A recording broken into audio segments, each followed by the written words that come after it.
What if Harry Potter was given a real choice, armed with knowledge, protected by loyalty, and finally prepared to outmaneuver those who underestimated him? This isn't just a retelling, it's a reckoning. Welcome back to Grimoire Audiobooks, and thanks for joining us for part 3 of A Marauder's Plan by Catsarecool, a story that puts strategy before sentiment and turns survival into empowerment. Disclaimer: this is a fan-made adaptation of a Harry Potter fanfiction. The characters and universe belong to J.K. Rowling, and this production is made purely for entertainment and appreciation of the fanfiction genre. Full credit goes to the author Catsarecool. In this segment, tensions rise, secrets are weaponized, and the adult world begins to notice that Harry's no longer a pawn. Whether it's Sirius pulling strings or Harry learning to ask the right questions, the Marauder's legacy continues to ripple outward. If you're enjoying this intelligent twist on the original story, be sure to subscribe and become a Grimoire Guardian. Want early access and bonus content? Join the Wizard Army and help support more magical storytelling. Now, let's dive in. This is A Marauder's Plan, Part 3. Healing Pronglet and Padfoot, Chapter 1. Part 3. Healing Padfoot and Pronglet, the Hide-in-a-Time Bubble Prank. June 24th, 1994. Sirius had once been a 13-year-old boy, and he knew that Harry, who was currently crying his eyes out into Sirius's increasingly wet and soggy shoulder, would be mortified as soon as the storm of weeping stopped. Sirius also knew Harry needed the release, though. Sirius knew all too well the emotional shock of having someone care after years of being told you were worthless. He had never wanted his godson's childhood to be anything like his own, and that it was made his heart ache and took him far too close to shedding tears himself. No more Dursless, though, Sirius reminded himself as he rubbed soothing circles on Harry's back with one hand and stroked his fingers through his mop of dark hair with the other. Harry was under his protection finally, and Sirius would make sure that the remainder of Harry's childhood would be exactly what it should be, filled with love and happiness and fun and security. He glanced over at Remus, who looked devastated at Harry's breakdown. He mouthed that it was okay, and Remus nodded slightly, easing back from his hovering, uncertain position on the edge of his chair. Harry sniffled, and Sirius realized he'd come back to himself. Remus handed over a handkerchief. Sirius eased back and handed Harry the cloth with the no-nonsense instruction to blow his nose.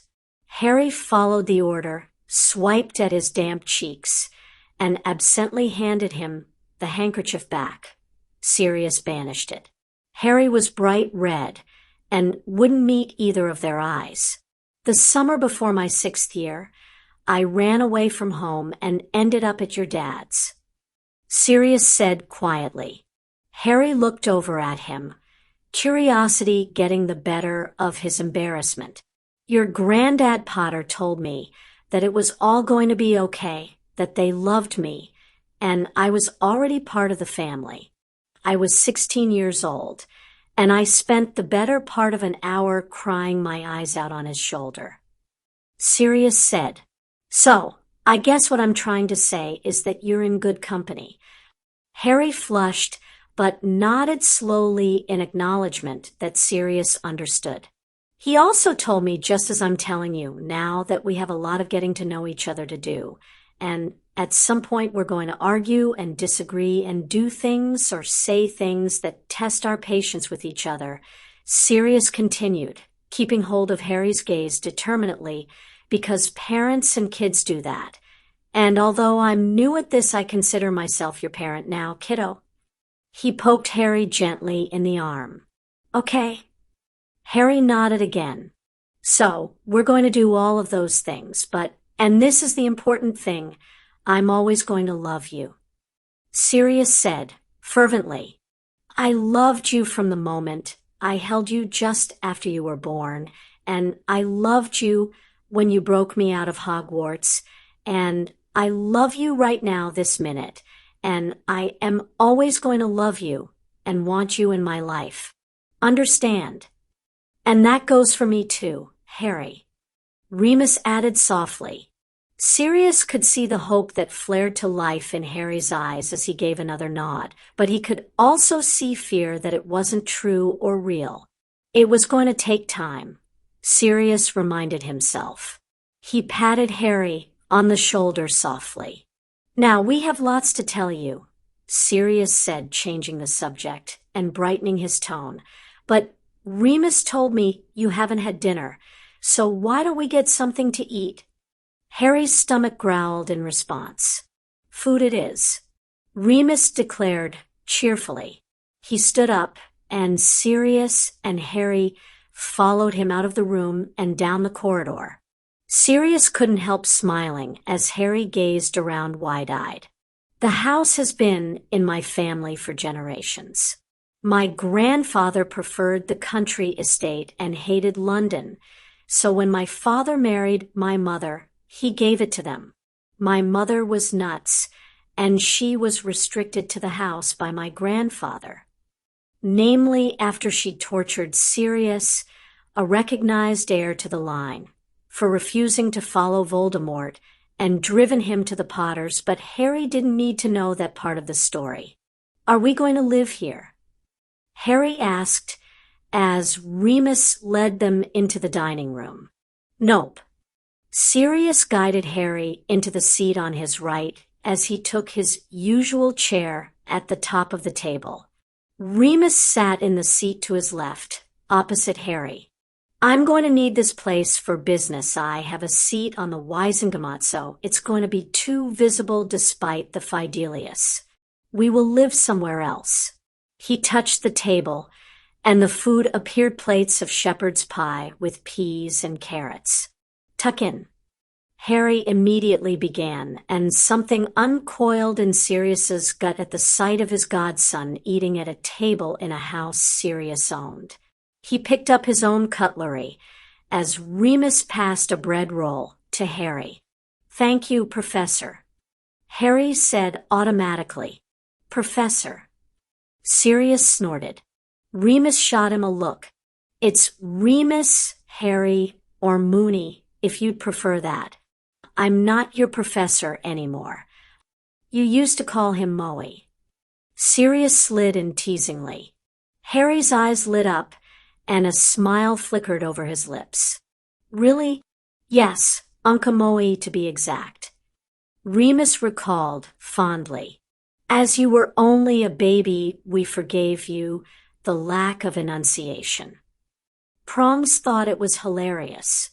Sirius said, remembering the scene in the Potter's kitchen and James chuckling away. But his face when you called him Dada for the first time. He smiled at his godson's rapt expression. He was the proudest man on the planet that day. Flu called me especially. Remus agreed. But then you'd been calling your mom Mama for at least a month, and I think your dad was just thrilled you'd finally recognized his part in your parenting. Harry scooped up more of his pie. I wish I could remember. Sirius exchanged a sad look with Remus. Well, we can share our memories with you so you can see for yourself. And tell you lots of stories. Remus added, I've been saving them up for years, and now I finally get the chance to tell you them, since I no longer need permission from either your aunt or the headmaster to see you or to talk with you openly. Something eased behind Harry's eyes, and Sirius mentally applauded his old friend for letting Harry know simply and quickly why he hadn't been in his life to date. We do have a lot to tell you, Harry, Sirius said. Everything from your mum and dad and your Potter heritage to what happened after you rescued me at Hogwarts to what happens next, but I don't want to overwhelm you with information. and I would like your agreement on some things that are already in motion. So I think we need to prioritize for tonight. Agreed? Harry nodded and swallowed down his mouthful of food quickly. Okay. Well, as we will have plenty of time in the future to tell you about your mom and dad and your family, how about we focus on the urgent things? Remus suggested, spooning more shepherd's pie onto Harry's plate. Like what's happened since Hogwarts, and what happens next? Harry asked, smiling a thank you at Remus. Exactly, Sirius said, picking up his glass and taking a long sip of water. We should do this logically and start from what happened when you, Sirius, left Hogwarts. Remus instructed. Sirius rolled his eyes but complied. Well, like I said before, I realized I needed my inheritance to get things done, so I came here and assumed control of the family magic. That essentially made me Lord Black. He restrained the urge to tell Harry he would need to do something similar and become Lord Potter. Creature, the old house elf, is giddy at the thought of restoring the family's reputation, so he has helped with getting money from Gringotts, doing the shopping, cleaning this place up, which was a relief and a shock because he and Creature had never had the best of relationships when Sirius was a child. Then Remus sent me a note, so we met up, and he agreed to help me with getting you away from the Dursleys. He's also agreed to come live with us and keep us out of trouble. Harry darted a pleased look at Remus, who smiled back at him. What next? Sirius asked himself. Oh, right, we hired a solicitor, Brian Cutter, who's very good at what he does.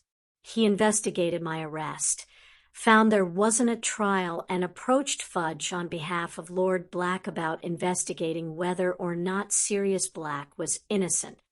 The minister knows that Lord Black will be very powerful politically when he takes up his position in the Wizengamot, more powerful and wealthy than the minister's current advisors. Remus jumped in. So he agreed to the investigation, and ultimately your guardianship, not wanting to annoy a new potential ally. Harry looked at them both with a grin. So you essentially pranked the minister into doing his job.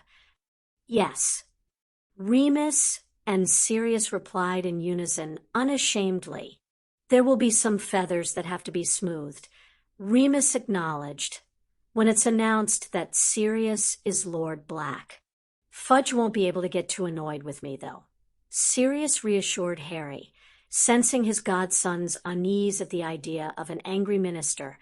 I am Lord Black. Amelia Bones' investigation did clear my name, and my guardianship of you is based on the legally acknowledged wishes of your parents. He darted a look at Remus, a signal for help at explaining about the rest of what had transpired around the guardianship. Remus stepped in immediately, gentling his tone. Not only that, but when Amelia Bones came to see you at Privet Drive, she wasn't impressed with the standard of care that you were receiving from your aunt and uncle. A crease appeared in Harry's forehead, and he stared down at his meal, embarrassed. She supported the change in guardianship, especially when she did some digging, and realized you hadn't received any official visits to check up on you. Remus continued. It would be very embarrassing for the ministry if that came to light. Harry's gaze remained affixed to his plate. Harry, Sirius said softly, we don't know exactly what your aunt and uncle have done or not done in taking care of you, but we can guess, and we do know that Director Bones believed that you might have a case to bring charges against them. It would go through the Muggle system, Remus explained. However, Brian has said that it would probably come down to your word against theirs. Harry had stopped eating, and his features had taken on a pensive look similar to Lily's. I just want to be shot of them. Well, You don't have to have anything more to do with them," Sirius declared fiercely.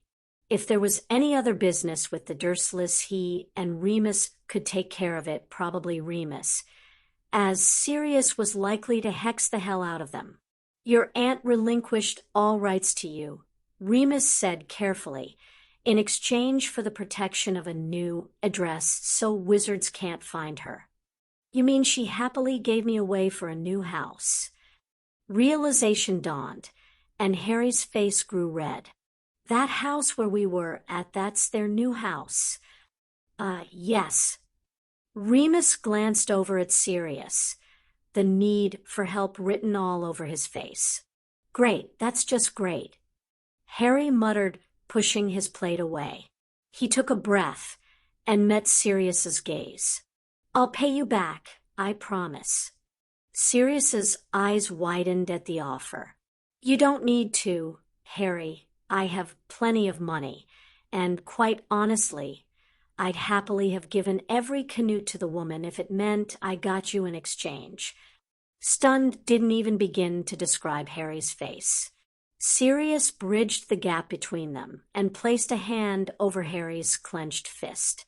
"Harry, we understand if you don't want to talk about your time with your aunt and uncle, but I want you to keep two things in mind. Firstly, that we will be here when you are ready to talk about it. And secondly, however they treated you was not your fault, and whatever they told was a lie." Harry nodded slowly. "Sorry, Believe me, I know," Sirius said sincerely, letting go of Harry reluctantly. "You should also keep in mind, Harry, that while the new house was in some ways a bribe, there was a valid reason for giving your aunt a new address above and beyond getting you out of their clutches," Remus said, easing the topic down another path and away from sensitive issues. "Your mum put up some very impressive blood wards around the house at Privet Drive. Now, they kept both you and your aunt safe while you resided there, and your magic helped to keep the wards in place. However, with you no longer there, the wards will eventually collapse," Sirius explained. "After Brian's initial discussion with your aunt, with her permission, we had an expert from Gringotts check them out. He said with your immediate removal, and as you've been away at Hogwarts most of the year already, he would give it a month or so before the wards fall. The new house doesn't have the blood wards, but it does have an impressive set of security wards that will keep out wizards," Remus said. Sirius checked Remus, and Harry were done with the main course and tapped the table. The dishes disappeared and dessert shimmered onto fresh plates in front of them. Harry enthusiastically reached for a spoon to delve into the ice cream. "I guess I'm okay with them having the house," he said after his first bite. "I don't like that they've got it, but I don't really want them dead. And Voldemort." He looked up at them suddenly. "You know he's alive." "Yes, I might have learned a great deal about your first 2 years when I was teaching," Remus confirmed. "You encountered a wraith of Voldemort in your first year, and in your second encountered an object that could have brought him back to a corporeal form." "A diary, yes," Harry said. "Lucius Malfoy gave it to Ginny." Sirius glowered. "The family meeting is going to be a doozy." He shook himself and caught Harry's inquisitive look. "Malfoy is married to my cousin, Narcissa, as the Malfoys petitioned to marry into our family. The Blacks have something called primacy. Lucius is subject to the will of Lord Black." A mischievous grin spread across Harry's face, and he looked so like James for a second that Sirius's heart almost stopped. "I'm going to have to a family meeting soon to sort some things out. As you're my heir, I want you to have input on how we handle the family matters." Sirius forced himself to continue. but that's a discussion for another day. Okay, Harry said easily, although I know exactly what I want to do with Malfoy. Sirius and Remus exchanged a knowing look at the tone. James had always used that particular tone for Snivellus. Getting back to Voldemort, Sirius said quickly, "Yes, Remus, and I know he's out there. Thanks to a letter my brother Regulus wrote to me, and which Creature gave to me when I arrived here. We also know there are other objects like the diary that are also out there that we believe are the reason why he's a wraith and not completely dead. So what are we going to do?" Harry asked, far too enthusiastic for Sirius's liking. "We aren't going to do anything. Remus and I will be bringing the matter to the attention of the Ministry, the DMLE, and the DOM, and we'll work with them to track these objects down and see about kicking Voldpants into the great hereafter." Sirius said, "You are going to go to school, study, have fun, and enjoy yourself." "But," began Harry. "It's not that I don't think you're a capable wizard, Harry," Sirius reassured him swiftly. "After your amazing rescue of me, how could I think otherwise? And I know from the tales of your exploits that you've faced Voldemort down more than anyone else alive and lived to tell the tale. But, Harry, and it's a big, but you should never have had to face him. You were 11 and 12 and should have been thinking about pranks and fun, not how do I survive a basilisk or a possessed professor. The adults around you should have done much more to protect you, and I will be having words with Dumbledore, believe you, and me, and now you're under my protection. I'm going to do everything in my power to make sure you're safe. And that means ensuring that Voldemort or anything to do with him doesn't come within 100 miles of you." His heart was racing as he ended his speech. Harry was looking at him wide-eyed.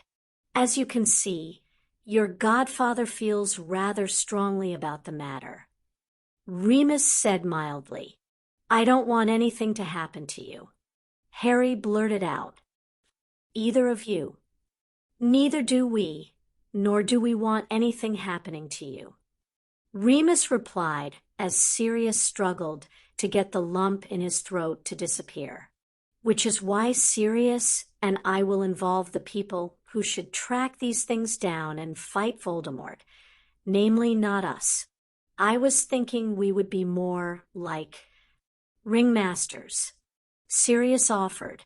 "I was going to say generals." Remus countered, "A ringmaster is in charge of a circus." "Well, it is the Ministry, the DMLE, and the DOM." Sirius pointed wryly. "They are a bit of a circus."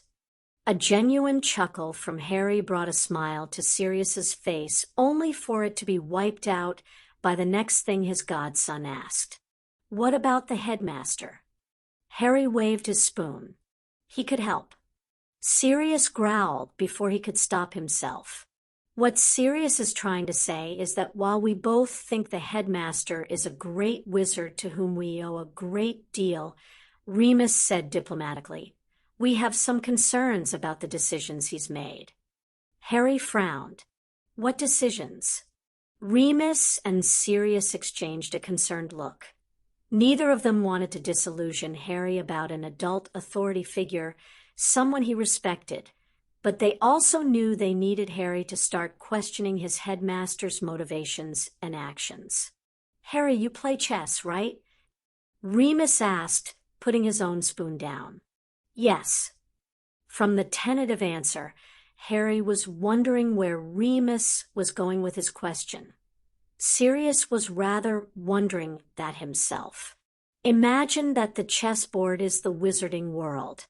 On one side of the board is Voldemort. Remus gestured with his wand, and a black king piece sprang into being on the dining room table. On the other, the leader of the light, Albus Dumbledore. A white king piece appeared. Sirius was sure Remus had been a brilliant teacher. Harry was paying attention, his brow lowered in concentration. But there are many pieces on a chessboard. A third gesture had the actual board arriving. Some people in the wizarding world might be important, like the knights, rooks, bishops, and queens. Pieces arrived to fill the squares. The Minister of Magic might be one of those pieces, for instance. And I think you, Harry, would probably be one of the more important pieces. Some of us, though, might merely be pawns. The word impacted with the force of a bludger as the minor chess pieces arrived. Sirius could see Harry's internal flinch as clearly as if he'd done a full-body jerk. Now, what's the first lesson you learned about chess? Remus asked softly. A series of emotions ran across Harry's face, but he raised his eyes to meet Remus's bravely. That you may need to sacrifice a piece. And you might risk others. Remus gestured until the board transformed into a half-played game. See, your rook is at risk because you've decided to protect your knight. Now, remember, the wizarding world is our board. So Albus is risking his rook, and let's say that's Sirius because he's decided to protect his knight. Let's pretend that's you. Do you think Sirius would argue with that decision? Harry darted a look at Sirius. No. Sirius stressed immediately. In theory, I have no trouble being put at risk if it means that you're safe. Harry looked as though he wanted to argue the point, but Remus jumped back in. Only Albus doesn't ask Sirius because Sirius is only a chess piece and Albus has control of his side of the board. Even though the decision he's made that he won't offer Sirius his personal protection. So Sirius gets a trial, but he will allow Sirius to escape means Sirius doesn't get his name cleared and remains on the run as a fugitive. And you're still stuck at the Dursleys. Harry frowned heavily as he absorbed Remus's words. But say there was a different move that could have had both pieces safe. Remus made another motion with his wand, and the pieces changed to safe positions. With this move offering Sirius the personal protection of the Chief Warlock until Sirius can be questioned under Veritas from Sirius is a free man able to provide you with guardianship, and you're free. Of the Dursleys. However, this move means the whole game is a bit more difficult. Harry looked over at Sirius, his eyes guarded. Could he really have put you under his personal protection? He could have, Sirius replied calmly, but no doubt it would have created difficulties between him and Fudge politically, and potentially that could have ramifications for legislation in front of the Wisengamot or things that Dumbledore needs Fudge to do as minister. He pointed at Harry's ice cream and got his godson eating again. To keep with the chess theme, he was probably thinking several moves ahead with his ultimate endgame in mind when he made the decision not to offer me protection. Ron says I need to think ahead more when I play, Harry commented, stirring the slush that his ice cream had become. He says that I see a piece in danger and automatically move to save it without thinking about the rest of them. So I guess we know which move you would choose if you were controlling the board. Remus continued. This one, Harry admitted. Of course you would, and so would Sirius, and so would I. Remus agreed brightly. But none of us are in control of the board. We're a chess piece, Harry said, disgusted. Remus cleared his throat, a little chagrined. Well, yes, but I don't mean to imply that in real life Albus considers you or any of us with the same cold objectivity that he would an actual chess piece. He does care about you, Harry. Don't forget that in both moves we've talked about he's protecting you. And I'm sure in real life the decisions he makes weigh on him. Sirius wasn't so sure about that, but He appreciated that Remus wanted to reassure Harry that Dumbledore cared about him, especially since Harry believed so few people in his life cared about him. However, when Sirius and I got together and talked, we realized that Albus has made quite a few decisions like this one. Remus gestured towards the chessboard, which went back to the previous play. Decisions which on the face of it are well-meaning but frustrating for the chess pieces, the people involved. And really unfair if he's deciding without asking them what they want. Harry interjected fiercely. Exactly. So Sirius, being serious, or should I say Padfoot, decided to mutiny and take over the whole game. Remus made a gesture at the chess piece, and the rook changed into a small dog, which began running around the chessboard barking at the other pieces, forcing them to move back to the preferred play. Harry gave another small laugh at its antics. Sirius was glad Remus had found a way to lighten the mood. Remus gave it another moment, and then had the dog change back. And now we're deciding the moves rather than Albus. There was silence, and Sirius could almost see the wheels in Harry's head turning as he took on board everything they'd said. So what do you think? Sirius asked impatiently. I think I hate chess. Harry wrinkled his nose as Sirius gave an appreciative bark of laughter. But I think I see what you mean.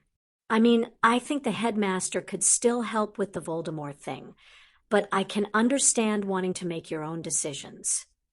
Sirius breathed out a sigh of relief. Talking of which, Harry said slyly, I know you don't want me to be involved, and I understand that, he said hurriedly. It's just, you're not sure Voldemort will leave you alone. Remus finished. I asked the headmaster why Voldemort was so interested in me after first year. Harry licked his spoon. He said he'd tell me when I was older. Maybe I should ask him again. Sirius hummed, caught between wanting to keep Harry out of it, and yet unwilling to outright lie to his godson. He capitulated to the need for honesty. We think there's a prophecy involved, but you and I will need to investigate with the Department of Mysteries. Harry looked at him eagerly. Us. Yes, us. Sirius conceded. Look, if I had my way, you wouldn't be anywhere near the fight with Voldpants until you're of age and trained and wrapped in several layers of dragon hide, and maybe several more protective layers of bodyguards and possibly a dragon or two. But, as you say, it's obvious that he has an interest in you. He grimaced. So, maybe we can agree a compromise. His godson perked up considerably at that. Remus and I will handle searching out these objects with the help of others which may or may not include your headmaster, Sirius said, holding up a hand before Harry could argue the point, but we will keep you in the loop, and you will help in searching out if there is actually a prophecy. Harry smiled happily. You will also start learning something called a clemency to help us keep these things secret, and we will train you in some defensive magic. So if you do end up facing Voldpants again, you have some tricks up your sleeve. Sirius tried to sound parental. He figured Remus was trying not to laugh at him. How does that sound?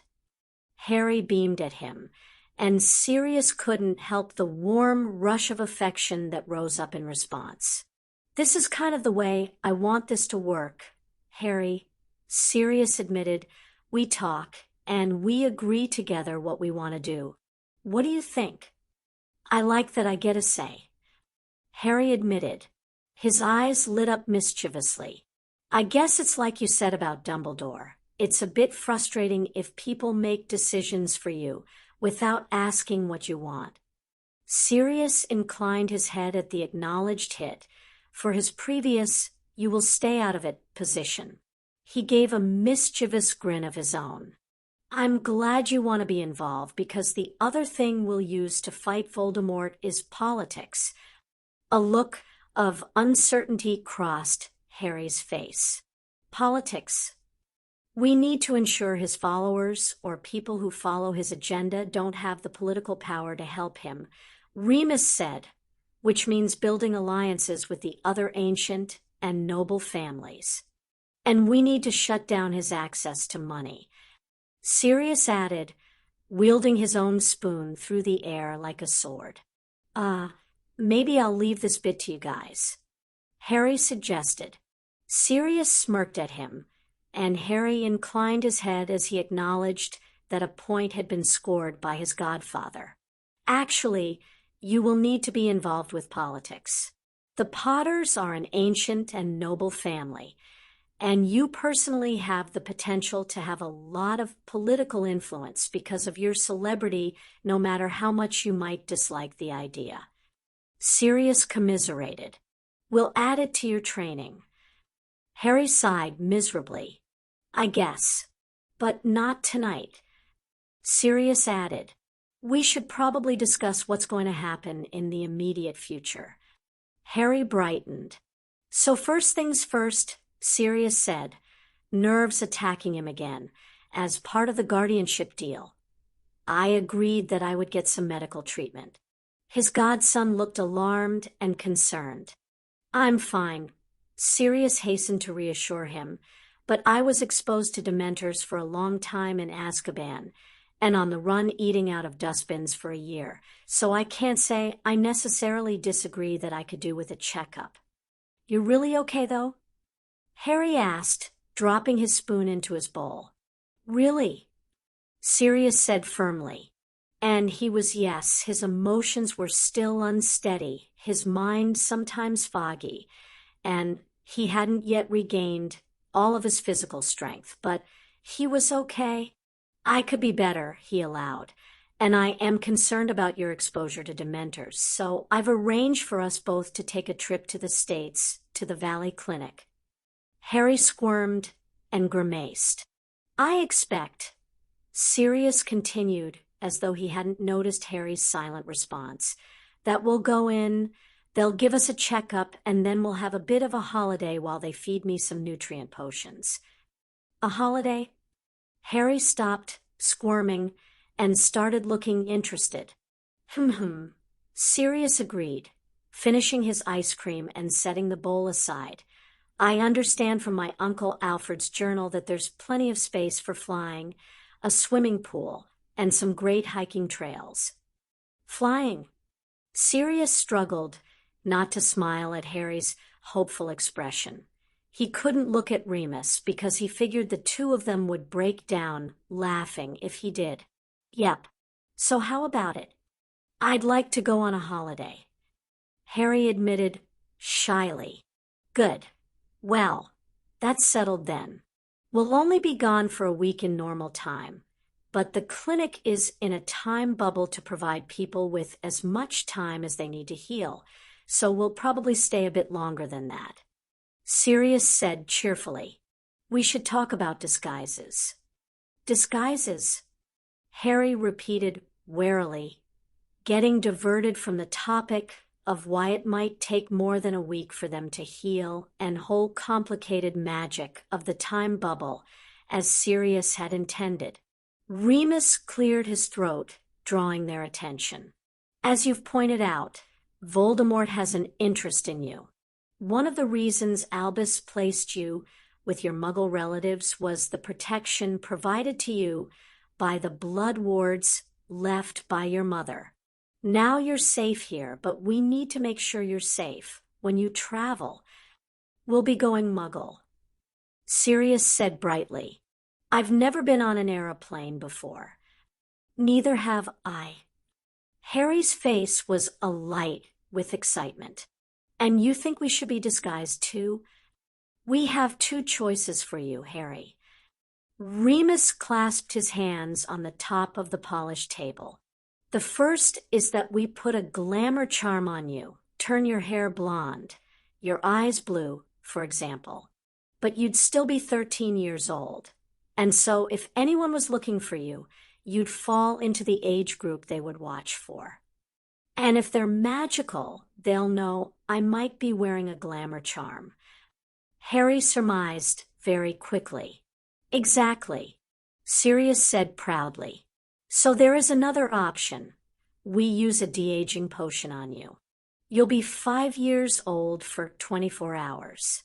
Nobody will be able to tell you're really 13, and you can have some carefree fun as a 5-year-old. Harry considered it carefully. Sirius could see he was weighing the benefits of being safe and 5 against losing his 13-year-old intelligence and want to be treated like an adult. I guess I should choose the de-aging potion, Harry said, finally. He glanced at Sirius. What about you? I'll take a de-aging potion too, Sirius said. I'll be in my 20s, but old enough to have a 5-year-old son. You'll be Harry Evans, and I'll be Jack. Evans Jack was your grandfather's name. Harry nodded slowly. What about you, Remus? Remus started in surprise. Me. You're coming with us, right? Harry asked urgently. Remus smiled at Harry. Thank you for thinking of me, but not this time. He waved at Sirius and Harry. You both need time to get to know each other, and I'll need to coordinate things here in your absence.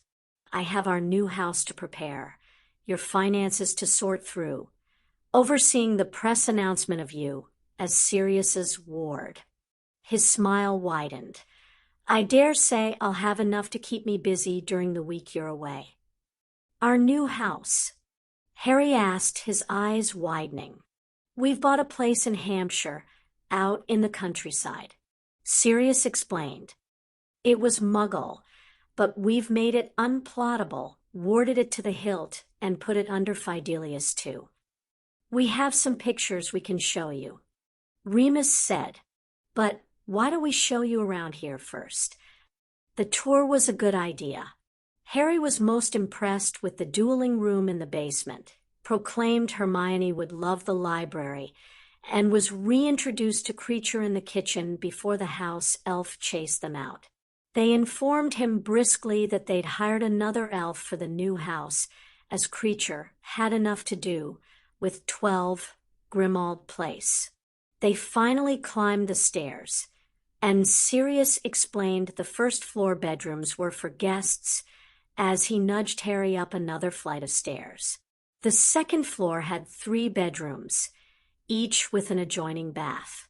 Each glistening white-painted door had a gold plaque. The first door had Steward of the House of Black on it, and Remus explained it was his room. Sirius's was engraved with Lord Black. He let Harry have a quick look inside before hustling him down the corridor to the next room, where the sign read, Heir of the House of Black. Here's your room for when you do have to stay here, Sirius said brightly. He nervously ushered Harry in. The walls were a pale cream. He'd had Creature furnish the place with Gryffindor red on the curtains, bed linen, and the upholstery of the chairs. A gold and red tapestry rug depicting a lion softened the newly sanded and polished hardwood floor. The furniture was good quality oak, but not polished antique, as Sirius wanted Harry to be comfortable. Harry circled the room, taking in the bookcase and desk, where he lingered over a photo of his parents, the dresser and wardrobe, the bed and bedside table, the squishy chair by the window where his trunk had been placed along with an owl perch for Hedwig, who hooted a welcome to him. He explored the small bath through a side door and came back in with a wide smile. This is great. His eyes met Sirius's across the room. Thank you. I'm glad you like it, Sirius said, pleased. We won't be living here, but you should feel free to put some posters up and make it your room whenever we do. They smiled giddily at each other. Remus cleared his throat. He was leaning up against the door jamb, indulgence oozing from his own smug smile. Your flight is very early, so you and Padfoot should have an early night. There are some new pajamas in the dresser, Harry, along with underwear and other things. We'll leave you to get ready for bed. Give a yell if you need anything. What about packing for the holiday? Harry asked. Already done. We took the liberty of buying you some new clothes, although set anything you want to take with you on the desk, and I'll add it to the suitcase in the morning. Sirius replied, I'll wake you when it's time to get up. He made to follow Remus out, but stopped as Harry looked around the room as though lost. You okay? Harry blushed. Just a bit overwhelmed, I guess. Sirius nodded understandingly. Like Remus said, we're a yell away if you need anything. He forced himself to continue walking out. Sirius?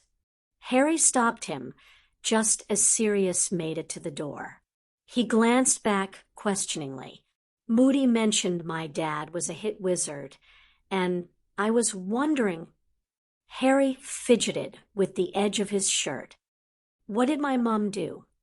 Your mom signed up straight after school to do a Mastery of Charms with Professor Flitwick. Your mom told me that when she completed the mastery, she wanted to teach. Then you came along, a very wanted but unexpected surprise. And then your folks had to go into hiding, so she never got the opportunity, but she would have made a great teacher. She was the brightest witch of our year.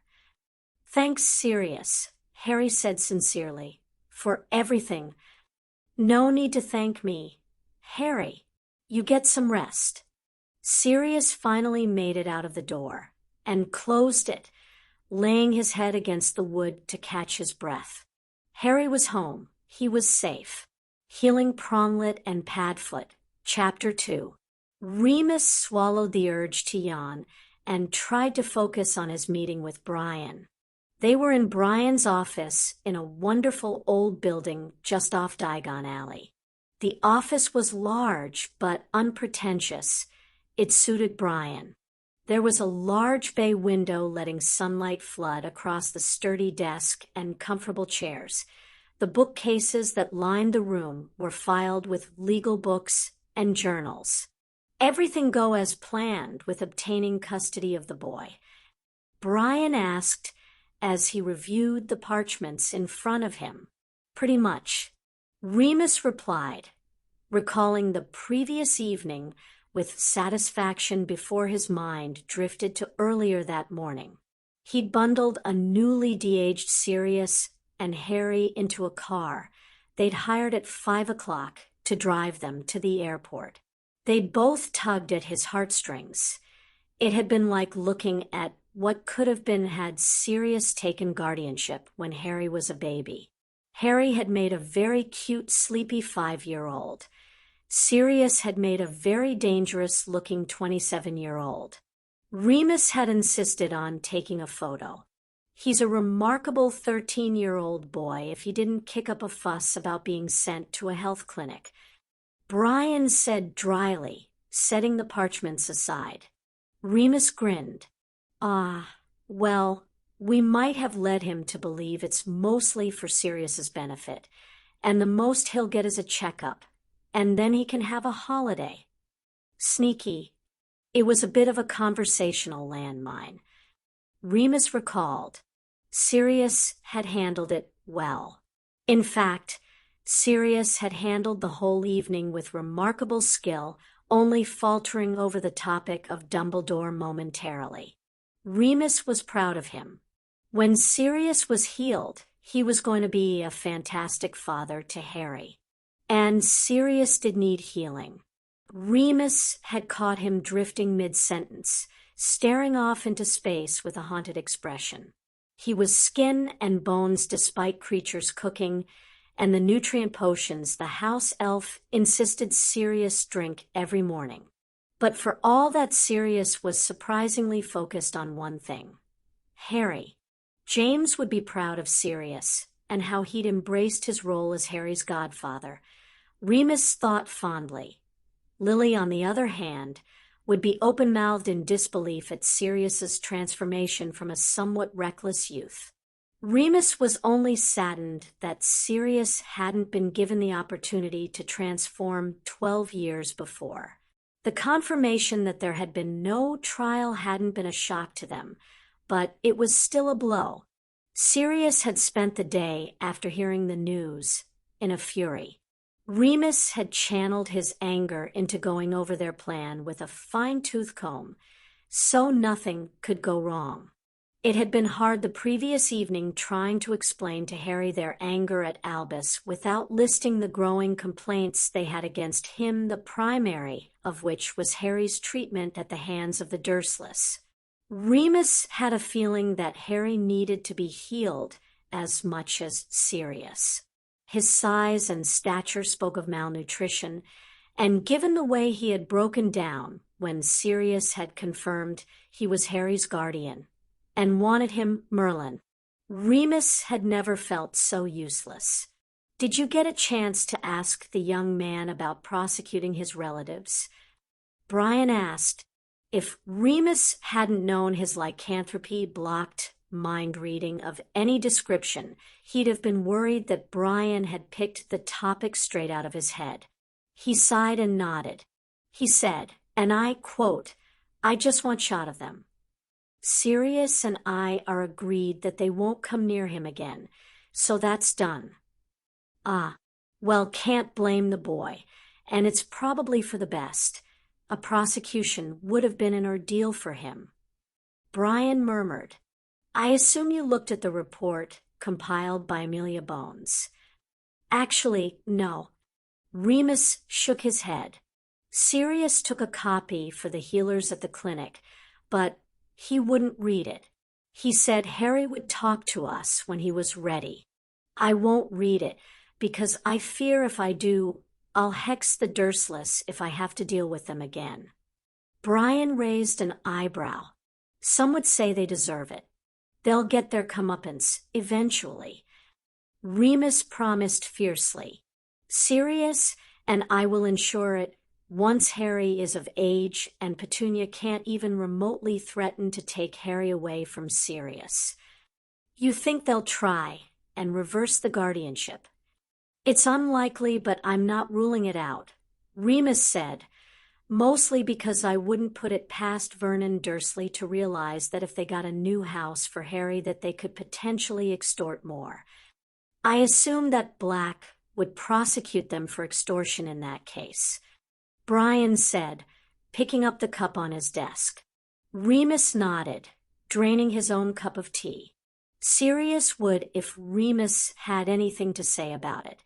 "A topic for another day," he said, knowing they'd meandered from the purpose of the meeting. "Are we organized for the press this week?" Brian nodded. "Everything's been arranged. There'll be a press feature tomorrow reminding people of Sirius's efforts during the last war, his friendship with the Potters, and hopefully various statements from friends and supporters once the news breaks today about his innocence. The day after that, the press will have the escape story emphasizing the want to protect Harry, and the day after that, the ministry will announce its decision that Sirius has been awarded guardianship."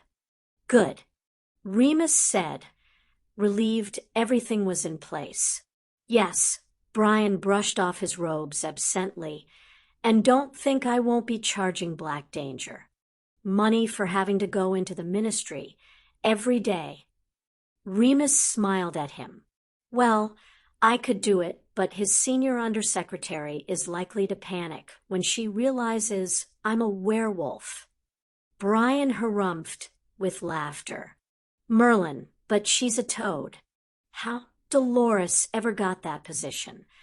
He shook his head. "You know, it's going to cause a bit of a storm that Lord Black has a werewolf as his steward when your condition leaks out to the press. The light will assume that it's a confirmation he's dark because he's hiring a dark creature, and the dark will assume that it's a confirmation that he's light because he's not discriminating against werewolves." Remus's lips twitched.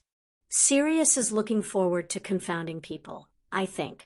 I won't care for the publicity, although it will help promote Sirius's political agenda.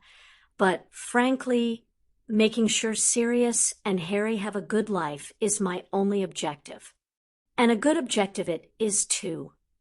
Brian agreed, raising his cup in a silent toast. Moving on to other legal matters, I've spoken with Liam Arkham, and we've come to a gentleman's agreement over the Potters, well, as they were the original solicitors of record. He has submitted the paperwork we completed when Emilio agreed to act as executor to get the guardianship through.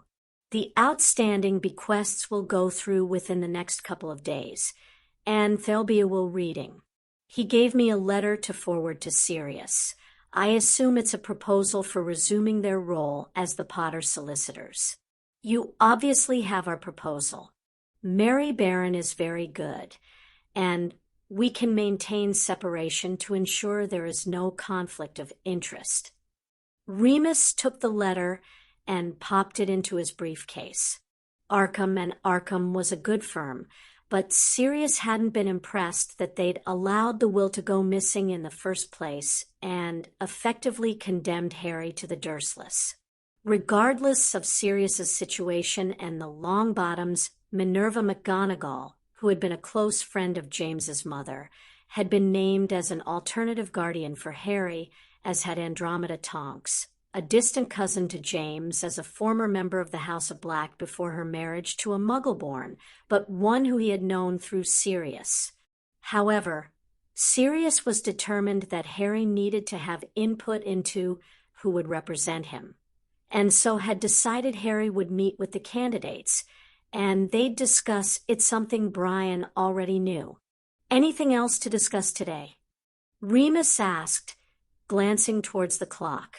He wanted to get to Gringotts before the Ministry press conference. Just a reminder that we need to confirm Lord Black's plans for the Black family meeting if he wants to go ahead with his schedule. Remus grimaced. The Lestranges are a certainty. You can prepare the dissolution of the marriage and dissolution papers. The Tonks are also a certainty to be reinstated. And the Malfoys, that's the difficult one. Remus confessed. Do we leave Malfoy in place and use the Black primacy to keep him in line, or take him out of the equation and risk someone else maneuvering into the vacuum Malfoy leaves? Better the devil we know. Brian questioned with a nod. I can understand that. Remus pursed his lips thoughtfully. Prepare dissolution of marriage and dissolution papers. Sirius may use them. He may not, but at least they'll be ready. Brian nodded. And adoption papers. Prepare them. Remus said simply. He rather thought Harry would want the security of being adopted by Sirius. Brian made a note, and Remus got to his feet, straightening out his robes. Sirius had insisted on buying Remus some new clothing, and Remus had acquiesced knowing he needed to look the part as steward for Lord Black. He bade farewell to Brian and made his way out of the building and down Diagon Alley towards Gringotts. He was actually surprised how much he was enjoying his new position. He and Sirius had worked out the details the day after they'd been reunited. In truth, although Remus held the title of steward, his responsibilities would be fluid, dependent on Sirius's and Harry's needs. Primarily, Remus was going to be taking care of the financials and estate management, while Sirius took care of the politics. Sirius had also made it clear that he expected Remus to help him protect and guide Harry, to resume his place as Uncle Mooney. Remus was thrilled.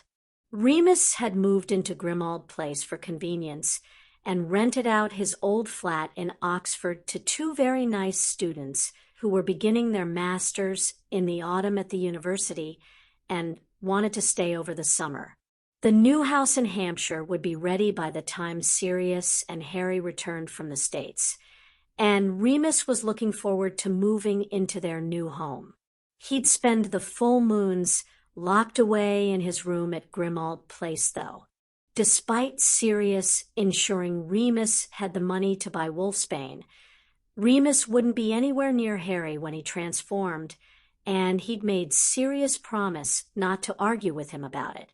The last full moon had almost been too close as it was. Gringotts was buzzing with people, and Remus made his way to a teller. He informed briskly that he was there for a meeting with the family accounts manager, and a goblin was called to take him.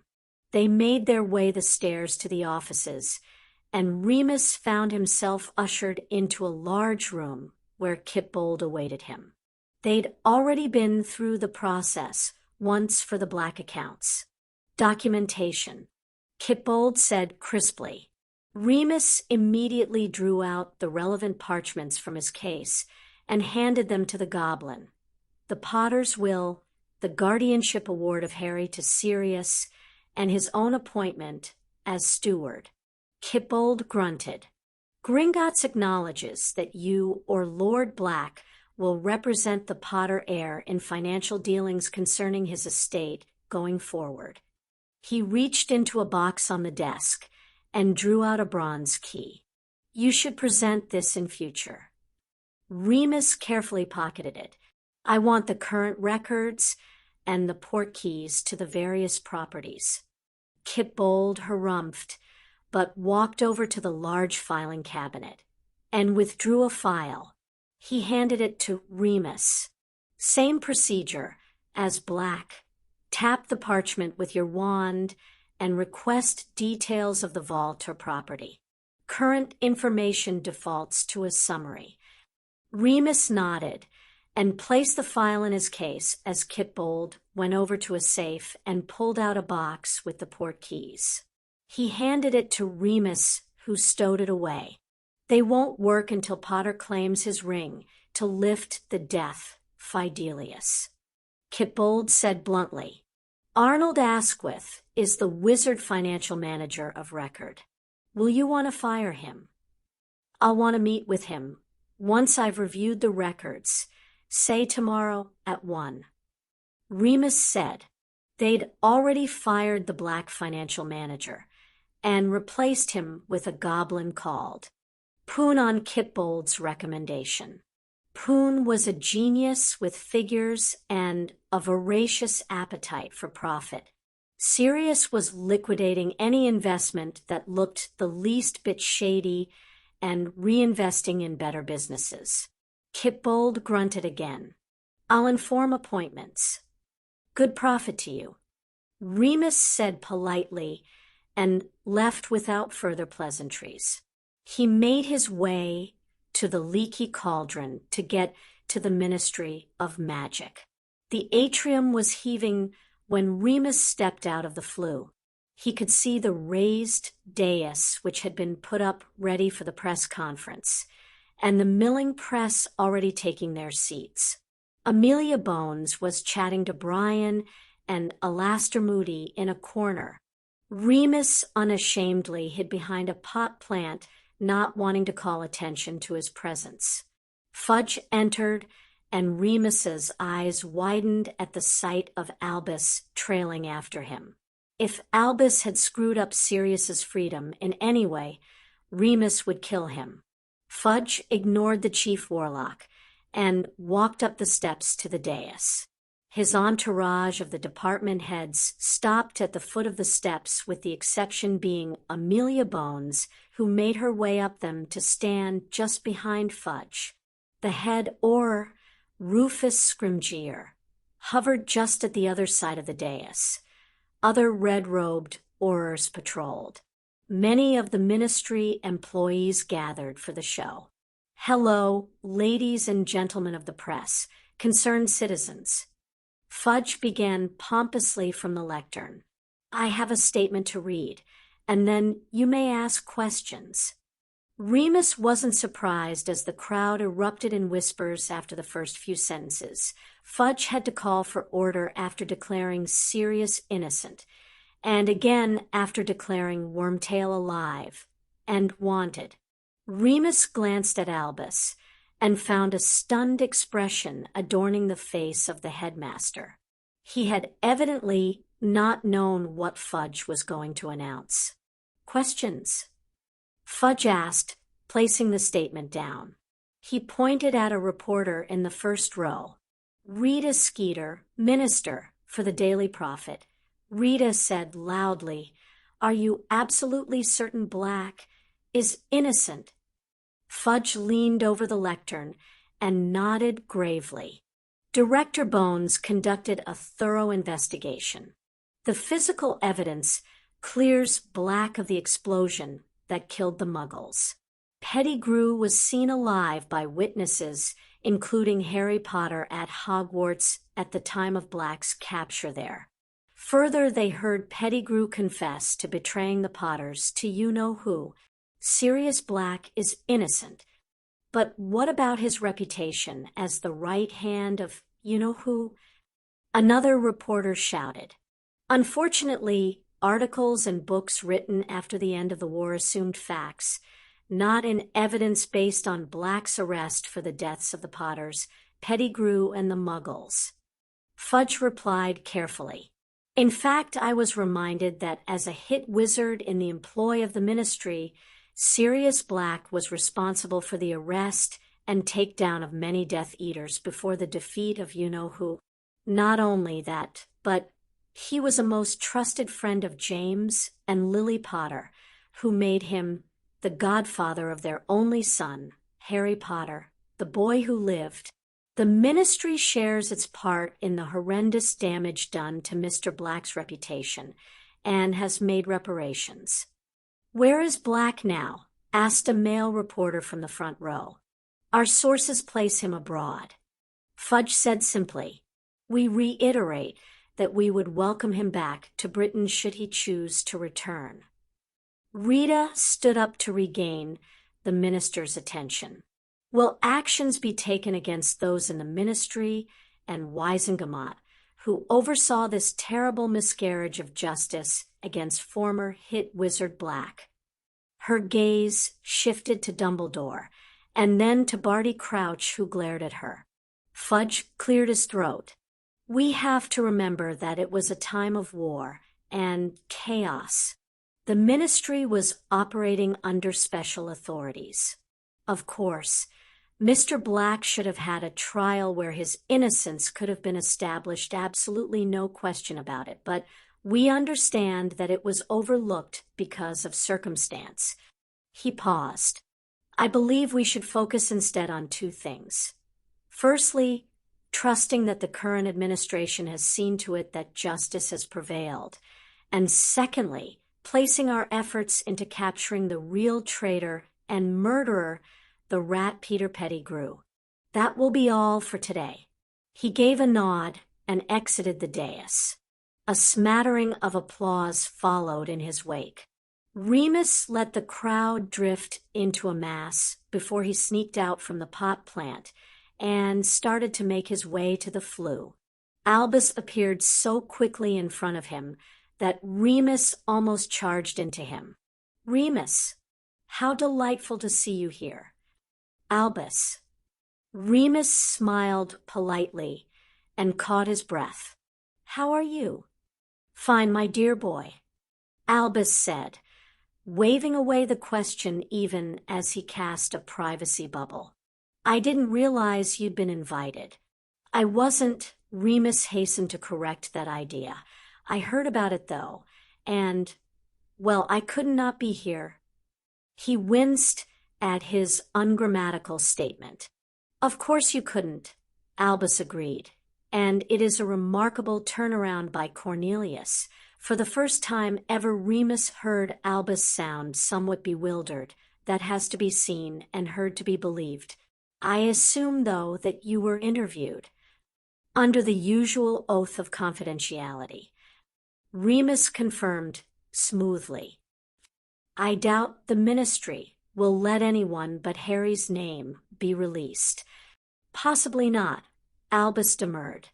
Talking of Harry, I should write to him and let him know.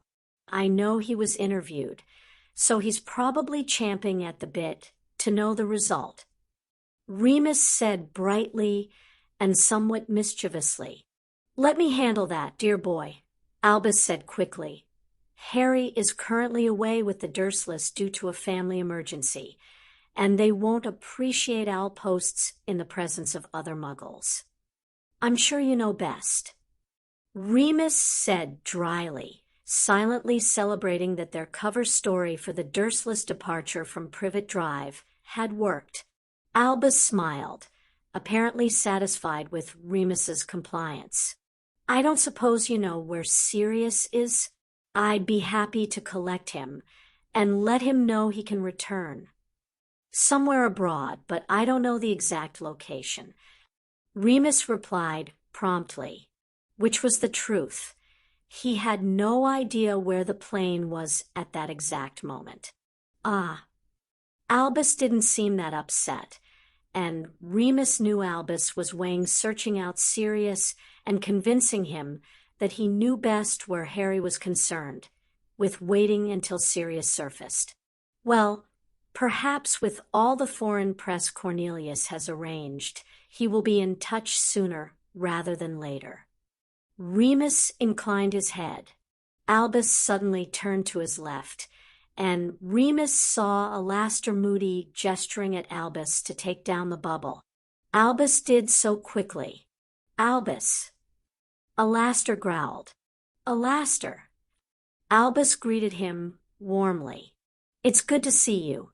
May I introduce the outgoing Professor of Defense against the Dark Arts with the incoming Remus. You remember Alastor Moody? Pleased to meet you again, Remus said automatically. It's been some time. A long time. Alastor regarded him stiffly before relaxing and taking his hand. Are you free to go over the details of what you covered in class and where you think the students are at with me? I can't today, and my new job keeps me busy, Remus replied. But I could spare a lunch, say the day after tomorrow, 1 o'clock at the Three Broomsticks in Hogsmeade. Agreed. Alastor said, It's good to hear you found something so quickly despite how things ended at Hogwarts. Albus said warmly, I'm certain Severus didn't mean. Albus. Remus cut across him sharply. Severus has never acted without knowing exactly what he means to do. He took a breath as Albus blinked in shock at Remus daring to speak out. I will admit I deserve to lose my position after forgetting my wolfsbane, but one can only hope that ousting me from Hogwarts is enough vengeance for him. As it stands, I can assure you that Sirius, when he does return, will not take kindly to Severus's treatment of Harry, and please don't deny it. Severus's unprofessional behavior is common knowledge among the students and staff, and frankly, Severus will deserve everything Sirius will do to him, and I hope I get to watch. He turned to Alastor. I look forward to our lunch. As do I, replied Alastor dryly. Good day, Albus. Remus said politely. He sidestepped his old headmaster and strode towards the flue, feeling liberated. Sirius struggled with juggling the backpack, Harry's backpack, the documentation the Muggle customs wanted, and Harry, who was fast asleep. They were meant to be disembarking. Here, let me help you. Cheryl, the elderly woman who'd sat across the aisle from them in the plane, reached over and took Harry's backpack before the hovering air stewardess could intervene. Basil, take the other bag. Her husband smiled at Sirius. You might as well give it to me, otherwise she'll just punish us both. Sirius gave away the bag and adjusted his hold on Harry as they made their way off the plane and down a sterile corridor. It's very kind of you both. Nonsense. Cheryl stroked a hand over Harry's head. He's a lovely boy. 5-year-old Harry had charmed the pants off every woman in the first-class section where they'd been seated. He had been polite and adorable. He'd loved the children's movie they'd played, had loved the food, and had taken great enjoyment in the children's playpack that the stewardess had given them a few minutes into the flight. In truth, Sirius had enjoyed the playpack too, and watching Harry enjoy it. It had felt like something they'd both missed out on had been returned to them. There was also a plush, soft teddy bear, wearing the airline's colors that Harry hadn't let go of when he'd fallen asleep. Apparently being 5 was tiring, which made sense because taking care of a 5-year-old was exhausting. Before he knew it, Cheryl and Basil were helping Sirius through customs and into baggage where Harry woke up. They finally separated as they walked into arrival, Cheryl and Basil being greeted by their daughter while Sirius caught sight of a sign for his alias. He pushed the trolley holding their luggage and walked Harry over carefully, ensuring his body was between him and the middle-aged bald man holding up the placard. The Valley Clinic? Indeed. The driver's blue eyes twinkled. And you must be our new client. His gaze flickered to Harry. Or should I say clients? Sirius automatically tensed. The driver's gaze returned to him with a twinkle in the depths. Your Uncle Alfred was quite the character. What was his motto again? Something about being up to no good. Sirius relaxed slightly at the mention of his uncle and his trademark, saying that Sirius had stolen for the Marauders. Sorry, it's been a long trip. Yes, travel by plane is tiring, I'm led to believe. Call me Mick. The driver subtly pushed Sirius aside and took ownership of the trolley. They walked out into the windy city of Chicago, and Sirius was glad he'd thought to put on his jacket. He paused and crouched down beside Harry. Cold. Harry nodded, ducking his head shyly. Sirius helped zip up the jacket Harry wore and took Harry's hand as they caught up with the waiting Mick. The car was a luxury sedan. Mick wasn't surprised to see Sirius take the back seat with Harry. Sirius helped Harry into the seatbelt and ensured it was secure. The valley is a good 3-hour journey, Mick said. Sirius entranced Harry with the who can spot the most red cars game by telling him Lily had made him play it when they'd gone muggle traveling. When Harry got tired and grumpy, Mick pointed out the water and food for them stored in a cooler. Harry was asleep again as soon as he'd eaten. Sirius resisted the urge to pull him out of the seatbelt and into his lap. He settled for stroking a hand through Harry's hair. 5-year-old Harry was happy to hold Sirius's hand or be held by him for a cuddle. But the potion would run out shortly, and they'd be back to their usual ages, and Sirius didn't want to be. He wanted the years back. He wanted his godson to have his childhood, and he wanted to watch Harry take all the important milestone steps just as Sirius had sometimes dreamed in Azkaban. He took deep breath after deep breath to center himself again. He also recognized that 13-year-old Harry was in some ways much more challenging to deal with, harder to get to know. He'd thanked Remus profusely for helping with Harry the night before 13-year-old Harry, almost 14, was right on the precipice that separated the child from the man.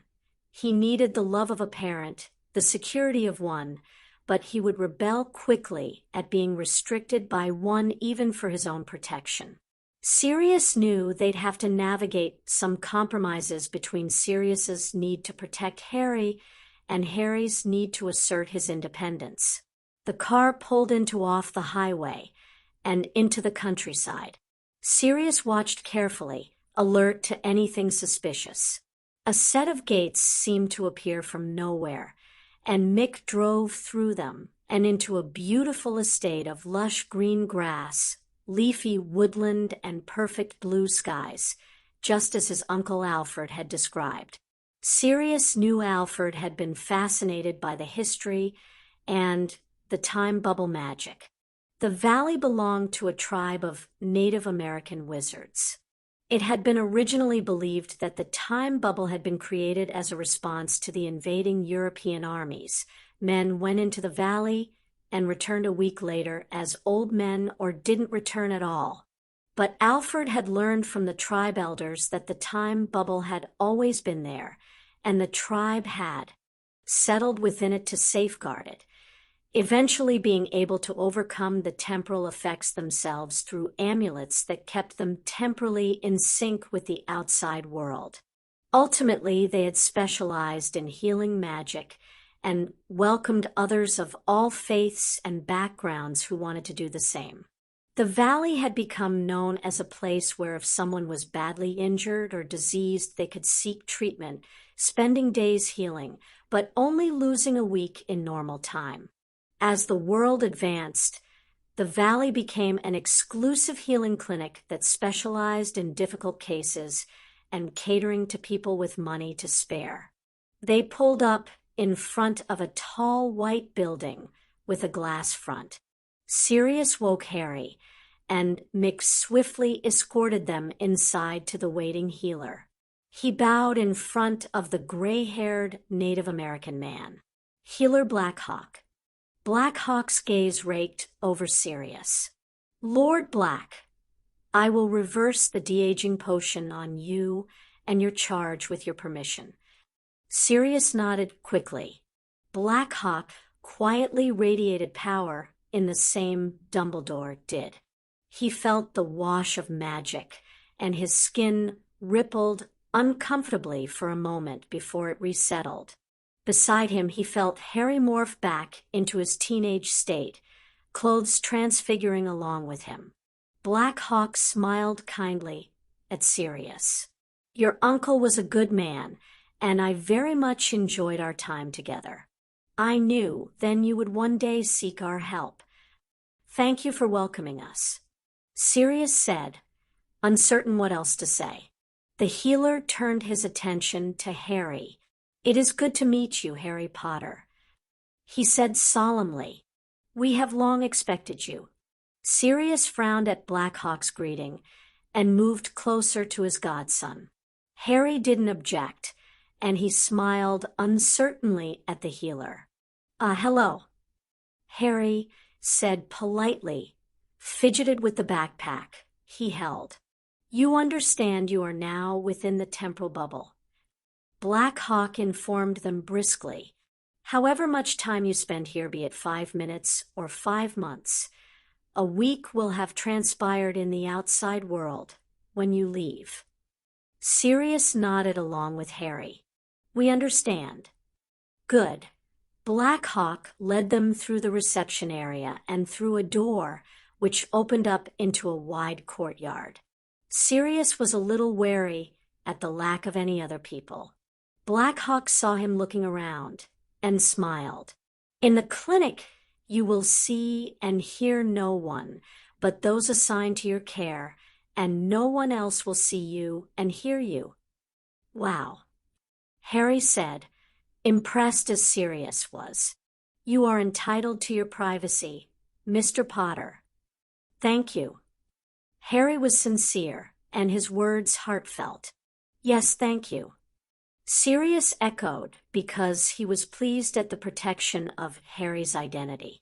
Harry grinned quickly at Sirius in a shared moment of satisfaction. Blackhawk led them into the building to their right and into a warm and friendly room. A sitting area was off to the left, and a table set out with food to the right. "This is my consulting room. Please both of you take a seat and have some refreshments. You have had a long journey. There is a bathroom if you wish to freshen up." He left them to it, and they made short work of the sandwiches and juice. Sirius urged Harry into cleaning up, and then made use of the bathroom himself. He felt grimy. He wanted a shower and bed. He made do and went back into the room just as Black Hawk rejoined them with a woman who reminded him of McGonagall and was introduced as Dr. Helen Jordan. They sat on sofas facing each other, the healers on one side, Sirius and Harry on the other. Black Hawk gestured at Sirius. "We will discuss your treatment afterwards, Lord Black. I would like to first discuss your wards. Shouldn't there be scans first?" Harry asked, perplexed. He instinctively shifted closer to Sirius.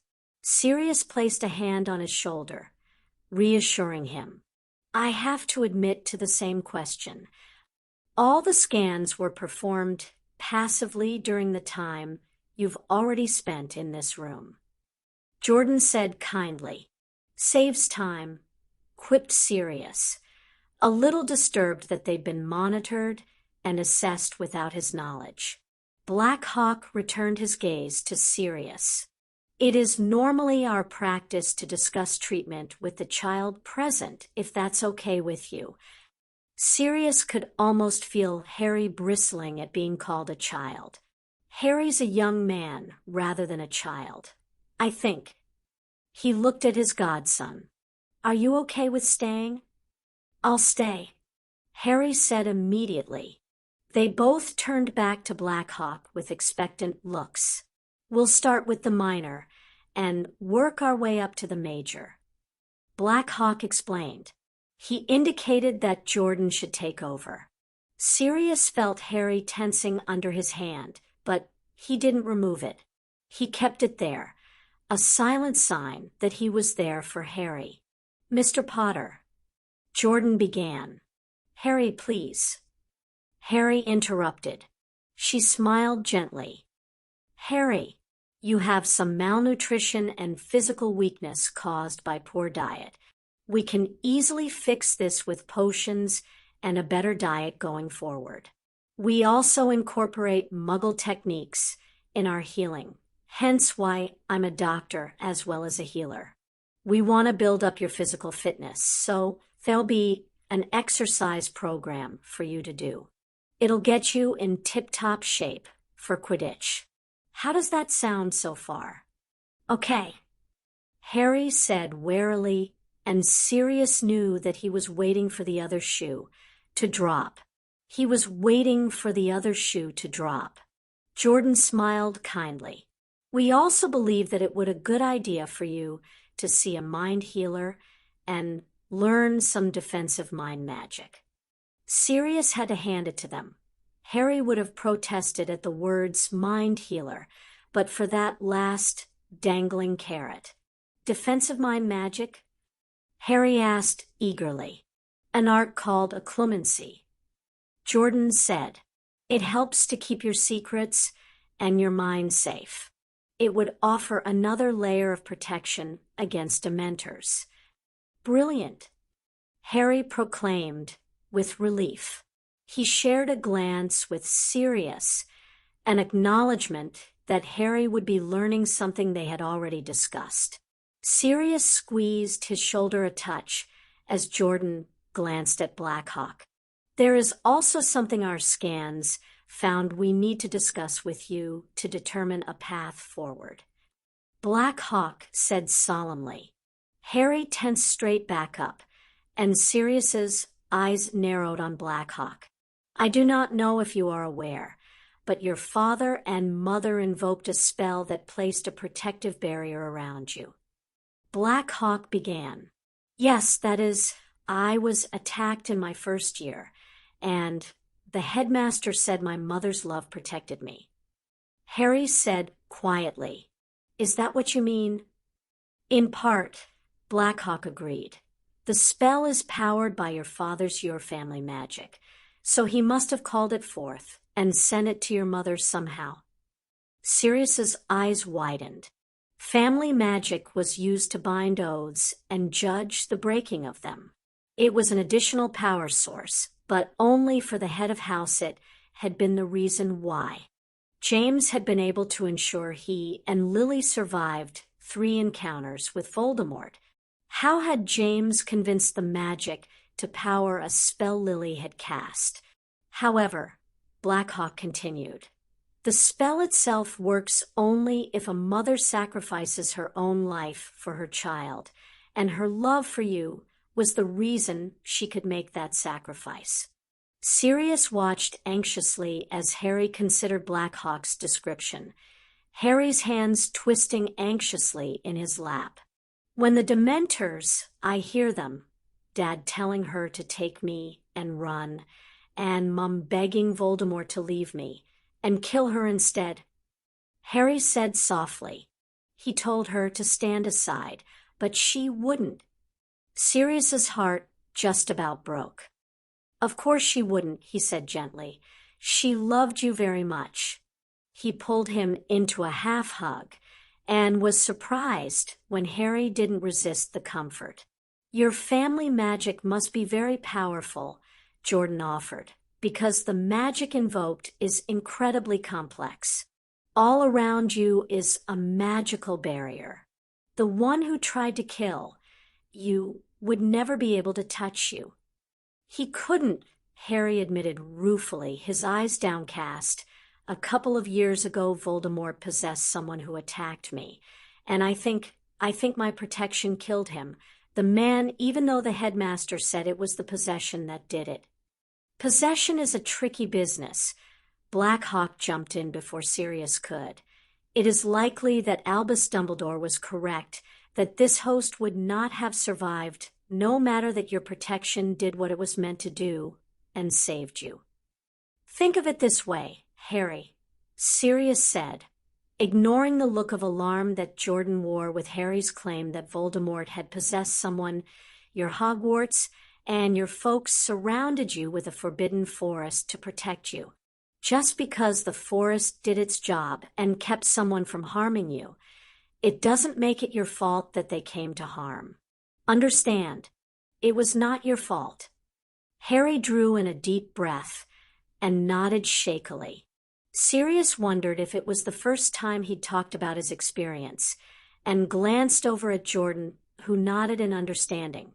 It would be addressed in Harry's treatment. Sirius turned his attention back to Blackhawk. You're concerned about the protection in some way? No, not at all, Jordan hurried to reassure him. The protection actually increases his natural healing abilities and helps his magic. What we wish to discuss is the crack in the protection. Blackhawk explained, his eyes shifting to Harry's forehead. Harry lifted up his fringe and fingered his scar. Sirius was beginning to regret giving Harry the option to stay. Exactly, Blackhawk said approvingly. This is where Voldemort struck you with the killing curse. Yes. Unfortunately, nothing can stop the killing curse except dodging it, or a heavy object thrown into its path, or a huge wave of raw magic that throws it off course. Most wizards do not have the power required for the latter two defenses. The curse came into contact with the barrier, and where it impacted it heated up the barrier and created your scar. Because you were scared and hurt, we think you must have sent out a huge wave of accidental magic, which combined with the protection pushed the curse back towards Voldemort and destroyed his body. Jordan continued. Sirius rubbed Harry's back to soothe him as his godson shifted restlessly, agitated by the discussion. So what's the problem with my scar? Harry asked bluntly, wanting to get to the point. Can you get rid of it? We have detected a dark residue of magic around your scar with the signature of your enemy. Blackhawk admitted. It's okay, Harry. Sirius kept his arm around Harry, who had flinched, and glared at Blackhawk, who looked back serenely. You can rid of him of this residue. He had a horrible suspicion of what it was exactly, but Harry did not need to know that he could be carrying around a part of Voldemort's soul. Blackhawk inclined his head. We will need to drain his magical core to a low level to pry the residue free.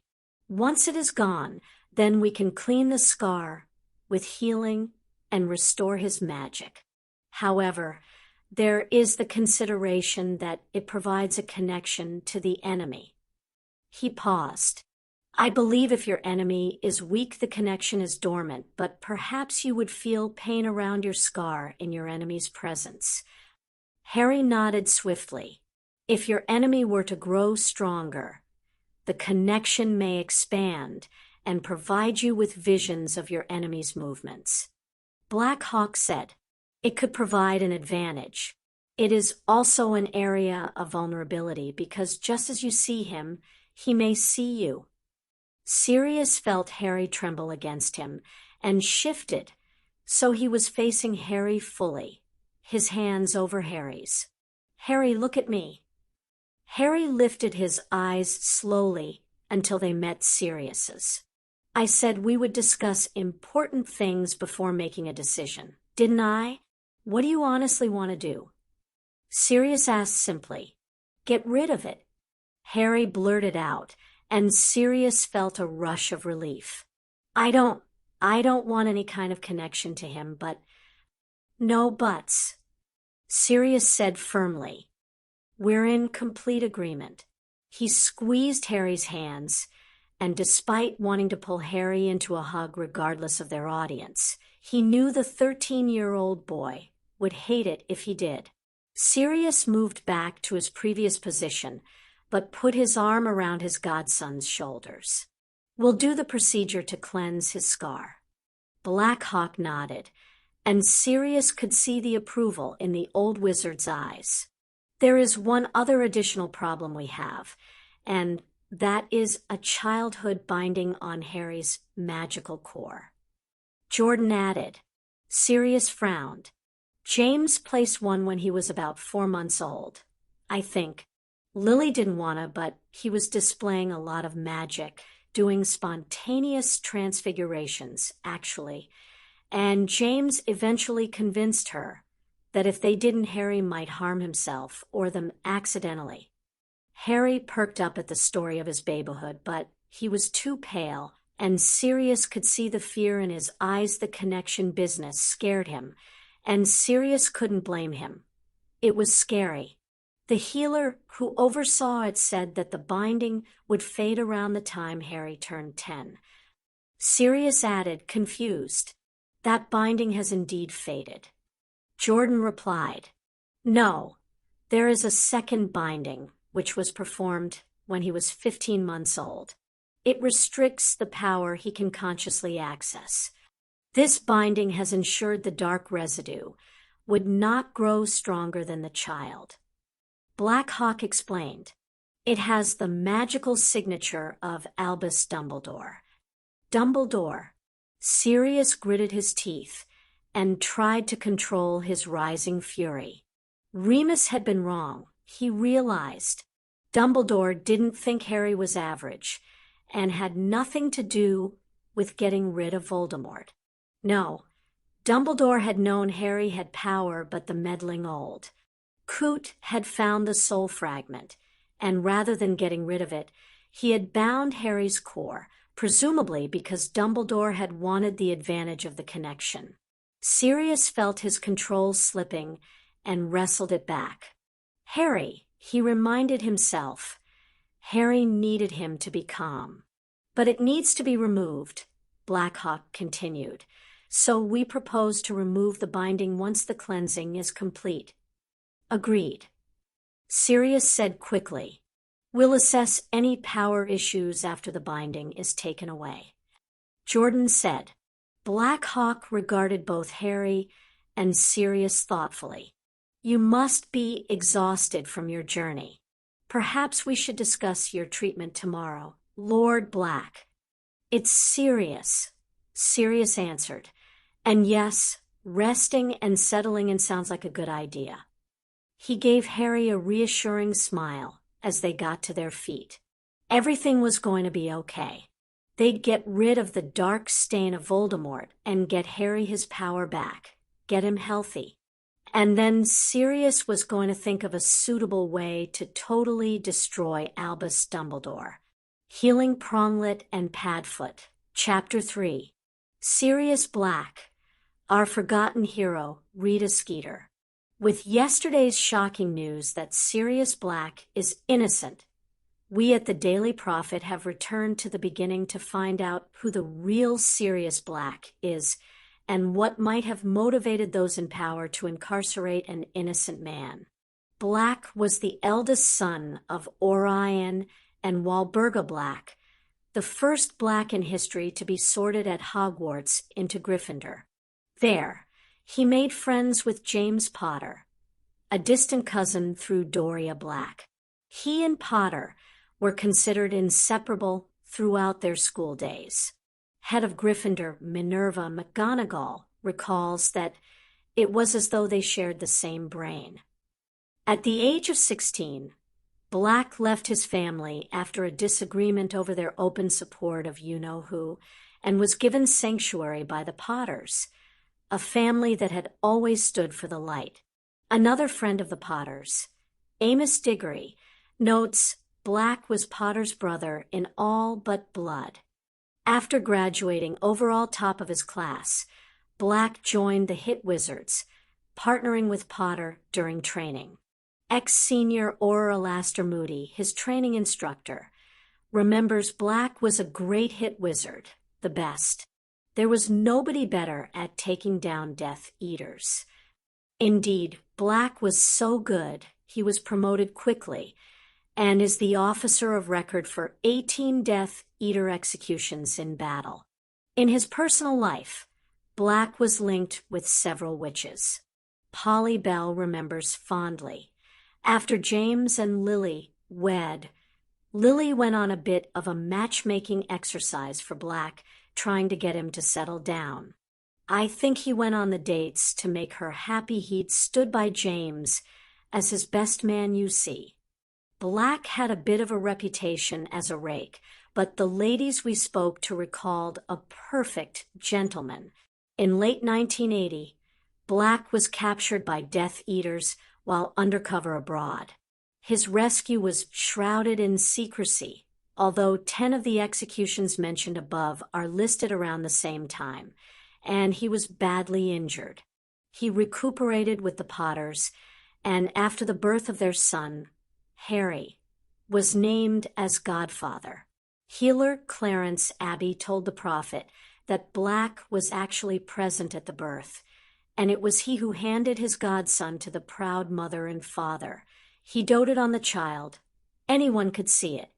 It is on this latter point that one wonders if Black's swift exile to Azkaban following the events of October 31st, 1981 was less to do with his guilt and more to do with determining the future of the boy who lived. With Black removed from the equation, the orphan Harry was placed in the Muggle world. And strangely, Black's sacrifices during the war, his long stand against you-know-who, and his deep friendship with the Potters were all swept under the carpet. Rumors abound that now that Black has been declared innocent, he will sue for the custody of Harry Potter and return him fully to our world. We at the Prophet wish him every success and welcome our forgotten hero home. Remus wondered if he should feel slightly nauseous at the outpouring of simpering as he folded the paper and tossed it to the side. Brian's press strategy was going well, though, and the seeds had been planted for the announcement of Harry's guardianship. He wondered if Albus had felt sick reading the Prophet that morning. He hoped so. He closed his eyes and pinched the bridge of his nose. He really had to get over his anger at Albus. He did owe the old wizard for providing him with a magical education, and Albus was a great wizard who was deserving of his respect, except in the matter of Harry and Sirius. He wasn't sure that he'd ever be able to forgive Albus for the Dursleys, and for not checking whether Sirius had received a trial and condemning him to 12 years of hell. Yes, Remus thought dryly. He was doing really well at getting over his anger at Albus. He glanced at the clock and pulled the Potter file back towards him. He'd fired the financial manager earlier that afternoon, and put Poon in charge. The good news was that the main bulk of the estate had gone into lockdown. Monies were supplied to the various caretakers of the properties for maintenance, but nothing substantial. The investment portfolio, though, had been left to rot from what Remus could gather. A lot of money had been lost. The outlook wasn't too bad. Harry was still wealthy, but if it had been left until Harry had reached 17, Remus believed Harry's estate would have been halved in value. Kit Bold had been as unimpressed as Remus when he had explained the reasons behind the termination. He put the Potter file aside and started to go through the mail that had arrived. It had been almost a week since Sirius had informed the Black family members that there was a new Lord Black. They had been told to reply back care of Gringotts, and Remus had collected the mail while he'd been there.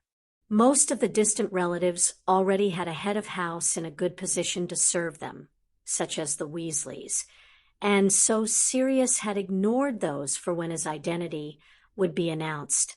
But Remus had been impressed at how he'd tracked down other relatives who were not so lucky or who had been blasted from the tree. Dear Lord Black, or should that be cousin? Thanks for the recent letter to touch base and see what the Hitchens clan is up to in Canada. There's just me and my sister Fiona now. Fi married last year to a woman called Ola. They're both happy and thinking of adopting a baby. I'm married to a beautiful woman, myself Joanne. We have 3 rugrats, Amy, and twins Billy and Ray. Amy is 12 and attends a special school for the gifted in Vancouver. We're very proud of her. Billy and Ray are still in kindergarten, but are great kids. We'd love to stay in touch. Joe's thrilled at the idea we're related to an English lord. Cheers. Rob Hitchens. The marriage of Isla Black to a Muggle man called Hitchens had started the line from the Black perspective, but it hadn't produced a magical offspring, as far as Sirius could tell. Rob Hitchens, Isla's descendant, was a Muggle working for a consultancy firm, but it hadn't stopped Sirius from sending his "Are you okay?" letter. As Sirius pointed out, his mother was probably rolling in her grave. Remus read over the letter again and noted the phrasing around the girl's schooling. It was the usual cover story for magic. Sirius would want to investigate more. Sirius, you old dog, you can't fool me.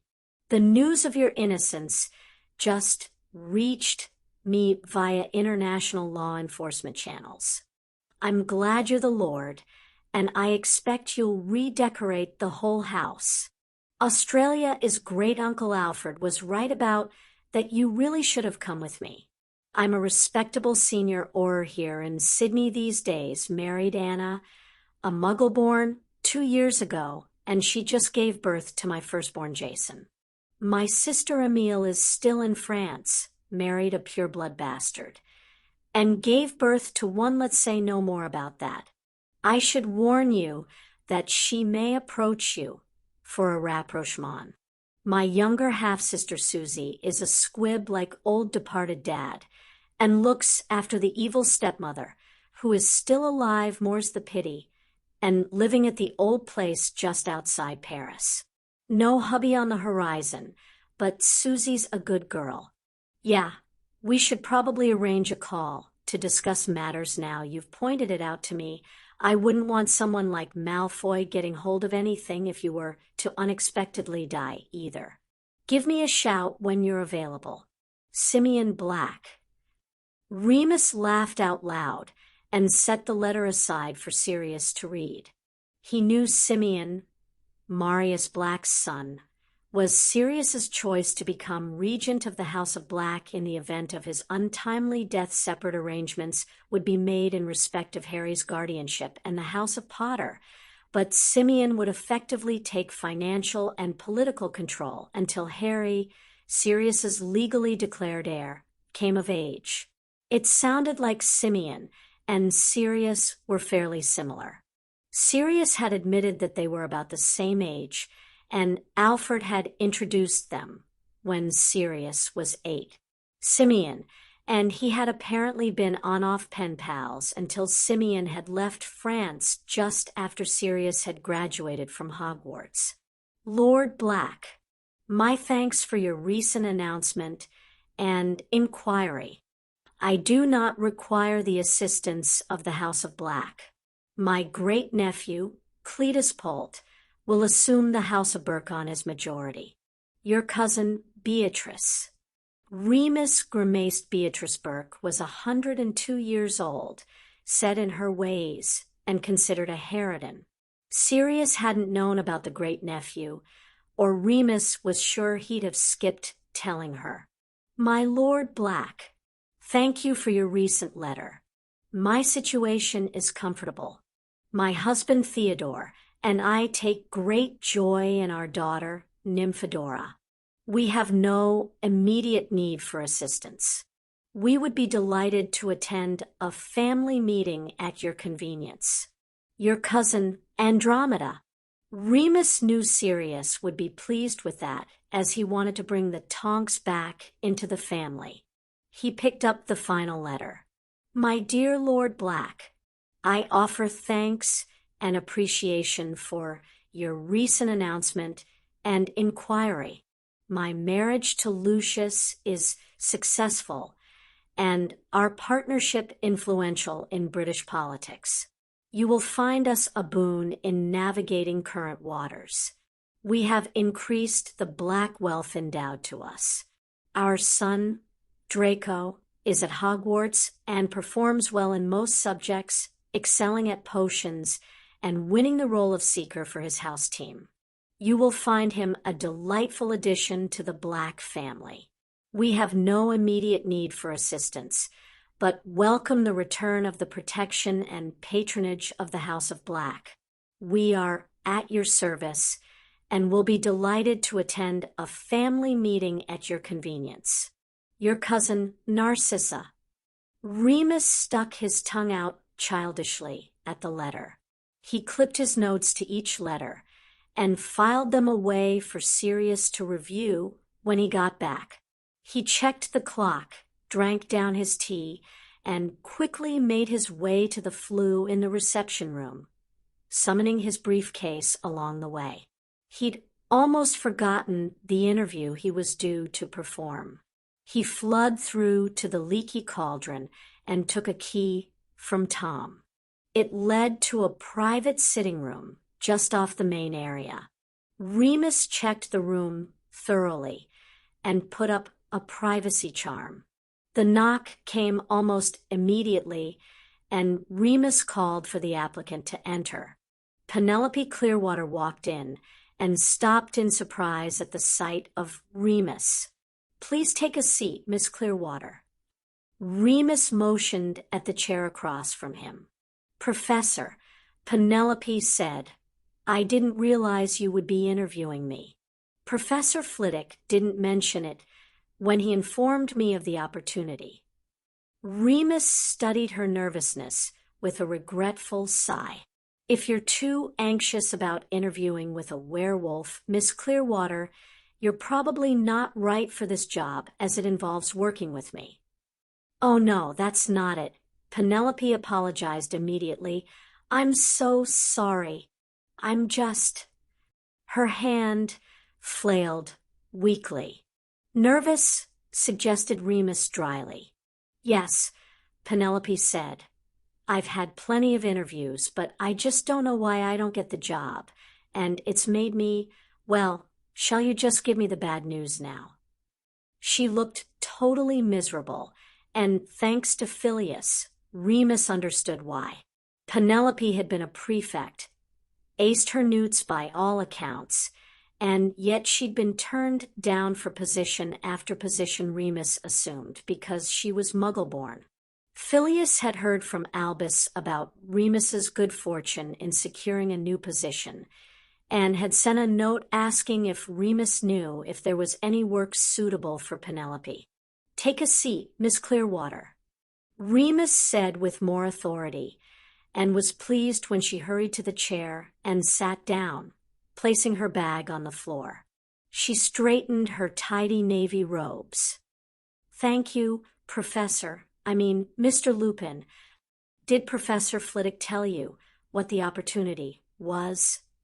Remus asked, hoping Phileas had shared that much with the girl. "A secretarial position."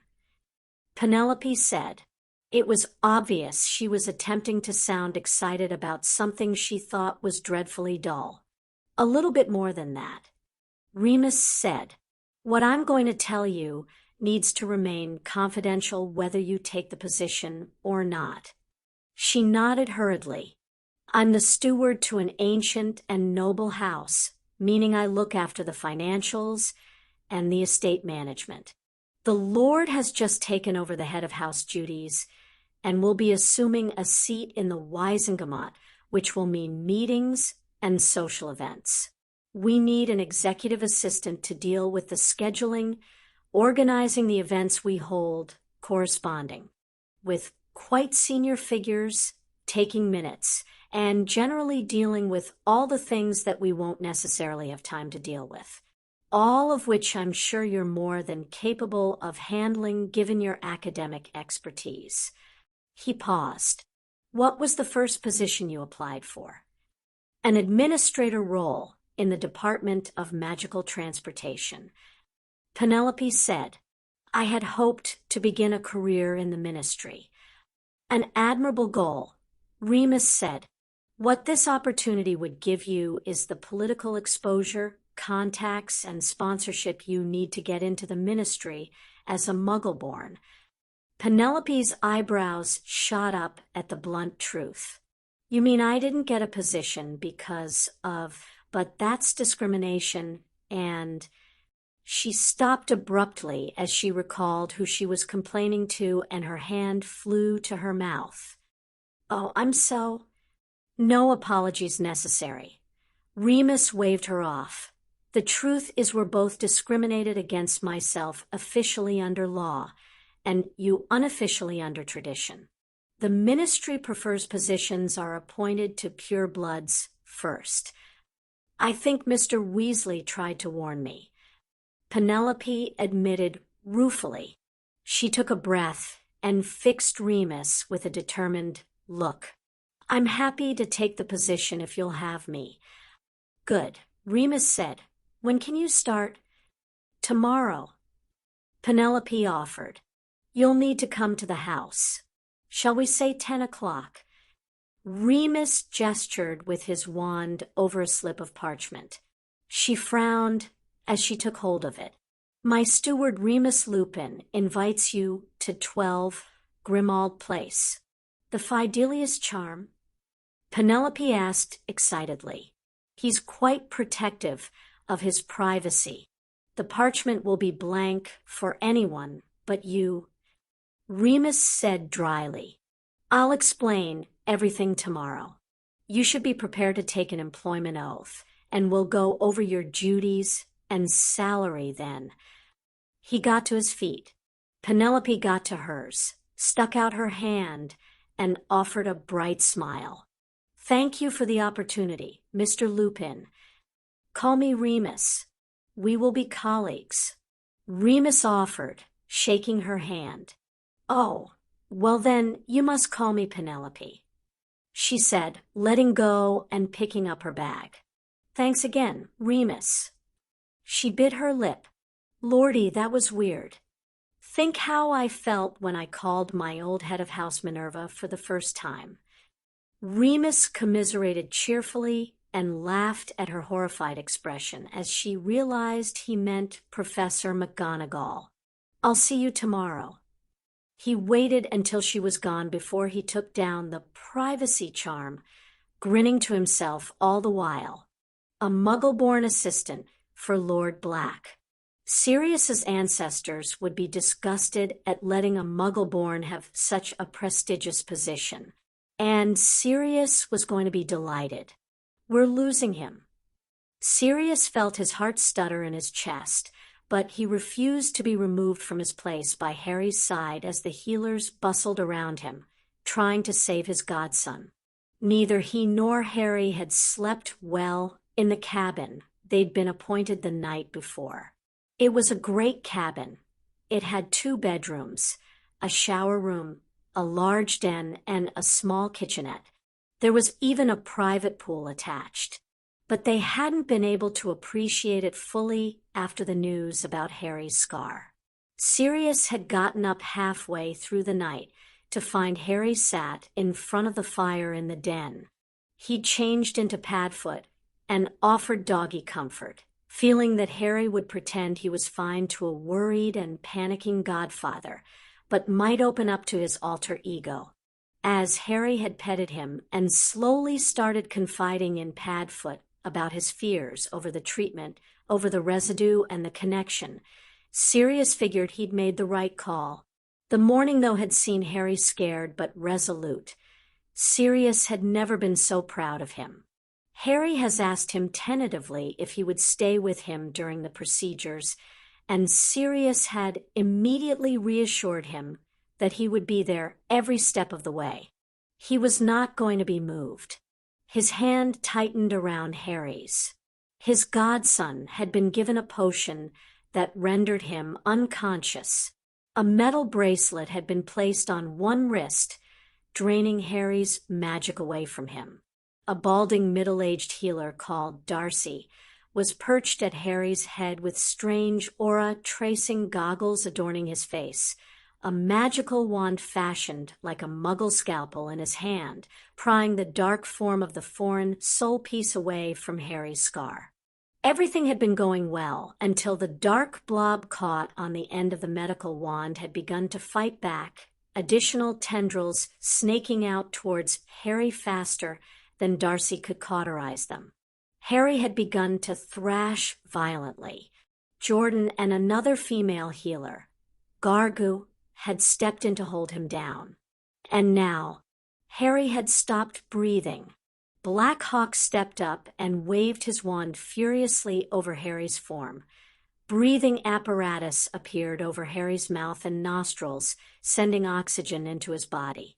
Sirius could breathe again, too. His heart pounded loudly in his chest.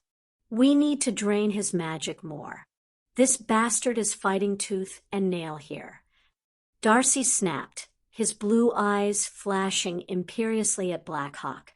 If we drain any more of the magical core, we'll kill the boy. Jordan argued. She is right. Black Hawk said. We did not anticipate the soul piece being so strong. It must have fed a great deal on the boy's magic despite the binding. Gargus snapped her fingers, her dark eyes darting towards Black Hawk. We need to give Potter power without giving the soul piece any. How? Darcy demanded, even as he severed another tendril that tried to make its way from the dark shape at the end of the wand back to Harry. There were several tendrils still attached, clinging with all their might to the scar. The only magic that answers to the boy alone would be his family magic. Black Hawk stated swiftly. He looked over Harry's prone form to Sirius. Can you call it through the Godfather oath? Sirius had no idea. He'd never heard of family magic being called that way, but he nodded sharply. I can try. He cleared his throat, brought Harry's hand to rest against his heart, and placed his own remaining hand over Harry's thin, naked chest. I, Sirius or Iron Black, Godfather to Harry James Potter and Hart, in magic, in oath. This son of the House of Potter has need of Eufamilius Magicus Protectus. Suddenly, a golden mist sprang up from Harry's skin and formed a fierce griffin, who gave a wild cry. The griffin looked towards Sirius, and somehow Sirius knew what it wanted, what he had to do. I, Sirius Orion Black, head of the House of Black, call forth the magic of the House of Black Familius Magicus Protectus. The silver snake of the House of Black poured out of the house ring. For a long moment, snake and griffin looked at each other before the snake dived into the griffin, merging with it. The griffin doubled in size and roared. "Dear Merlin!" Jordan gasped. Darcy's brow ran with sweat as he lifted his eyes momentarily to the frightening sight of the griffin. He had continued his work throughout the calling, focused on trying to remove all the tendrils of evil from Harry. The griffin roared again and dived for Harry's scar, finally sending Darcy scuttling back, losing the dark soul on the end of his wand in the process. But the griffin was suddenly there. One claw drove into the boy's head and emerged with the last of the tendrils, while the other caught the dark soul fragment in its talons.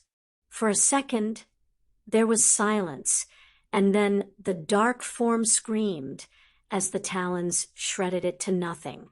The griffin gave a satisfied roar and settled back to sit on Harry's chest. The silver snake of the House of Black slowly reformed beside the griffin, and the two totems bowed to one another before the snake disappeared. The griffin shape shimmered and destabilized, returning to a golden mist that sank back into Harry's skin. James hadn't sent the magic to Lily, realized Sirius half hysterically.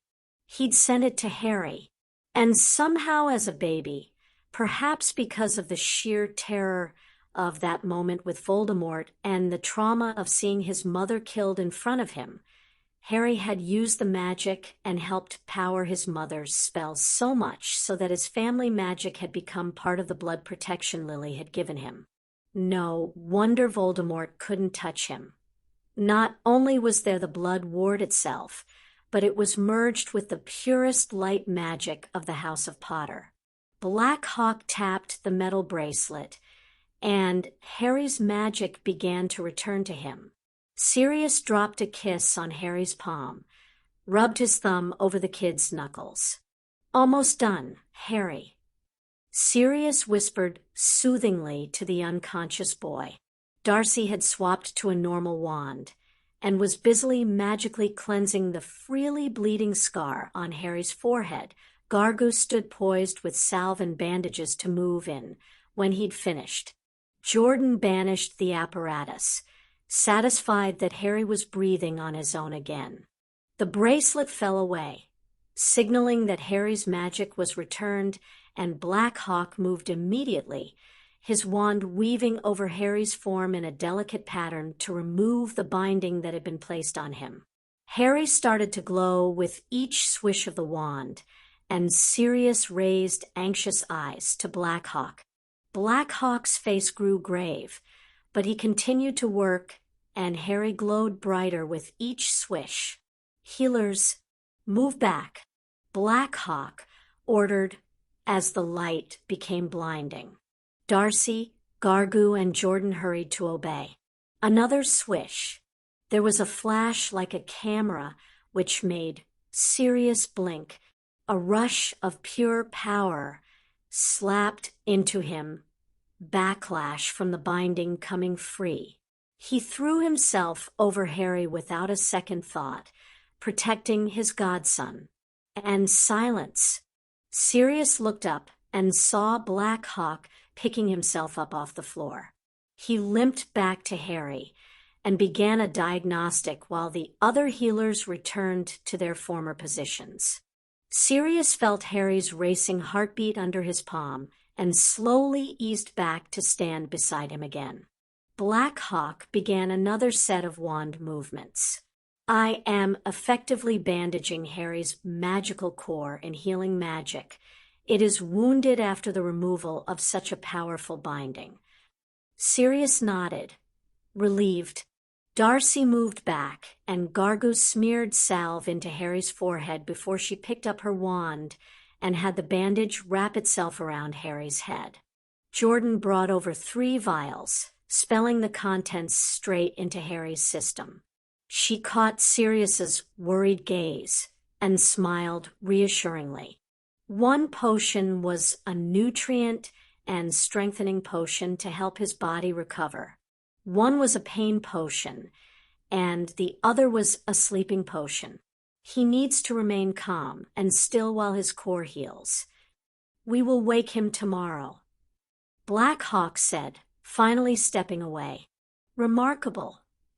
I'll say, Darcy agreed. I've never seen any as powerful as that soul fragment. He sighed. Evil things. Haven't seen one since I returned from service in Korea. I've never seen family magic work that way. Garga said, sending a questioning look towards Sirius. Me either, he said, stroking Harry's sweat-soaked hair away from his bandage scar. Family magic wasn't supposed to act with sentience the way the Griffin had. It wasn't supposed to combine with another's family magic to assist it the way the snake had. He had no clue how it had happened. If it had something to do with what Harry had accidentally done to incorporate the magic into his protection, Sirius didn't care in truth. He was only thankful it had worked. I have often thought that what we know about magic is far overshadowed by what we do not. Black Hawk said wisely. They left him then, and Sirius sat by Harry's bedside and held onto his godson's hand, content to watch Harry take breath after beautiful breath. Sirius felt like he'd lost a good decade of his life, and he figured as soon as he got to a mirror, he'd discover every single hair had turned gray. The worst was over, he reminded himself. Harry was safe and on the road to recovery. Sirius still had no intention of moving until Harry woke up, though. He was vaguely aware of the passing of time as Jordan came by, and spelled more pain potion into Harry and checked his vital signs, as the shadows crept from one side of the room to the other. It was late when Black Hawk entered the room and checked on Harry with a grace that spoke of his years of practice. Sirius ignored him for the most part. We should discuss your treatment, Black Hawk said when he was done. We delayed it because of the urgency in dealing with your godson, but you are also here as our client. I'm not leaving Harry. Sirius replied automatically. I would not ask such a thing of you. Black Hawk swept his wand around the room, and a table replete with a light dinner appeared at the end of the bed. He motioned at it. You must remain strong if you are to take care of your godson. Sirius accepted the blatant manipulation with a sigh. He rubbed his thumb over Harry's knuckles one last time, stood, and dropped a kiss lightly on Harry's bandaged forehead. I'll be right at the foot of your bed. Harry. He walked over and dropped into a chair. He massaged his forehead and looked tiredly at the food in front of him. Chicken broth of some kind with fresh bread.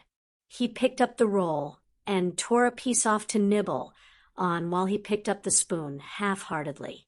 He realized belatedly Black Hawk was weaving a privacy charm so that they could talk without disturbing Harry, but would still be alerted if he so much as twitched.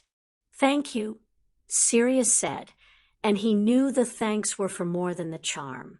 Black Hawk inclined his head and sat down.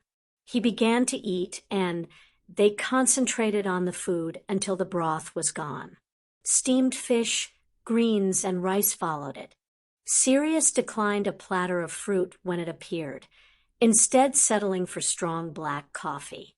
They rarely drank the beverage in the British wizarding world. Tea was preferred, pumpkin juice as a soft drink. He'd forgotten how much he liked it. Maybe he could introduce it properly, Sirius considered. It would be a good investment. His eyes flickered to Harry checking on him. His godson hadn't moved. You love him very much, Black Hawk said. Yes, Sirius replied without pretense. Black Hawk hummed. And yet you know so little about him. Sirius's gaze snapped to Black Hawk. He swallowed the first retort that came to mind. Do you have children, Healer Black Hawk? 7. Black Hawk answered. And I have been blessed with 20 grandchildren and 3 great-grandchildren. Congratulations, Sirius said dryly. Now, imagine due to your own stupidity, you lost one when he was but a baby. For years you don't see him, but you think about him when you can. And then you find him, only he's 13, not quite grown up, but not quite a child anymore either. And no, you don't know him. He held Black Hawk's gaze. But do you still love him? The old wizard inclined his head, conceding the point. You consider him blood? Yes. It was another answer that Sirius gave without hesitation. He's actually a cousin, though distant, but James, his father, was also my brother in spirit, in heart, in magic.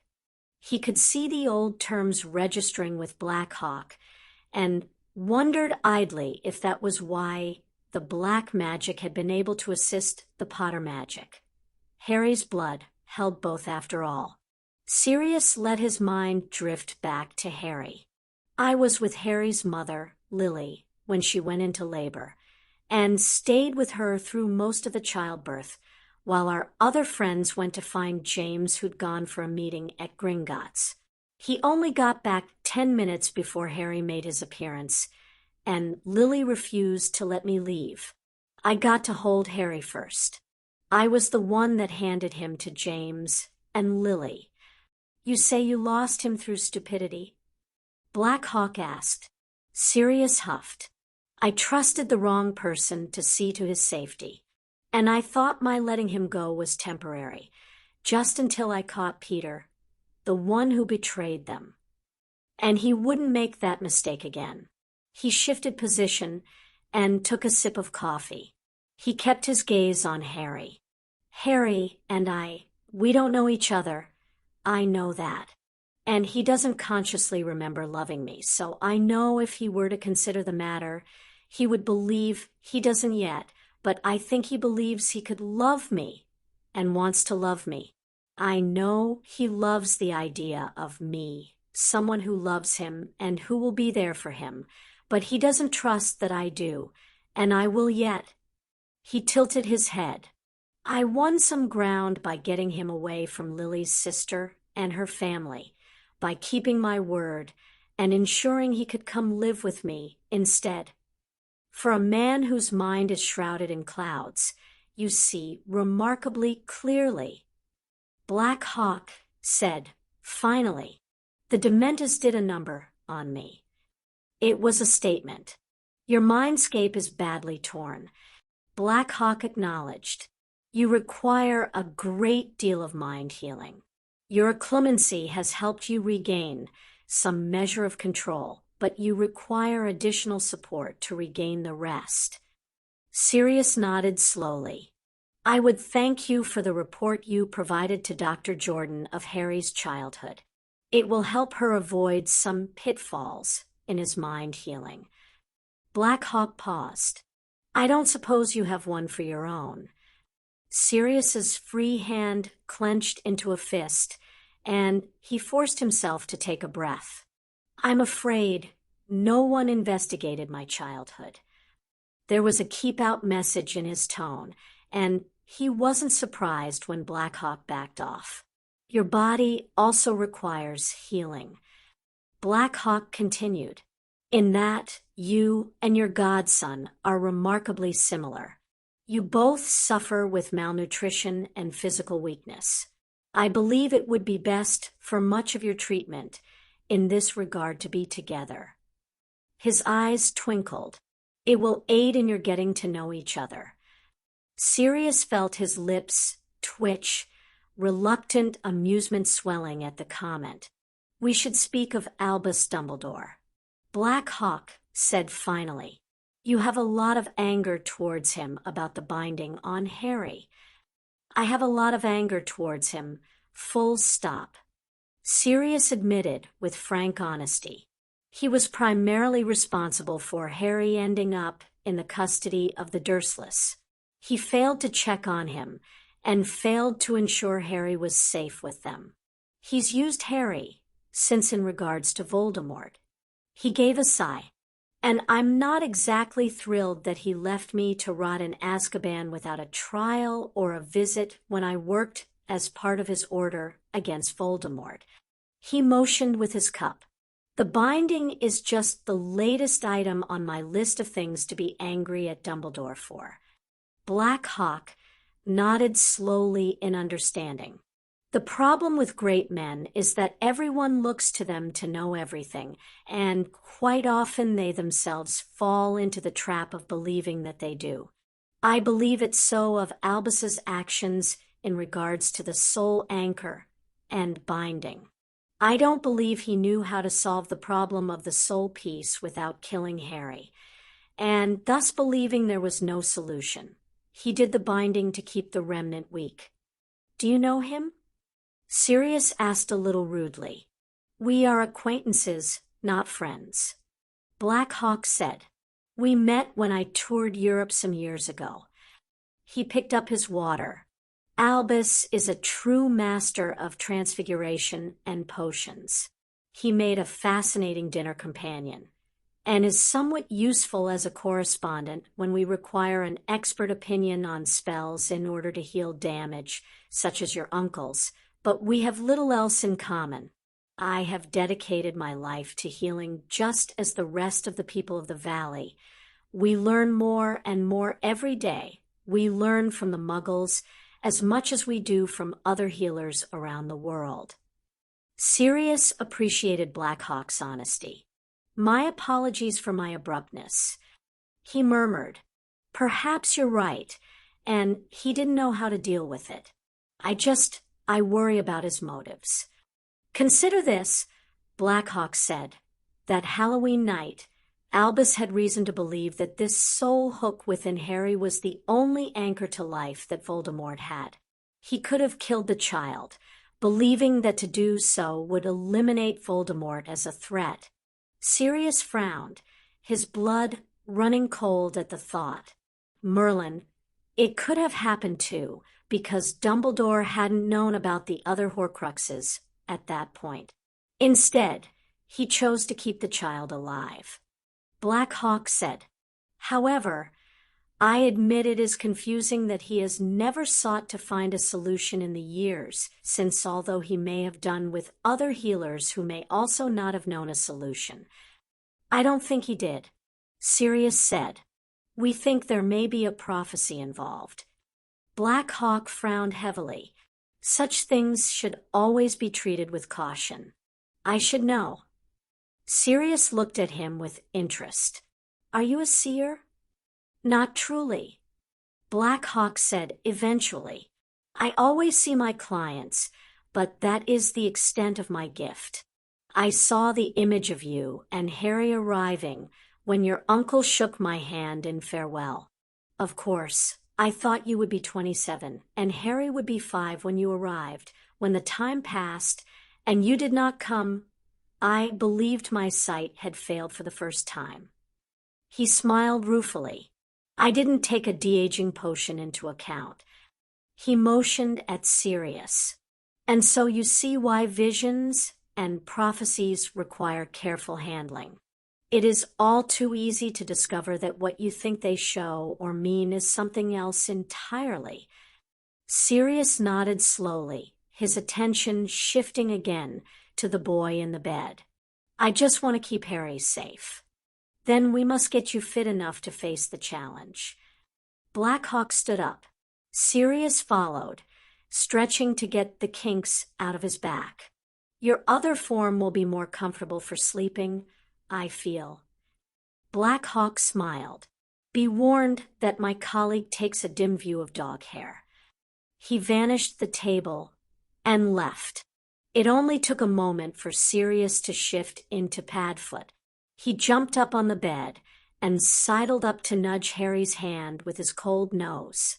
So, maybe he wouldn't kill Dumbledore, Sirius mused, mulling over Black Hawk's words. Dumbledore had kept Harry alive, and maybe the binding had been to help not hurt, so maybe Sirius would only maim him a little. He closed his eyes and let the warmth of Harry beside him, the sound of Harry's wonderful breathing, lull him to sleep. Healing Pronglet and Padfoot, Chapter 4. June 27th, 1994. The three broomsticks brought back a lot of memories of various Hogsmeade weekends as a student and a few as a professor. Remus smiled happily as Rosmerta winked at him from the bar and pointed him towards a table at the back. Moody was waiting for him, back to the wall, and at a seat which afforded him a complete view of the rest of the tavern. It was a beautifully defensive position. Remus shook Moody's outstretched hand and subsided into the opposite chair. "Thanks for meeting with me," Moody said briskly. "I really have no idea why I agreed to the job, so anything you can tell me about how to survive it would be appreciated." "It's not a problem," Remus said, amused. "We need to be finished by 3, though, as I'm meeting Minerva then." He noticed the discarded paper on the table with a half-smile. Brian's press offensive had continued that morning with the exclusive story of Sirius's escape from Azkaban, all to save his godson from the traitor Pettigrew. There had been more quotes from various important people suggesting that such an act surely should be rewarded with guardianship. Fudge had gone on record as saying that he was in support of a wizarding guardian for Harry Potter. The paper was also full of various sightings of Sirius from France to the Caribbean, as the question of Sirius's whereabouts vexed the press and the public. "Have to admit Cutter's doing a good job for Black," Moody said, noticing the direction of Remus's glance. "Although I suspect you already know that. I couldn't possibly comment," Remus said as Rosmerta came over and took their orders for lunch. Moody waited until the innkeeper was well away from them before he erected a privacy bubble. I know you know more than you can say. I won't ask you about Black's whereabouts. I don't deserve to know since I was one of the idiots who dropped the ball where he was concerned, but I would appreciate knowing the kid is safe and away from the Muggles." Remus regarded him, faintly stunned. He cleared his throat. "Harry is safe and away from the Dursleys." "Good." Moody took down the privacy bubble with a swish of his wand. "Now, about this bloody school business. It was a good lunch. The food was excellent, and Moody was entertaining and frighteningly good at deconstructing Remus's old lesson plans into real-life stories. He made meticulous notes of the students, and Remus could see that he already had a copy of the final exam results. Moody was appalled at Albus's choices of data instructor before Remus calling Lockhart a slimy fraud and Quirrell a blithering idiot. Remus also took it upon himself to inform Moody of the events of Harry's first and second year. Moody was about as impressed with what had happened as Remus was. What were they thinking? Moody grumbled as Remus finished up the story of the basilisk. Anyone with an ounce of common sense would have known it was a basilisk after the ghost got hit. "Beats me," Remus agreed amiably. "The lad's got a penchant for being in the wrong place at the wrong time," Moody said thoughtfully. "Or the right place at the right time," Remus pointed out. "No, I think my version is more apartment," Moody argued. Remus laughed. "It probably is at that." Moody suddenly looked towards the front of the inn and gave a snort. "Heads up, Albus has entered the building." Remus turned and found an annoyed-looking Minerva marching up to him, with Albus walking serenely behind her. "Minerva." "Remus." Minerva glared at Albus. "I apologize, but when I mentioned I was meeting you, Albus insisted on coming along." "Albus." Remus greeted him politely. He felt a little nervous. He had taken the headmaster to task at their last encounter. Albus smiled at him. Remus, forgive the intrusion, but I wish to apologize for the other day. You are quite correct, and I promise I will caution Severus before the next school year. Minerva harumphed, as if that has ever done any good. Minerva, Albus began. I have been telling you for years that his behavior as a professor is unacceptable, and you assure me you talk with him, but then he carries on regardless. Minerva argued fiercely, her Scots brogue thickening with her anger. Albus looked completely taken aback at her outburst, and Remus fought the urge to applaud. What did Severus do now? Remus asked, getting to the heart of the matter as he saw Moody erecting another privacy charm. It wasn't like Minerva to be so indiscreet about a colleague. Minerva grimaced. I don't wish to say, Remus. But her eyes fell to the copy of the prophet, and Remus guessed that Severus had said something about Sirius. I see. Remus could hear his inner wolf growling, and breathed in deeply. I expect Sirius would be rather unsurprised at Severus's attitude. He glanced at Albus. I'm sure you'll agree, Albus, that if Severus were to make any derogatory remarks to Harry about Sirius, that he would be acting very unprofessionally. It seems I will be having a rather long conversation with Severus. Albus conceded with a sigh. Have you heard from Sirius yet, Remus? Not since you and I last talked, Albus. Remus said truthfully, have you sent word to Harry? Alas, he and the Dursleys have not yet returned to their home. Albus informed him with what looked like sincere regret. Remus pushed himself out of the chair. Alaster, it was good to see you.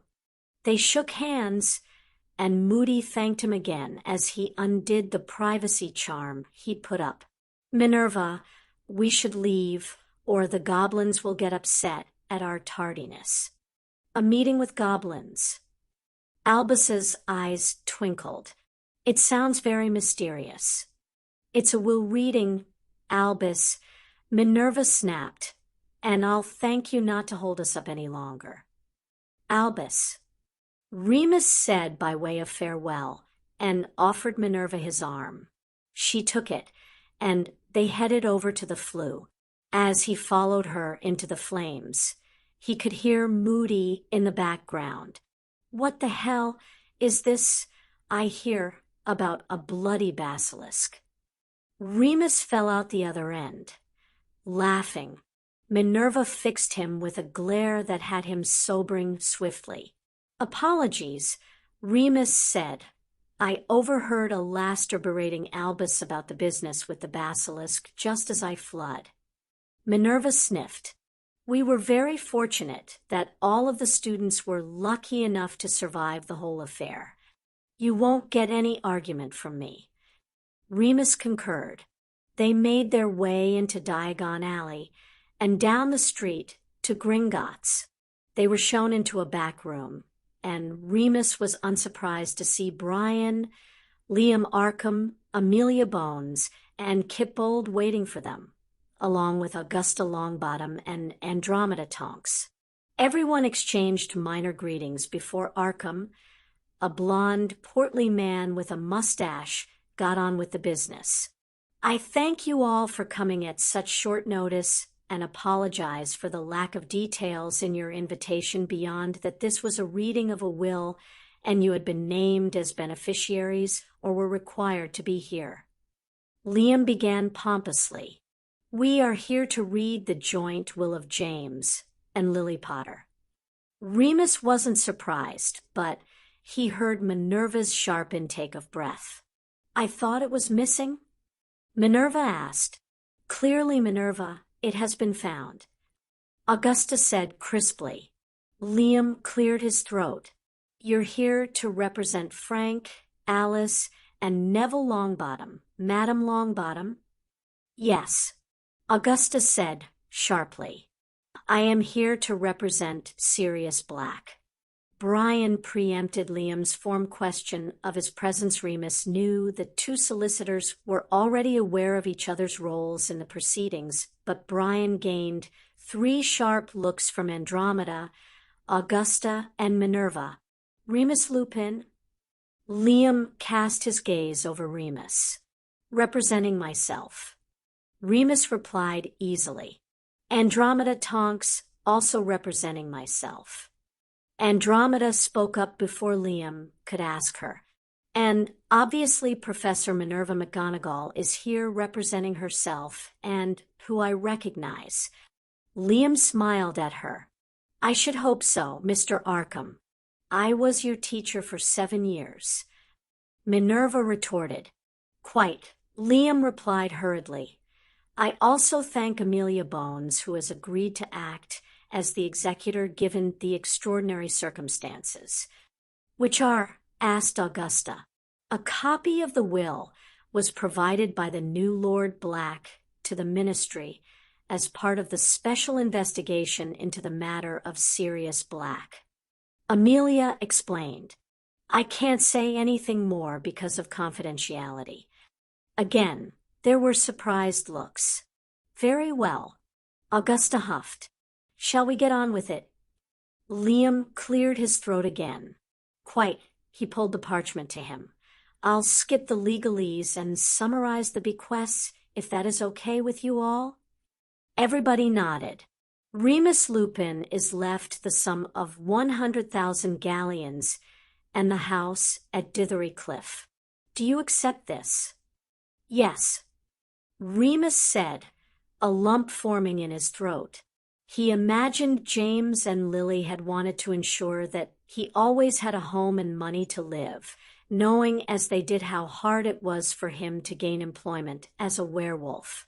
Minerva McGonagall is placed in charge of the Lily Potter Scholarship Trust, which should be used to provide 1 free place to a Muggle-born student every year, including tuition for their 7 years of study, school supplies, and a modest spending allowance to be set at her discretion. Funds are to be taken from the Potter Vault, set aside in a separate vault for the trust, and receipts provided to the Potter steward via Gringotts. Should she relinquish her position, she should recommend a replacement. Do you accept this duty? I do, Minerva said, and Remus could see the glint of tears in her eyes. Now to the rest, Liam said briskly, starting with Mr. Black. Sirius Black is left the sum of 100,000 galleons and the share of the flat 2A, London Street, owned by James Potter. Does Mr. Black accept this? On his behalf, yes. Brian replied. Neville Longbottom is left 10,000 galleons from his Uncle James and Aunt Lily. The funds are to be used at the discretion of his parents, Frank and Alice Longbottom, or his named legal guardian until he is of age. Madam Longbottom, do you agree to the bequest? Yes. Augusta's starchy exterior was shaken. Remus remembered that the Longbottoms, although an ancient and noble family, were rumored to have suffered financially over the years since Frank and Alice had been attacked.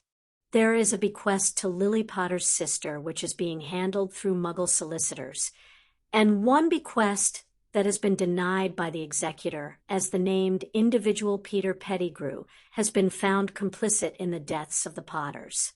The remainder of the estate is bequeathed to their only son. Liam noted, glancing at Amelia. All that is left is the appointment of a legal guardian for Harry James Potter, the Potter's son, assuming responsibility for his care and upbringing, and assuming regency of the House of Potter until he comes of age. Frank and Alice Longbottom are named as first in line, with provision made for the guardianship to pass to Sirius Black should they refuse or be unable to assume responsibility, and additional provision made for it to pass to Minerva McGonagall should Mr. Black decline or be unable to assume responsibility, or Andromeda Tonks should Professor McGonagall decline or be unable to assume responsibility.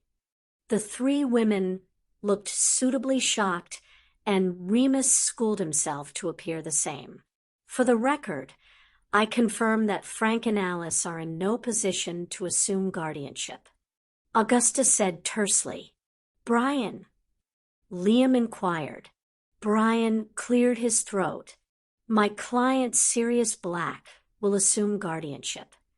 Liam nodded and looked over at Amelia. I assume as custody is currently held by Muggles, the Ministry will review the matter. Amelia sighed. The Ministry has already reviewed the situation and has agreed guardianship of Harry Potter should follow the legal wishes of his late parents, and therefore is awarded to Sirius Black. She glared at everyone in the room.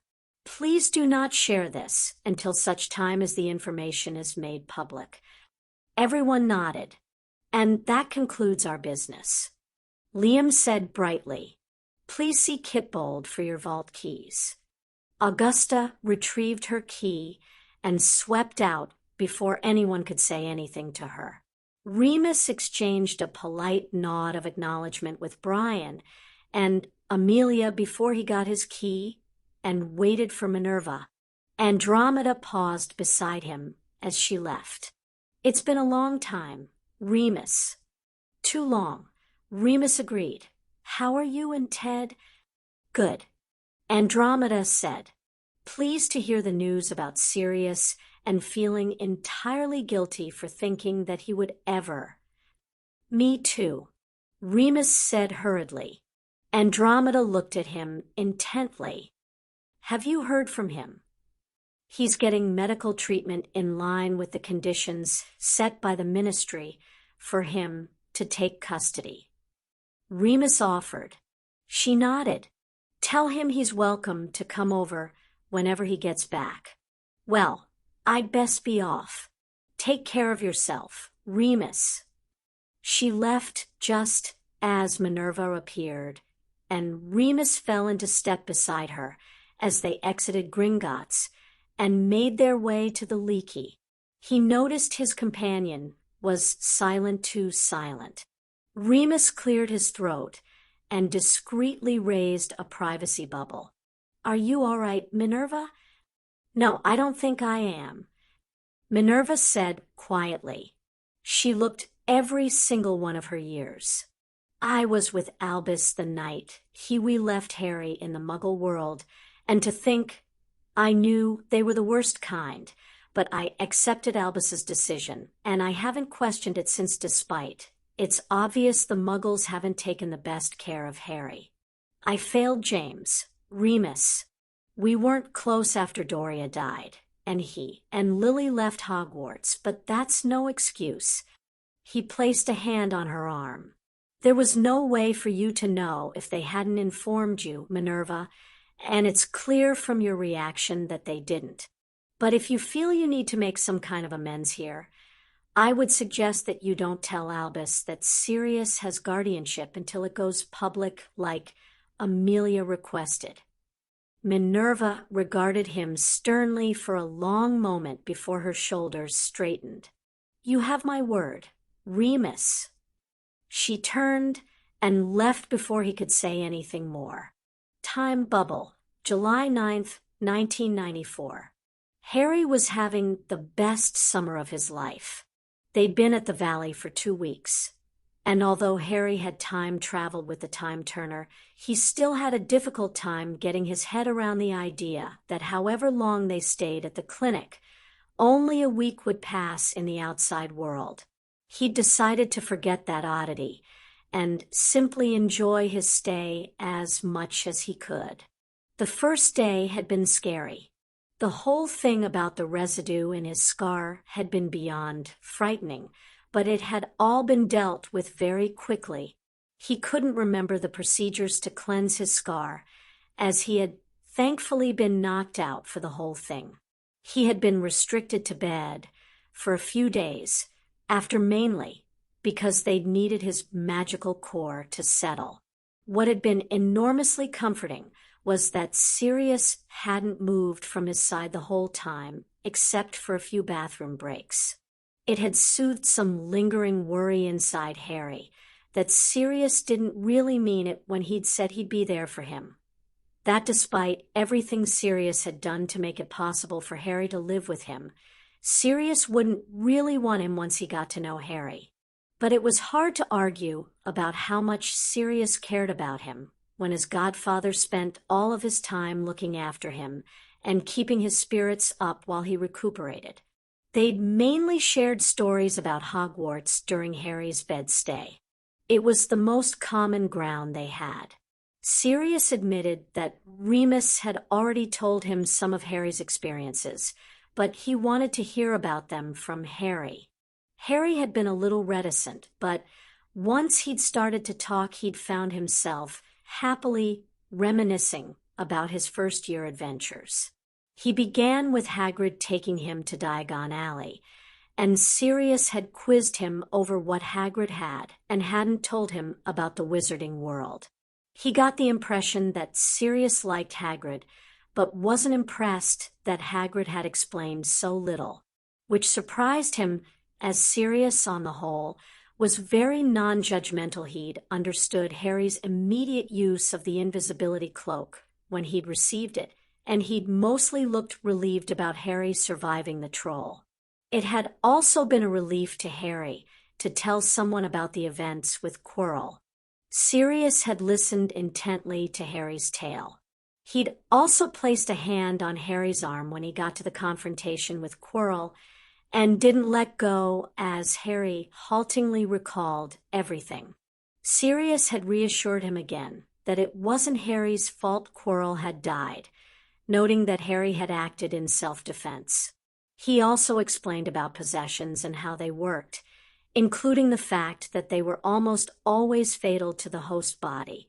That Ginny had survived her possession seemed something of a miracle. The discussion had made Harry feel better. He hadn't actually realized that he'd still been so upset about what had happened with Quirrell. He'd kind of bundled it all up and shoved it to the back of his mind. Harry had been beyond ecstatic when Sirius had reciprocated, telling Harry all about Sirius's first year at Hogwarts, which luckily also included many stories of his father, and even some about his mother. He'd smiled when Sirius had told him he and James had agreed to be friends after sitting in the same compartment on the train, but had been dismayed when Sirius admitted that they'd made a bad impression on Lily during the same trip because they'd had an immediate enmity with Snape, who had been her friend. He'd also been dismayed by Sirius's admission that although they disliked Snape because they could tell he'd used dark magic, something his mother had probably not known, he and James had also been rather snobbish and full of themselves. But he'd laughed at Sirius's recounting of how he'd begged the hat for Gryffindor knowing James would be placed there, and at all the pranks they'd played through the school year. He'd enjoyed Sirius's tale of how they'd eventually included Remus, who they'd quickly realized was simply brilliant, and had slowly worked out he was a werewolf but hadn't wanted to say anything in case it upset him. Sirius avoided talking about Wormtail, and Harry couldn't blame him. They'd repeated the storytelling the next day with their second years. Sirius hadn't flinched at all over the fact that Harry could talk to snakes, and Harry had been thrilled at Sirius's continuing unwavering acceptance of him. Again, it had helped to talk about the fight with the basilisk. Sirius had teased him over being a knight in shining armor. Sirius confessed in an overly sad fashion that his second year hadn't been all that exciting in comparison. Mostly, they'd finally broached Remus's affliction with him and tried to work out a way to help him. Sirius eventually stumbling onto the idea of becoming an animagus. He recounted how Harry's father had also tried to become friends with his mother again, but how her continuing friendship with Snape had kept them at odds. He'd confessed with more than a little chagrin that although Snape could give as good as he got, He and James had probably crossed the line from pranking to bullying a few times where their nemesis was concerned, and so it wasn't any wonder Lily thought them both prats. Harry was glad Sirius had been so honest with him, but it disturbed him that his dad and Sirius could bully someone, even Snape. It explained a lot about Snape's attitude towards Harry. Then he remembered how Snape had accused Sirius of trying to kill him, and asked Sirius about that.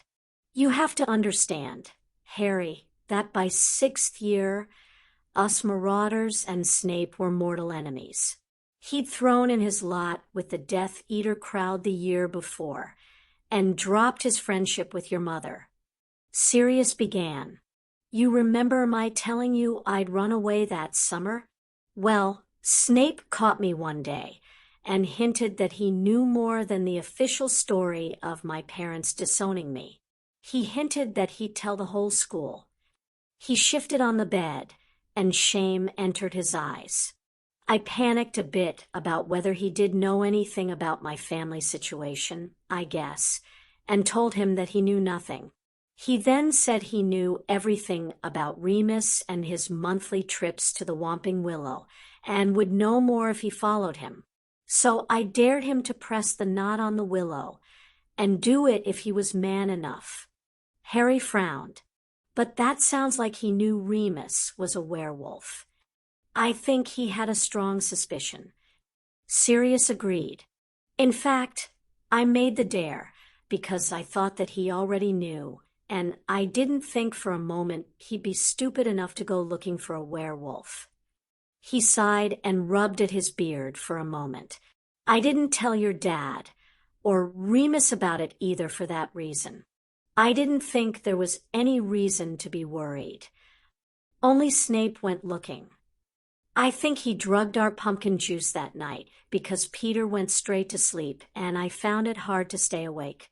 Your dad had sensibly stuck to water, so he was fine and bloody annoyed with us for snoozing. When I realized we'd been potioned, I worked out Snape must be going after Remus. I figured Snape was going to try and kill him. So I sent James to save Remus while I got an antidote to the potion. He sighed. I ran after them as quick as I could, and luckily your dad had already got there and was hauling Snape's arse out of the tunnel. Just as I ran up to help him, Dumbledore appeared and marched us all to his office. He let James go pretty quick. Snape, he made promise not to tell people about Remus while we were students, said something about the fact that that was his punishment, and then something vague about how it wasn't too late. And you, banned from Hogsmeade weekends for the rest of the year, and the Quidditch team. And I had detention for the rest of the winter term. Sirius explained. Wasn't as bad as the 2 months of silence and the ban from joining them at the next full moon that I got from Remus. He stopped talking to you? Harry had never considered that the friends must have had issues just like him, Ron and Hermione with the firebolt. If Snape had found him, if Snape hadn't killed him and he killed Snape, or even just attacked him, Remus would have been executed. Sirius said gravely, My dare put his life at risk. He was quite right not to talk with me. I understood it even if it was a horrible 2 months. He gestured at Harry. Your dad forgave me after a day or so. He was mostly annoyed because Lily had been warming up to us, but because the rumor around the school was that it was a prank that had gone wrong, and we'd almost killed Snape. She was giving your dad the cold shoulder. That, and your dad said I should have told them about the dare when I did it, and he was right. Peter stayed on the fence pretty much, which should have clued us in for what happened later, come to think about it. But Remus forgave you, right? He did when your dad intervened and pointed out that Snape had probably contrived the whole thing, both provoking me and going to the tunnel. He said Snape had probably hoped he'd get Remus executed and me expelled or in prison. Sirius grimaced. But I don't think Mooney ever truly trusted me after that.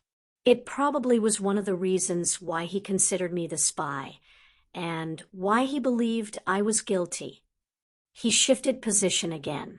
And maybe because I felt that distance he'd put between us, I was more inclined to think the worst of him too. You're okay now, though? Harry questioned, a little afraid that they weren't. We are. Sirius smiled. I think mostly we're just pleased that we have each other as a friend again, and what's past is past. Shame Snape doesn't feel that way. Harry commented. No, he knows how to hold a grudge. Sirius said. Truthfully, so do I. I don't like him. I know I won't be apologizing to him anytime soon. I'd rather pull my own teeth out first. Harry chuckled at that. Sirius poked his leg through the blankets. The dare was a mistake, though, and I regret it, but I'm not going to pretend to you that I'm perfect, and I don't expect you to be either. I can be a little reckless at times. I can maybe be too cruel and ruthless if I'm crossed. And I have a habit of acting before I think. Everybody has flaws. Harry flushed, but he was comforted by the words nevertheless. It helped that Sirius didn't expect him to be perfect. He could just be himself. I think I have the same flaw, he said, acting before thinking, and I have a bit of a temper sometimes. Hermione says I brood. Well, Sirius said, we can work on improving ourselves together, but we should always keep in mind that it's okay not to be perfect. In his heart, Harry forgave Sirius the whole affair with Snape quite quickly. Harry had to admit his own dislike of Snape was well-rooted, especially since Snape was so unfair to him, had been unfair to him from the moment Harry had arrived at Hogwarts. It just seemed a shame to Harry that someone who had been such good friends with his mother was so bitter towards Harry himself, even if he understood why more after all of his discussions with Sirius. The following day, they had moved on to Harry's third year, and although Sirius had witnessed everything from a distance, he still wanted to hear all about it. Sirius, in return, had shared his third-year stories, which revolved mostly around the Marauders' continuing efforts to help Remus, more pranks, and Harry's dad still trying to build a friendship with his mom and still failing badly. Harry had been sad as they moved back to the cabin that they'd ran out of school years to trade. Sirius had proposed that they made it a tradition that the first day of the summer holiday would be spent with Harry telling Sirius all about his school year, and Sirius would tell him about the equivalent year of his own. It warmed Harry that they had plans for the future, that they had started a tradition. The days since had settled into a routine. Mornings began with a healthy breakfast and the exercise routines that Dr. Jordan had assigned them both, an eclectic mix of yoga, tai chi, weights, and jogging. They had a light lunch, usually in the cabin. They split up in the afternoons for the mind-healing sessions. Sirius's were longer because of the damage done by the Dementors, and Harry's were a mix of mind-healing, occlumency, and art therapy. The occlumency sessions were a tad boring since it was mostly meditation to sort through his memories and to build a defense around his mind. Talking about the memories was the worst part. Harry didn't really want to talk about any of his life under the cupboard or his previous summers with the Dursleys. Healer Faye didn't pressure him, but she made it clear that dealing with his memories was an important part of his treatment. He had started to accept her reassurance that he wasn't being judged about any of it, but he still didn't want to talk about it. The art therapy was better. Harry had liked rediscovering painting as a hobby. He'd enjoyed it at primary school, and he thought it was a shame Hogwarts didn't offer that kind of course. He vaguely remembered Stonewall offered an art subject. Harry enjoyed the late afternoons more.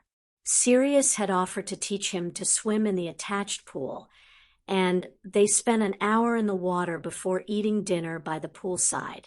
The evenings were spent playing cards. Sirius had taught Harry poker, and promptly regretted it, or board games. Sirius insisted on being the dog in Wizard Monopoly.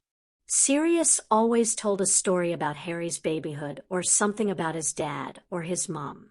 It was simply the best summer of Harry's life, except for the fact that Harry couldn't do any magic or fly until they checked his magical core again, but that was what they were going to do that morning. Black Hawk greeted them warmly as Sirius and Harry were shown into a large treatment room by Jordan. Harry grinned back at the old wizard.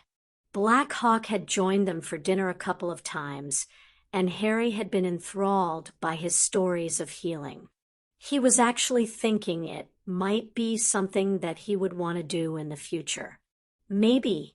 He'd kind of considered becoming a teacher when he'd thought about life after the Dursleys before he'd known about Hogwarts, but that had mainly been because they were practically the only other adults he'd seen outside of the Dursleys.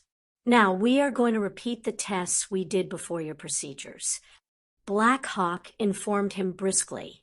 He motioned to a bullseye target set at the end of the room.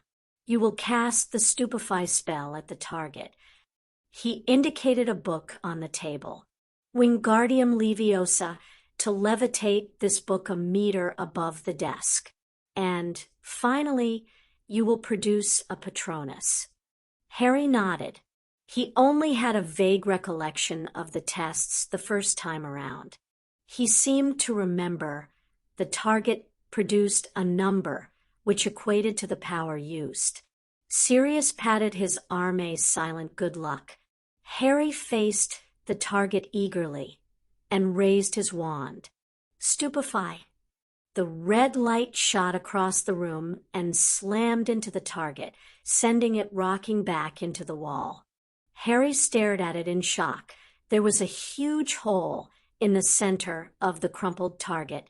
The number that appeared in the air above, it was meaningless to Harry, but Black Hawk was looking at it with a wide-eyed surprise that disconcerted Harry. I'm sorry, Harry began urgently. About the target? Black Hawk waved his apology away. You have done nothing wrong, Harry. Do not worry. He exchanged a look with Sirius, though, that clearly indicated to Harry that something was wrong. Try the book, Harry. Sirius encouraged. Harry swallowed hard and faced the desk. He aimed his wand and, with a swish and a flick, said the spell out loud. The book shot up into the air, and Harry had a hard time yanking it back before it hit the ceiling. Something's wrong, isn't it? Harry asked as Black Hawk's expression grew more concerned. Not so much wrong as unusual. Black Hawk assured him calmly. Lower the book and cast your Patronus, Harry. Harry set the book down with an audible thump. He forced himself to focus so he could cast the Patronus. He aimed his wand at the empty space beside him. Expecto Patronum. The stag leaped out of his wand and clattered onto the tiled floor. The luminescent animal tossed its antlers and pawed the ground, leaving scuff marks behind. Sirius approached carefully. He reached out a hand and patted the stag's nose. Hello, prongs. He said, awed. The Patronus was not only corporeal, it was solid. He smoothed a hand down a flank, and Harry could see the fine hair of the stag's coat brush through Sirius's fingers. The stag blew a huffy breath through its nose. It looked to Harry for instructions. Harry cleared his throat. It's okay, you can go. It transformed into a glowy mist before disappearing altogether. Beautiful. Black Hawk said, almost reverentially. Thank you. Harry said automatically, What's wrong with me? He asked bluntly, fear churning in his gut. Nothing's wrong with you, Harry, Sirius said firmly. But your power levels are off the wall. I have never seen a solid Patronus, not even from Dumbledore. That binding was obviously keeping a lot of your magic locked up. We're going to need to work on you gaining some control over it. I agree, said Black Hawk serenely. Your magic is stable, but you are unused to having so much of it at your disposal. You will need to retrain, otherwise you might have instances of quite dangerous accidental magic. Harry's gaze went unwilling to the damaged target on the other side of the room. If that had been a person, Sirius nudged Harry's arm. It's going to be okay, Harry. We'll work on your magic in the evenings. Black Hawk nodded. As your stay here will need to be extended. If you wish, I will arrange access for you to the town. You can flew there from the clinic here. We do not wish for you to get cabin fever as you recover. That would be appreciated. Sirius replied. I would also like to invite you both to my home for dinner. Black Hawk's eyes twinkled. I also have a granddaughter. And a grandson your age I can introduce to you. Harry, I thought perhaps you might like to spend time with people your own age. Harry's mood brightened. That would be great. He smiled sheepishly. I kind of miss my friends. Of course you do, Sirius said. Thank you, Healer Blackhawk. Blackhawk smiled warmly. Call me Nashi, Sirius. He motioned at them. I will leave you for tonight, and will see you both tomorrow. Harry waited until the old wizard had departed before he slumped against the desk and sighed heavily. I'm sorry. He gestured at his godfather. It's my fault you're stuck here. Firstly, there's no need to apologize. It's not your fault someone bound your magic. Sirius replied. And secondly, I get to spend more time with you, helping you relearn magic. That's not a bad thing in my book. He felt a little reassured, but still, I'm sure you have important things you have to do back home, though. Nothing is more important than you, Sirius said immediately. Harry blushed, happy and bewildered at the sincere statement. Come here. Sirius held open his arms. Harry moved into the hug with only minor reluctance roll of his eyes, and mostly that was for show he was a teenage boy. He wasn't supposed to want hugs. But his mind healer thought they were good for him, and he secretly enjoyed the comfort of being hugged. Sirius was great at hugs. His godfather seemed to instinctively know how to hug him. Secure but not suffocating, comforting but without babyish words of nonsense like Petunia gave Dudley. And Sirius had a sixth sense about when to step back before Harry started to feel embarrassed. Like right then, Sirius patted his back quickly and eased away, although he clasped Harry's shoulders and looked him in the eye. I don't want you to worry about this. You're a powerful wizard. We just need to work through your lessons again. Okay? Okay, Harry mumbled, nodding. It's just... He bit his lip as he tried to figure out a way to tell Sirius that he wasn't that good a student. I don't want to disappoint you. Why would you think you're going to disappoint me? Sirius asked, surprise written all over his face. Harry could feel his cheeks heating with shame. I'm not like my mom and dad. I'm not as smart as they were. Sirius sat on the desk and patted the space beside him, indicating Harry should join him. Why do you think you're not as smart as your parents? Harry ducked his head. Well, I'm not. I mean, you said they were top of their classes like Hermione, and I'm not, well, except in defense against the dark arts. Sirius looked at him closely. Look, your dad was one of those annoying people who could get good marks without trying very hard. He just had this intuition about magic. It used to drive Remus bonkers because we would never see him working, but then in class he'd produce a perfectly conjured bouquet of flowers or make a fork dance the can-can. Harry smiled at the image. Your mum had an affinity for charms and potions, but she worked hard to get the marks she did. She spent a lot of time in the library and a lot of time practicing. Remus was like that, although he had no affinity for potions at all. He knew the theory backwards, but every time he got in front of a cauldron, it'd melt. Sirius said, I probably fell somewhere in between Transfiguration and Defense Against the Dark Arts came easy to me, but I had to work at the rest. Harry listened carefully, hearing the underlying message in Sirius's words. Good marks and class positions took work, and if he didn't put the work in well, he'd end up where he was, average in all but the one subject that came naturally to him. But class positions aren't everything. Sirius continued, Do you try your best? He didn't want to lie, but he didn't want to admit the truth either.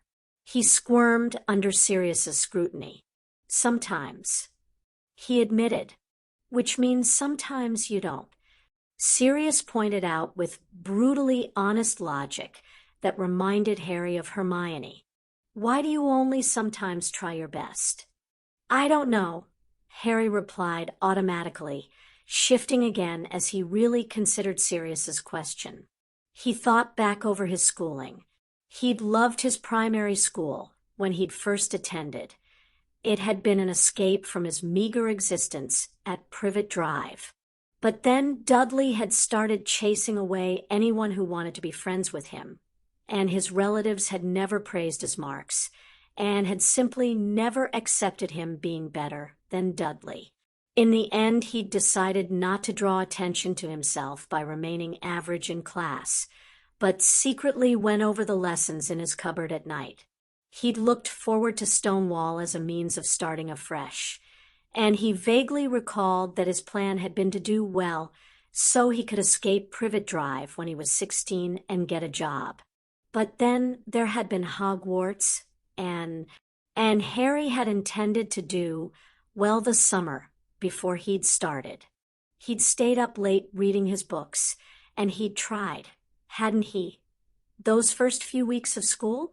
But it had been harder than he'd expected between the quills and the wizarding ways of doing things and Snape. Ron had never been interested in studying, openly disparaging of Hermione's cleverness back then, and Harry hadn't wanted to rock the boat with his new friend by going to the library or showing what knowledge and aptitude he did have. Thankfully, Hermione had forced them into studying once they'd properly made friends with her after the troll, and Harry remembered that he had gotten good marks that first year, exceeds expectations, and a couple of outstandings which had more than made up for the acceptable he'd scraped in potions and history of magic. Second year had been a nightmare between hearing voices in the wall and being shunned for being the heir of Slytherin. He hadn't wanted to stand out. There had been no exams that year, but he thought he would have passed. And he had passed third year mostly acceptables with a couple of exceeds expectations and the outstanding in data. But thinking it over, he slowly realized that he'd let Ron set the tone again since Hermione had been busy or they hadn't been speaking to her. Not that he could blame Ron. Harry figured Sirius would expect him to take responsibility for his own studying, and hadn't he already decided that he was going to be a little more independent from Ron in the coming year, drop divination, and take something else? He looked up from his meanderings and met Sirius's patient waiting gaze. I guess I haven't wanted to stand out too much or upset Ron. He confessed miserably. He thinks studying is boring, and you go along with it because he's your friend. Sirius completed. He nodded. I can understand that. Peer pressure is a hard thing to resist. I only joined the Quidditch team. Because of your dad. Really? Yep, Sirius said. I didn't want to play, and while I could fly halfway decently, I didn't enjoy it. But your dad wanted company, and I was his best mate, so I ended up as a beater until I got banned, and then I took advantage and refused to go back on the team the next year. He flapped his hand. Anyway, back to you. What do you think you should do? Decide things for myself, Harry replied promptly. I'd kind of already realized that after last year. Sirius looked at him inquisitively. I hate divination, Harry exclaimed. Trelawney's always predicting my death, and I hate it. I only took it because, well, I was thinking of asking Professor McGonagall if I could transfer to runes or arithmancy. I'll talk with her. There shouldn't be a problem if we get you up to speed before Hogwarts starts. Sirius replied. Which do you think would suit you best? Harry thought for a long moment, weighing both subjects in his head. I think runes. I don't really enjoy theory stuff as much as I do practice, and I get the idea from what Hermione has said in the past that there are lots of practical applications for runes, but arithmancy is more about theory. You're right.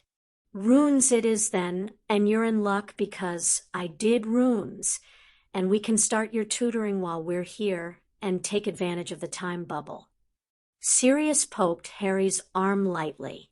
I promise you that I won't be disappointed in any of our lessons so long as you try your best. Okay, I promise, Harry said quickly, resolving right there, and then that he would keep his promise and put the work in. I also expect that when you return you try your best at Hogwarts too. Sirius continued. Harry nodded, trying to ignore the twisting sensation in his gut at Sirius's comment. He'd never had someone take an interest in his marks before. If the Dursleys hadn't cared about his marks at primary school, they'd cared even less about his marks at Hogwarts, and he was embarrassed anew at his past performance. I'm proud of you, Harry, Sirius said, surprising Harry into looking at him again. You've thought everything through and made some good decisions about your future. It's like we said when we talked about our flaws, remember? We're not perfect, but we'll work on the things we know we need to improve. And I will never be disappointed in you, so long as you always try your best. I will. Harry promised again. He wouldn't let Sirius down. Healing Pronglet and Padfoot, Chapter 5, June 30th, 1994. The first weeks of summer had been odd, Albus considered as he adjusted the sleeves of his lime green robes. The glittery pink stripes that edged the garment in a random pattern made Albus smile as he put on his glasses and determined he was ready to head for breakfast in the Great Hall.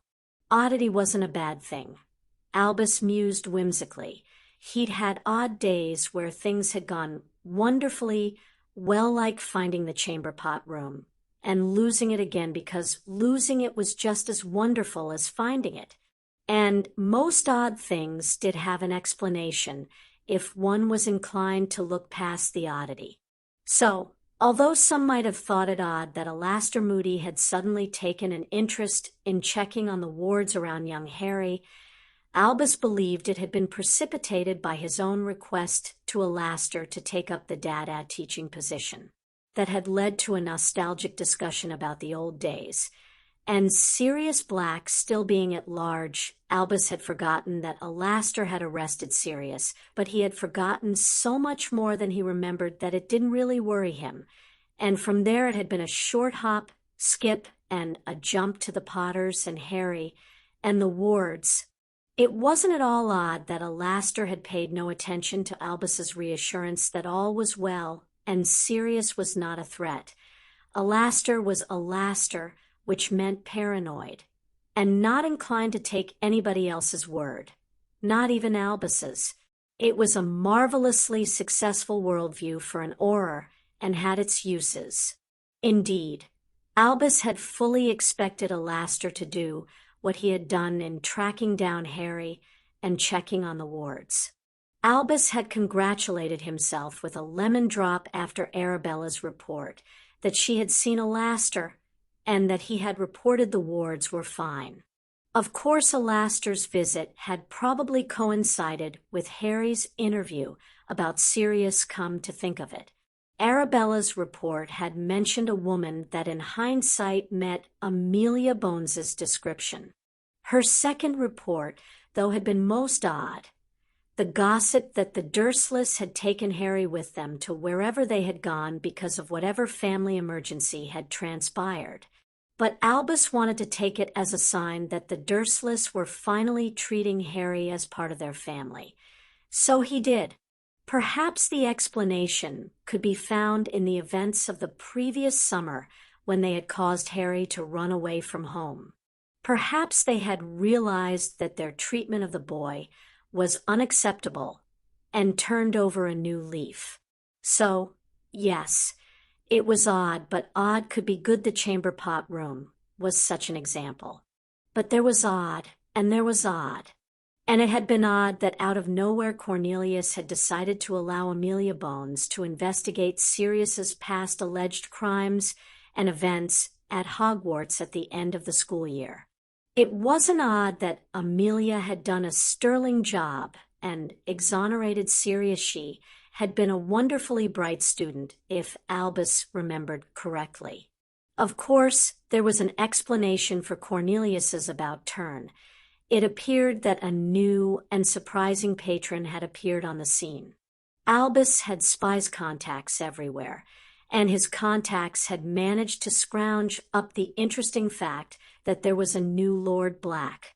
Oh, it was all being kept very hush-hush, but Albus had confirmed that someone had taken ownership of the Black Manor in London, as whoever it was had consigned all the portraits to sleep, and so Phineas Nigellus Black was stuck in the one at Hogwarts.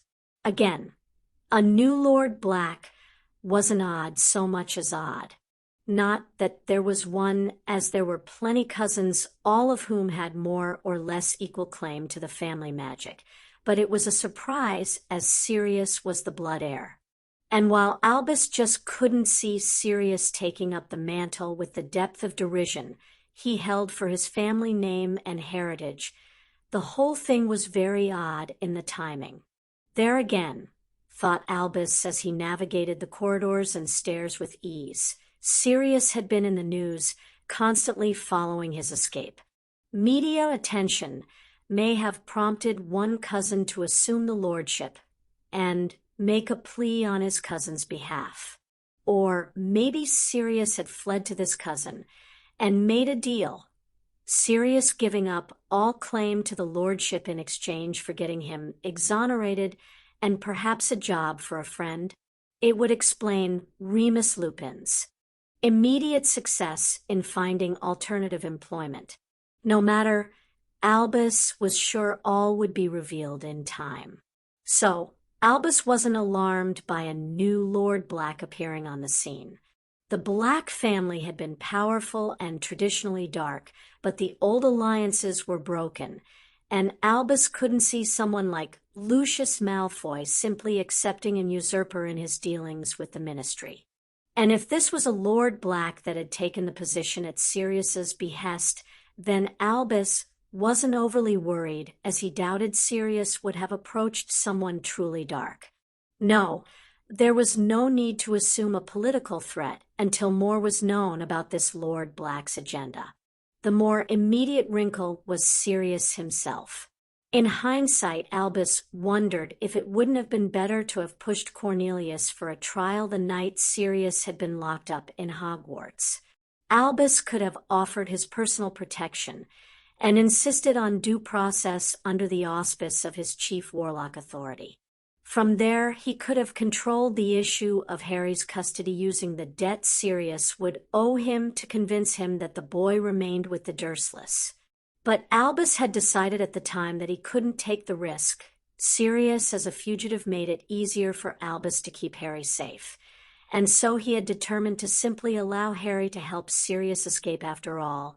Sirius was innocent and didn't deserve to be incarcerated or kissed. Albus regretted more than he could say not visiting the boy in Azkaban, and not ensuring there was a trial. The chaos of the end of the war, and his own grief at the various losses were poor excuses for his inattention in that regard, despite being the truth of why he hadn't. However, Sirius was now exonerated. He was free to try for custody of Harry, and, from the press over the past week, the wizarding world was eager to give it to him. Albus had lost a great deal of leverage because he'd had nothing to do with securing Sirius his freedom.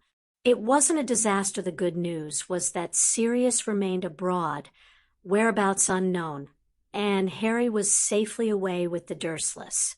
If there was a move to award Sirius custody, Albus was certain that he could advise a long period of convalescence for Sirius after his ordeal in Azkaban before any access to Harry was allowed. And beyond that, he had confidence in his own ability to persuade Sirius to his point of view, that Harry was safest at the Dursleys. After all, Sirius had acquiesced to that view on the fateful night of the Potters' deaths, when Albus had arranged for Hagrid to collect Harry from the wreckage of the Potters' home.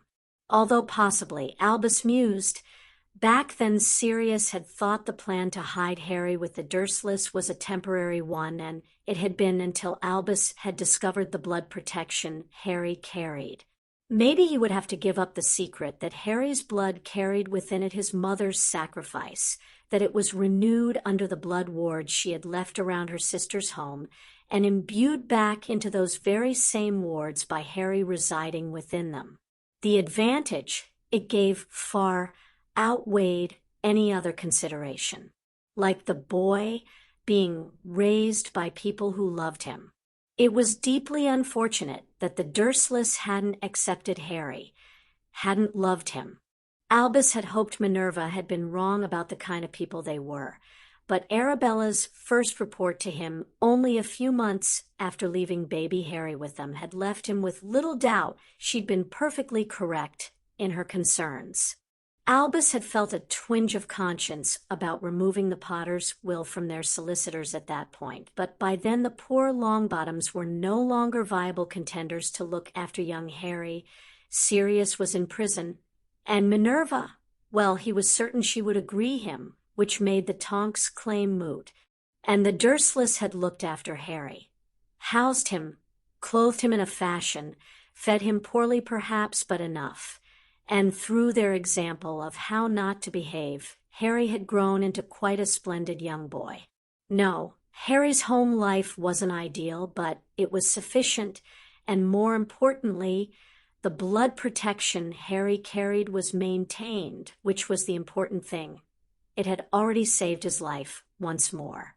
Sirius would understand the necessity of leaving Harry with the Dursleys when Albus explained it. He was certain of it. Albus entered the great hall in good spirits, then. The holiday seating was out, one long table in the center of the hall. He sat down in his usual chair, which had been placed in the middle of the right-hand side. Minerva had chosen to sit opposite him, rather than beside him. She still hadn't forgiven him for barging in on her meeting with Remus at the beginning of the week, and for not yet having his promised discussion with Severus, but Filius was on his left as normal, and Severus had taken the seat to his right. Pomona Sprout was across from the potions professor, rounding out the heads of the Hogwarts houses, while Poppy Pomfrey sat opposite Filius. Hagrid was at one end of the table, Argus Filch at the other. The rest of the staff had already been released from their duties and had departed for their holidays, or, in the case of Sybil Trelawney, retired to quarters.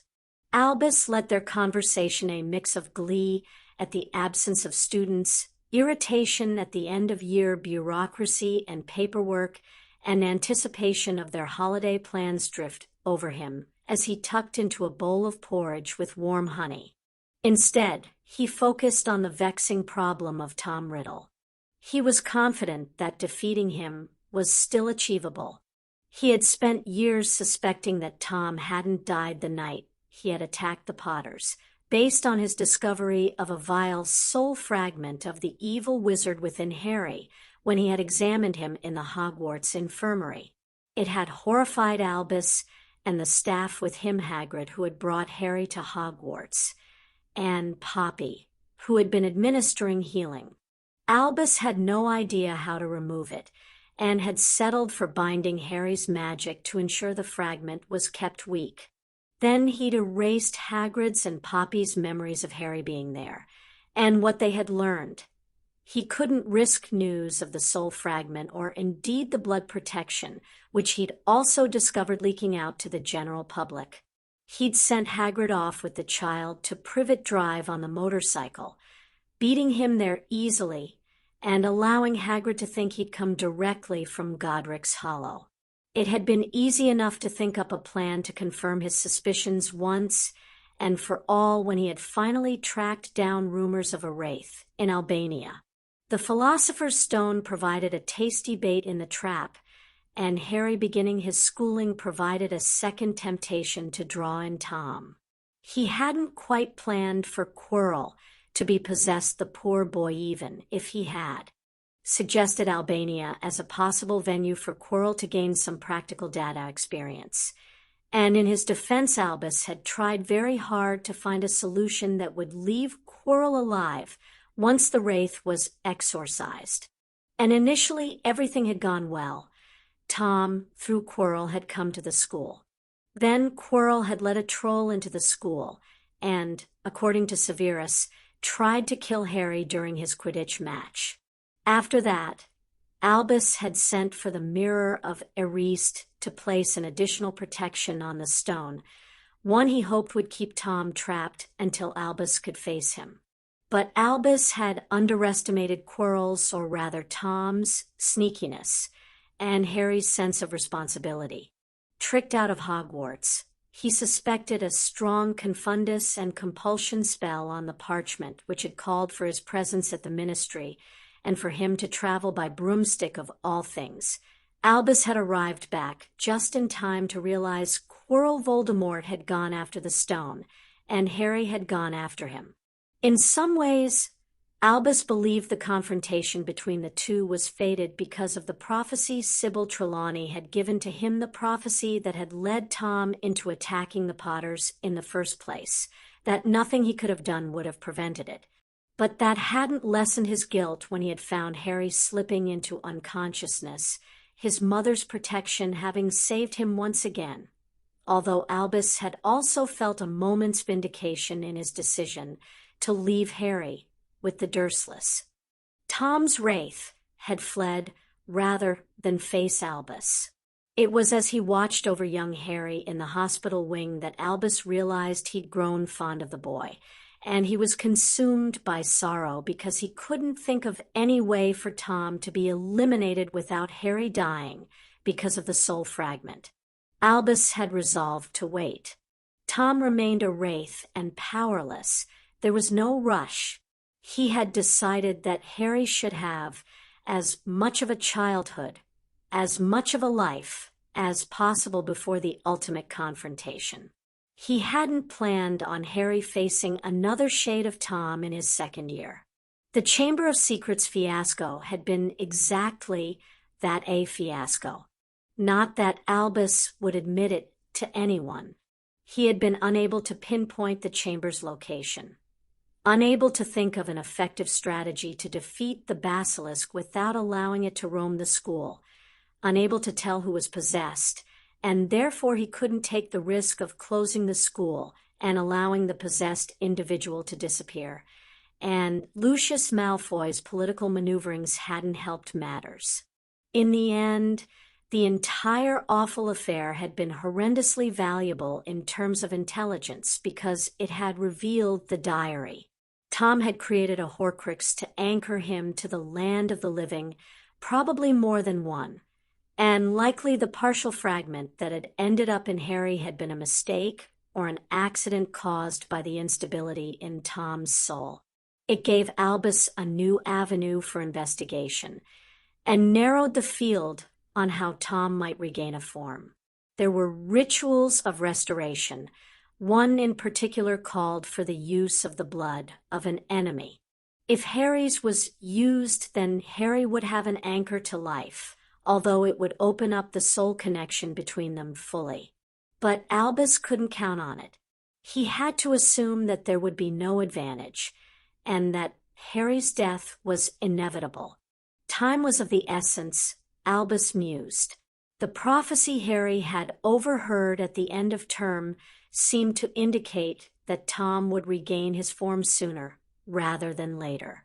That was problematic. Albus had only just started investigating the issue of the Horcruxes, and they would need to be destroyed before a final showdown between Harry and Tom could take place. Certainly his plans for the summer had taken on a new urgency. He sighed and started on the plate of sausage, eggs, beans, and toast. He finally tuned back into the discussion. Personally, I don't think we need a bullying policy. Pomona said firmly. Just because the Muggles have issues doesn't mean we do. Bullying does take place within these hallowed corridors, rejoined Severus silkily, no matter how unpleasant you may find the topic. Perhaps then it would be prudent of us to set a good example and refrain from bullying students ourselves before we ask the same behavior of the students.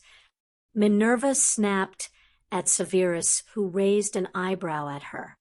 Bullies are a part of school life and a part of life. Filius interjected. I was bullied, but I learned how to deal with it and make my own way. Not everyone has your fortitude. Filius. Poppy countered. There are some young children who come into the infirmary week after week having been hexed, and nothing is done. It's not acceptable. Well, if they don't report who did it to a staff member, what can be done? Pomona asked. And they won't, Severus pointed out. Telling tales is against the unwritten rules of the schoolyard. Well, I happen to think a bullying policy that encourages children to come forward with a promise of anonymity and confidentiality coupled with a supportive teaching staff who don't simply pat them on the head and say, well, I was bullied and I turned out all right, buck up, old chap, would be beneficial. Poppy said strongly. What do you think, Albus? Filius asked. Are you for or against? I don't see any need to implement something additional to our normal policy. Albus said firmly. Poppy snorted loudly. What policy? A rush of wings had everyone at the table looking up as the mail delivery arrived. Albus accepted the daily profit from a tawny owl in exchange for some sausage. The headline had him choking on his juice. Sirius Black awarded custody of the boy who lived. Rita Skeeter. The Ministry of Magic have announced their decision to revoke custody of the boy who lived from his Muggle relations and to place him with the newly exonerated Sirius Black. Calls for this very action have multiplied since Black was cleared of all charges related to the deaths of his good friends and the Muggles who died in his confrontation with wanted Death Eater at large, Peter Pettigrew. Minister Fudge noted in the press announcement of the decision that it had been made after a copy of the Potter's missing will was handed over to authorities. It is clear that the wishes of James and Lily Potter were to place their only child in the safekeeping of long-term family friends, two of whom had been named as the child's godparents. It is understood by this Prophet reporter that Frank and Alice Longbottom were the first choice of guardians for young Harry, a well-respected couple from an ancient and noble house in a stable marriage with a child of their own. Sources suggest that they had begun a search for the will in the days before they were attacked with the intent to challenge the placement of Harry with the Muggles by Albus Dumbledore. They are currently residents of the long-term spell damage ward at St. Mungo's and unable to take custody. Augusta Longbottom commented. The Longbottoms and the Potters have long been allies, and it is regretful that my son and his wife were unable to assume guardianship as the Potters wished. Alice Longbottom, née Kerrigan, also enjoyed a close friendship with Lily Potter, née Evans at Hogwarts, each choosing the other as godmother for their sons, who were born only a day apart. Of course, Sirius Black was named as godfather to young Harry, and was therefore the immediate second choice, despite being young and single. His solicitor, Brian Cutter of Cutter, Glock and Barron, gave us this statement. My client Sirius Black is delighted at the decision of the ministry and looks forward to fully introducing his godson to the wizarding world beyond Hogwarts. He is currently abroad and undergoing medical treatment in line with conditions set by the ministry. He'd like to thank Minister Fudge for expediting the decision on behalf of himself and Harry, so they may spend part of the summer together before Harry resumes his schooling. Black's upbringing as an heir to an ancient and noble house also prepares him for his new duty as regent of the House of Potter. The current proxy for the House of Potter is Elmer Sampson, appointed by the Chief Warlock in the absence of a regent as per W. Eisengamot rules. Mr. Sampson, a former Order of Merlin recipient, was unavailable for comment. We at the Prophet wish Harry much happiness with his new guardian. This was a disaster, Albus thought sadly. Fabulous, drawled Severus beside him, if the brat wasn't already spoiled. Enough, Minerva interrupted sharply, banging her hand down on the table with so much force the plates rattled and the cutlery jumped. I have had enough of your derogatory comments and snide remarks about Harry Potter.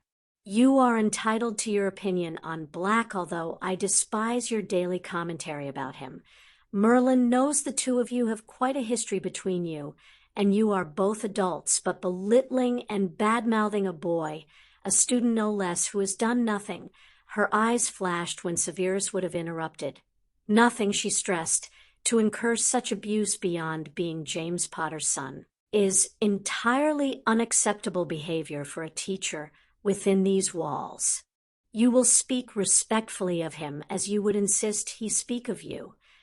Now, Minerva, Albus said hurriedly. Don't Minerva me. Minerva glared at him across the table. Too long have I looked away from less than acceptable behavior, but no more. She gave an angry huff. Poppy is quite right. We do have a problem with bullying. And why? Because we condone such behavior by inaction. Because we do not open our eyes and see what is under our very big noses. She threw down her napkin and departed before anyone could say anything. The rest of the table was silent, unnerved by the confrontation between their colleagues. Well, Albus cleared his throat. Perhaps Minerva is correct. We should all pay more attention and speak out against any signs of bullying, especially in light of our planned visitors to Hogwarts this coming year. He turned to Severus, who looked faintly stunned. Severus, would you join me in my office, please? Albus didn't wait for Severus's agreement, but immediately rose from the table and glided away, fully expecting Severus to follow him, which he did. He waited until he was settled behind his desk before he waved Severus into a visitor's chair. Headmaster, you cannot. Severus began. Albus raised his hand and stopped him before he could get any further. Severus, I more than anyone know your history with Sirius Black. He said, I know you provoked him into daring you, knowing full well what awaited you at the end of the tunnel, and I know you hated James Potter for saving you because you had hoped to kill Remus Lupin, and get Black expelled. Did they bully you? Yes, but in later years you started just as many of the skirmishes between you as they did. This is the truth of your history, and I told you at the time that I knew all that had transpired. Severus blinked at him. I do not expect you to befriend Sirius Black, nor do I expect you to suddenly proclaim a positive view of the man, but I do expect you to realize that your reactions to the news over the past week have alienated Minerva, who is distressed at the thought that an innocent man, a former Gryffindor student of hers no less, spent the better part of 12 years in Azkaban, and who finds you glorying in that same fact so openly and wishing that he had been kissed, distasteful in the extreme. I do expect you to address that misstep on your part and mend your working relationship. Perhaps I have been less than discreet in my comments, allowed Severus, adjusting his robes. You have made a similar mistake in regards to Harry. Albus noted coolly. Minerva's point was well made, and I have allowed your attitude towards him to continue for far too long. I had hoped that you would come to see for yourself that Harry is not his father and has many of Lily's qualities, that his life has not been easy or spoiled, and certainly he will face much hardship in the future given what we know must come to pass. While I trust your commitment to helping him defeat Voldemort, your enmity towards Harry will not serve us in achieving that goal. Don't think I don't know that Minerva had to step in as deputy and adjudicate Harry's mark in potions at the end of last year. It is not acceptable professional behavior, and you will stop Severus. Severus flinched from the criticism and sat back. You and I both know it is not that easy. If Sybil's latest prediction was correct, then even now Pettigrew helps the Dark Lord rise again.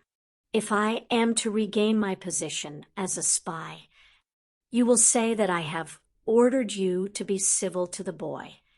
Albus interrupted him. It is even the truth, Severus, so it should suffice.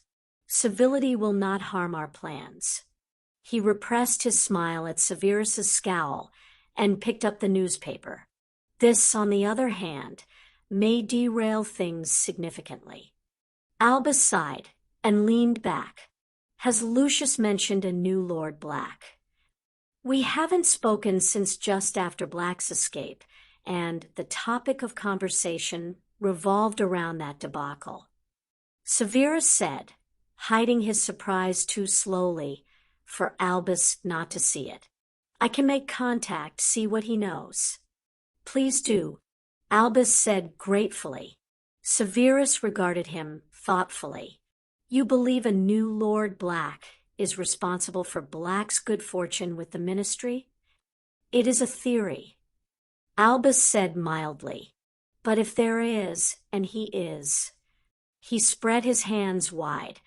We need to know more before determining friend or foe. Severus got to his feet. With your permission, Headmaster? Albus dismissed him with the advice that Minerva preferred chocolate-covered apologies. He settled back and considered his options. The only good thing was Harry remained away from Privet Drive with the Dursleys and therefore hidden. Albus could go to the ministry and protest the guardianship, but that would expose the level of his interest in Harry and provoke questions he did not want to answer. No, it was best to deal with Sirius directly and come to some agreement before Sirius returned to take actual custody of Harry, which meant approaching Remus, Lupin, or Brian Cutter, the solicitor mentioned in the Prophet, for information on Sirius's whereabouts. Both were difficult, but Albus perhaps had a little more leverage with Remus, the former professor, did owe him for allowing him to come to Hogwarts as a student, and for employing him for a year. He picked up some parchment and began a letter. Time bubble, August 9th, 1994. Harry heard the crunch of footsteps coming up the mountain path, and hurriedly wiped his eyes with the backs of his hands. He wasn't surprised that someone had followed him. He had run off abruptly in the middle of his mind-healing session, but he really wanted to be alone. As much as he'd hated his life with the Dursleys, he'd sometimes enjoyed the solitude they'd effectively gifted him with his many chores and general dislike of his presence. And he rarely had that kind of solitude at the clinic between the treatments, lessons, and living with Sirius. It seemed stupid to resent the lack of solitude when he'd gained so much more someone who did seem to care about him, love him even. Sirius had been nothing but endlessly patient with Harry during the past month. Harry's magic was under control again, and he knew he'd learned more than the first time through his lessons at Hogwarts. They'd even begun some fourth-year material. Then there was the dueling Sirius had added to the curriculum, which was just wicked, and Harry had quickly fallen in love with runes too. Sirius was as good a teacher as Remus. It hadn't all been work, though. Black Hawk or Nashi, as he insisted on being called, had introduced him to his grandchildren as promised. Kimmy was 14 and enjoyed Quidditch. She reminded him of the Gryffindor Chaser girls. Hewitt was 15, quiet and studious, but he had a wicked sense of humor. They were both loads of fun, and they spent every Saturday afternoon flying or playing games or exploring the hiking trails with Harry. Neither of them seemed overawed by his whole boy who lived thing, and he hoped he had made 2 new friends. Still, he missed Hermione and Ron. He missed being able to write to them and to hear their replies. Healer Fay had suggested he write a journal of his time at the clinic to give to them when he returned. He'd felt a bit stupid the first couple of times, but it did help. He figured Hermione would read it, but he doubted Ron would be interested. He began to realize that although he'd heard the crunch of steps, no one had actually approached him. He glanced over his shoulder and saw the familiar animagus form of his godfather sitting by the pathway with a rucksack at his paws, obviously guarding him, but otherwise leaving him alone with his thoughts. He felt a surge of affection and cleared his throat. "It's okay, Padfoot," Harry said softly. "You can come sit with me." Padfoot responded eagerly, picking up the rucksack in his mouth and jogging up to Harry quickly and dropping the rucksack at his feet. He pushed his head against Harry's chest, and Harry patted the grim. "I'm sorry, Padfoot, but I think I need to talk with Sirius." Padfoot hustled back a bit and transformed. Harry reached out for a hug, and Sirius immediately gathered him up. It didn't occur to Harry that it was the first time he had eschewed the dog for the man, or that it was the first hug that he had initiated. He just savored the security of knowing Sirius cared about him. Sirius ruffled his hair. "Do you want to talk about it?" "No," Harry murmured. He sighed and shuffled back from his godfather. "I didn't blow anything up, did I?" "Nope," Sirius assured him. Snagging the rucksack and opening it to get to a water bottle he handed to Harry, "You controlled yourself wonderfully, and nothing blew up. Well, maybe a small ornament, but Healer Fay said it was hideous and deserved to die." Harry grimaced, but given how powerful his magic truly was, an ornament blowing up was minor. He sipped his water and stared out at the view of the valley. He could see for miles. "Did Healer Fay tell you?" "No." Sirius opened another water bottle and took a large gulp. He gestured with it. "All your mind healing sessions are confidential, Harry." He sighed and rubbed his nose as he considered how to tell Sirius what he had realized. "I was telling her about overhearing the professors talk about you in Hogsmeade." He shifted on the uncomfortable ground and plucked at a blade of glass. "I don't know why I didn't put it together before, but Hagrid met you at Godric's Hollow and took me because he had orders from Dumbledore. He was the one who left me with my aunt, wasn't he? Dumbledore, I mean, but Hagrid too. He delivered me like a parcel. Why? A sharp gust of wind around them had Sirius placing a hand on his arm. Take a breath, Harry. Harry could feel his magic straining to get loose as his emotions tumbled out of control, and he hurriedly did as Sirius asked. He closed his eyes and did his breathing exercises, wrestling his emotions back and slowly nudging his magic back into dormancy. I'll tell you what I know, Sirius promised. Hagrid was already there when I got to your parents' house. I was a mess as soon as I saw your dad. Tears shone in his eyes. I took you from Hagrid for a while. You were crying and bloody, and I tried to heal you. But Hagrid told me that he had orders to get you to Dumbledore so that they could take you to your aunt's. He collected himself. I protested quite vehemently, but Hagrid wouldn't be moved. He had his orders.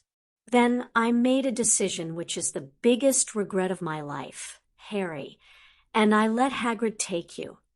Harry bit his lower lip but held Sirius's gaze. I knew, you see, that your mum had placed wards around your aunt's place to protect her from the Death Eaters. Your aunt was clueless about them, hadn't talked to your mum in ages. But on the face of it, stowing you with her for a little while until all the immediate fervor died down seemed like a good idea. Sirius motioned again with his bottle, and admittedly, I was pleased I would be free to go after Peter. I was very stupid and should have insisted on going with Hagrid and looking after you myself. I'm not mad at you, Sirius, Harry reassured him. I mean, I was a little bit at the end of term, but you've more than. What I mean is, I'm making up for it now, Sirius suggested as Harry struggled to put his feelings and thoughts into words. Yes, Harry confirmed with a sigh of relief. Good, Sirius said. Anyway, you were meant to go to the Longbottoms according to the will. Alice Longbottom is your godmother and was your mum's best friend. Frank was a couple of years older and like an older brother to your dad. They were married, happy, and had Neville. James and Lily figured they would be the best guardians for you, and I couldn't disagree with them. Back then, I was a young single male with only occasional babysitting experience. Don't get me wrong, if I hadn't ended up in Azkaban, I would have happily raised you, but they were the better choice. What happened to them? Harry asked, curious. Neville never talks about them, and I know he was raised with his gran. They were attacked a couple of weeks after you got rid of Voldemort. My cousin Bella, her husband, his brother, and Barty Crouch Jr. tortured them into insanity. They're in St. Mungo's. Poor Neville, thought Harry. He wondered what was worse, losing his parents or what had happened to Neville's. Either way, they'd both lost the opportunity to be raised by their mum and dad. From what I can gather from Remus, the Longbottoms were going to challenge for custody before they got attacked. Dumbledore told them your aunt had taken guardianship, and they knew that wasn't what was in the will. Sirius said, only no one could find a copy, as mine was in my vault, and you need a Potter to open the Potter vault. With no will, legally you would have been placed with the Dursleys anyway, as your aunt is your closest living relative. Harry sighed again. So Professor Dumbledore just did what would have happened anyway. Pretty much, Sirius said. He let that fact sink into him. Did he know about how it was for me with them? Sirius grimaced. I think he suspected you didn't have the best life there, Harry, but do I think he knew the detail of it? I don't know. Only he can tell you for certain. It's just, Harry tore some grass from the ground and let it fall through his fingers. I thought he cared about me. But if he cared about me, wouldn't he have checked up on me? Made sure I wasn't living in the cupboard. I don't understand. His previous anger and hurt rolled through him again, and while he focused on keeping hold of his magic again, he missed Sirius's angry glower at the mention of the cupboard. You're right that someone should have checked up on you. It's the job of the Wizarding Orphan Office. Only for your safety. I assume Dumbledore didn't record your placement with your aunt with the Ministry. Sirius explained. Now, Dumbledore should have checked up on you himself, but he promised your aunt minimal dealings with the wizarding world. Remus thinks Dumbledore also kept other people away from you, friends of James and Lily like Remus and Hagrid, so no one could lead Death Eaters to your door. He shrugged. In this case, I think there was inaction because he cared about you, do you see? Harry nodded. However, don't take my understanding for what he did as agreement with what he did or didn't do rather. Sirius continued. He could have made different choices. He could have just turned up once a year on your birthday, for instance, to check on you, or he could have sent Remus, who can easily pass for a muggle, and who would have given you a link to your mom and dad. Or he could have installed a monitoring charm that told him how your relatives treated you. Your mom used to use one with babysitter's fare, frightened the life out of me the first time she recounted everything I'd done when I sat for you. As it stood, he left your relatives unchecked, and obviously they believed they could get away with treating you not exactly as they should have. Harry considered everything Sirius had said. It's like the chessboard, isn't it? That Remus did. He poked at his laces. This is one of the decisions you didn't like. Yes, Sirius agreed. Exactly like the chessboard. He shifted position, moving into a cross-legged lotus position from their yoga exercises. The thing about actions or non-actions, but let's stick with actions for the time being, is that an action on its own only tells you part of the story. Harry looked at him dubiously. It sounded like it was heading towards another politics lesson. Sirius sprang one on him every week. The first one had been the layout of wizarding government. That had actually been interesting. The DMLE sounded very cool, made up the Aura Force, the hit wizard force for hunting down dangerous criminals, and the prosecution service, which sounded very similar to Muggle courts dealing with who could be prosecuted and taking the cases to court. The Department of Mysteries, on the other hand, sounded like something Hermione would prefer, since Sirius had told him the bulk of it was a magical research department. There was also a small magical forensics department that handled magical reversals, obliviations, and investigations into weird or violent crimes, which sounded slightly more interesting, and the magical intelligence department, MI7, sounded very interesting, as it was basically about spying. What was very cool was that everyone in the DOM was called an unspeakable, and the work was highly confidential. Sirius had explained that both the DMLE and the DOM were part of the Ministry of Magic, but the rest of the ministry had what he called legislative powers. The individual departments determined the government policy, created laws, and worked to get them passed same as the Muggles, and liaised with the DMLE on enforcement. The minister was voted in on the basis of his or her known political agenda. It all sounded very boring to Harry, but at least he finally understood what Arthur Weasley did, and why the ministry had attracted someone like Percy. The last part of the government was the Wisengamot, the magical equivalent of Parliament, or at least the House of Lords, and about as interesting.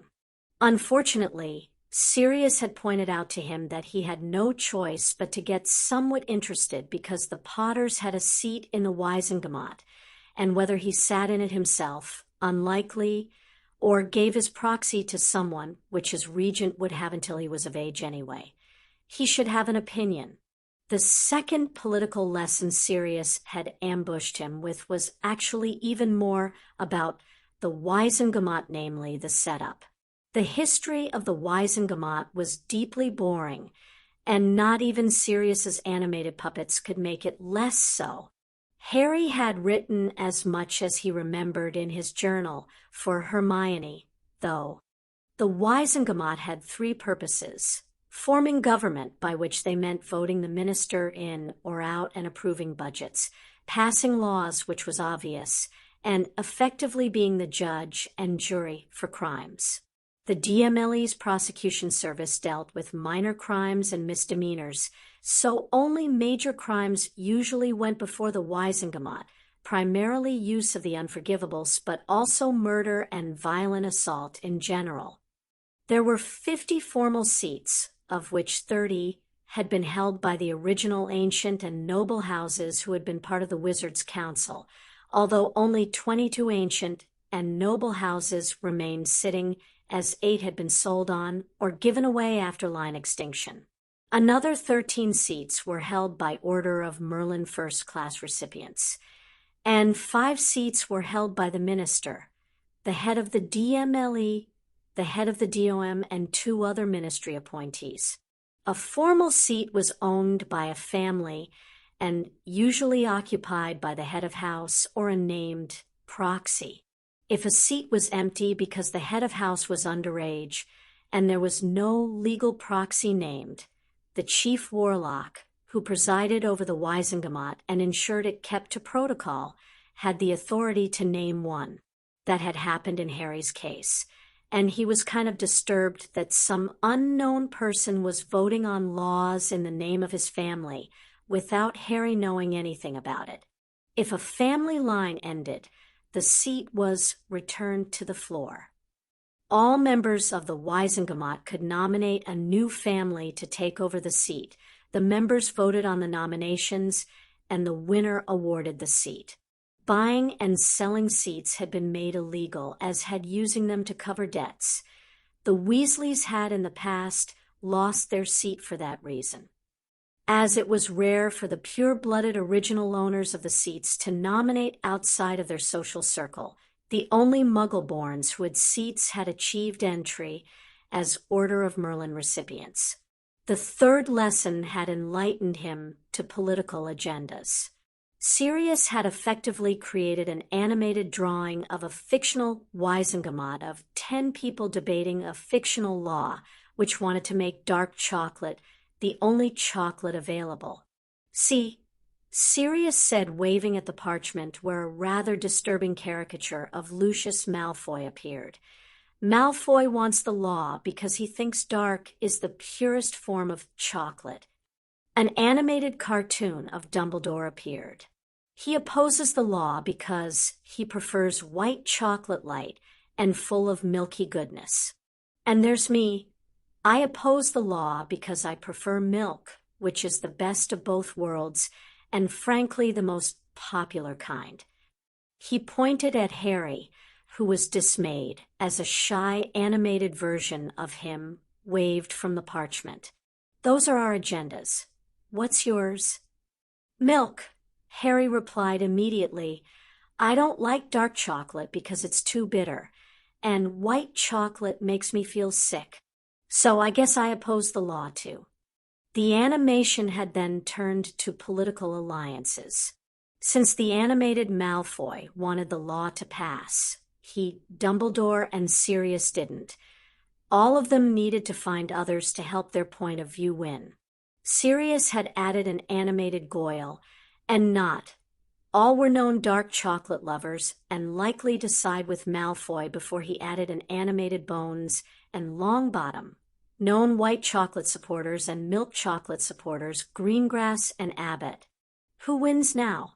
Sirius asked. Us, Harry said confidently. There are more people who like other kinds of chocolate than dark. Correct.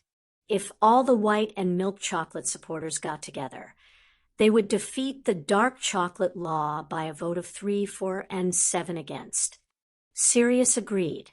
But the dark chocolate people know this, so they've amended the proposed law so dark and milk chocolate are okay, but white chocolate will be outlawed. Well, that's not fair. Harry said. Why not? Because it still discriminates against the people who like white chocolate. So you're still opposed? Harry nodded. Excellent. So, am I? Sirius agreed happily. Now, we have to convince Greengrass and Abbott. Sirius had encouraged the animated Harry to talk with the animated Greengrass and Abbott, with the result that Abbott bought his argument about equality. Greengrass didn't. The law was defeated, but only just 6-4. It had almost been fun. Almost. It had also been hard work, and Sirius had ended the lesson by indicating there was a lot more to alliances than simply agreeing on one particular issue. He pointed out that if animated Harry had offered animated Greengrass support for something Greengrass wanted, he might have convinced Greengrass too. So, political lessons were sometimes fun, sometimes not, but always informative.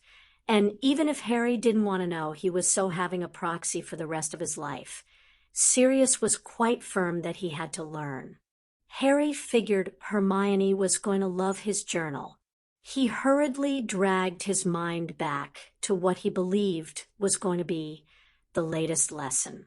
Actions, and the action itself only telling part of the story.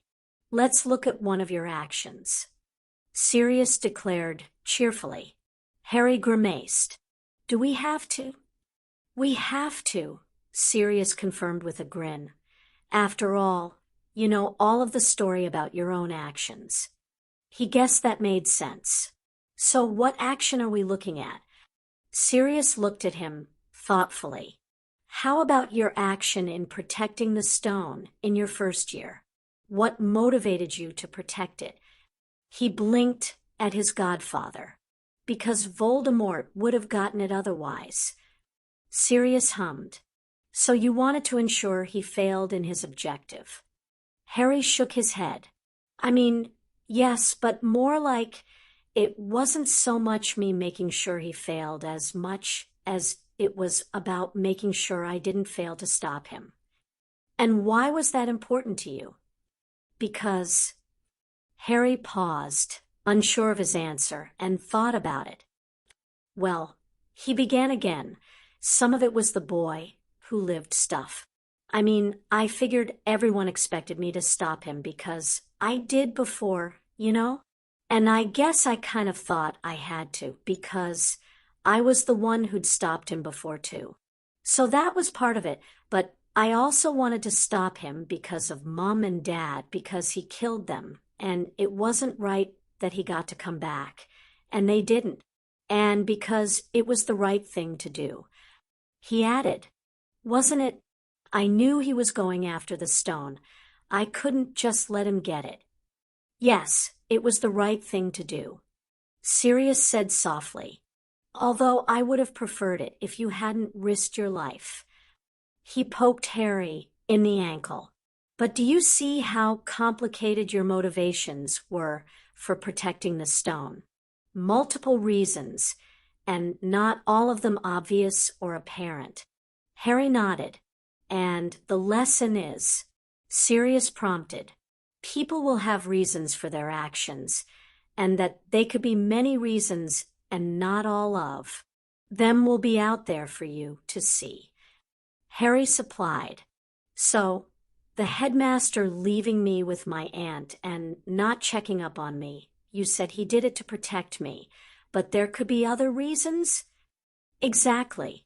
Sirius beamed at him. And you always need to question why someone does something or wants to do something. What's the benefit to them? What's the benefit to you? Look at what Remus and I did with Minister Fudge. He initiated the investigation on the promise of a new, more powerful political ally. He figured if he gave Lord Black the investigation, then Lord Black would look favorably upon him, which means he stays as minister for longer, and he gets power and money. Harry sighed. Doesn't anyone do anything just because it's the right thing? Hardly anyone. Sirius hesitated and plowed on. I could say that I got custody of you just because it was the right thing to do, and it was, but that's not the only reason. I made it happen because selfishly I want to be part of your life because I love you. And I wanted custody so I could have more say in protecting you. And because I promised your mom and dad, and I wanted to keep my promise. See, he did see, and he had to admit that all of Sirius's reasons were good ones and benefited him in the end. He nodded at his godfather. Now, here's the second half of the lesson. What reason do you think Dumbledore thought you had for protecting the stone? Asked Sirius. The question stumped Harry for a moment because he'd never considered what Dumbledore had thought. I guess he thought I'd done it because I wanted to stop Voldemort because of my parents. Maybe. Sirius hummed again. That's probably about on target. What about Snape? What do you think he thought? That was easy. That I did it because I wanted the attention or the adventure of it. He rolled his eyes expressively. And the rest of the school? Sirius prompted. Probably it was a mix, Harry said. Hopefully my friends knew my reasons pretty well, but others probably believed the same as Dumbledore or Snape, I guess. People are always going to judge you on your actions. Sirius explained bluntly. And they may not take your word for it that you did X because of Y, because they may not like you or trust you. On the other hand, someone may not take your word for it that you did X because of Y, even if they do like you and trust you. That's human nature, unfortunately. It's so complicated. Harry exclaimed. Sirius ruffled his hair.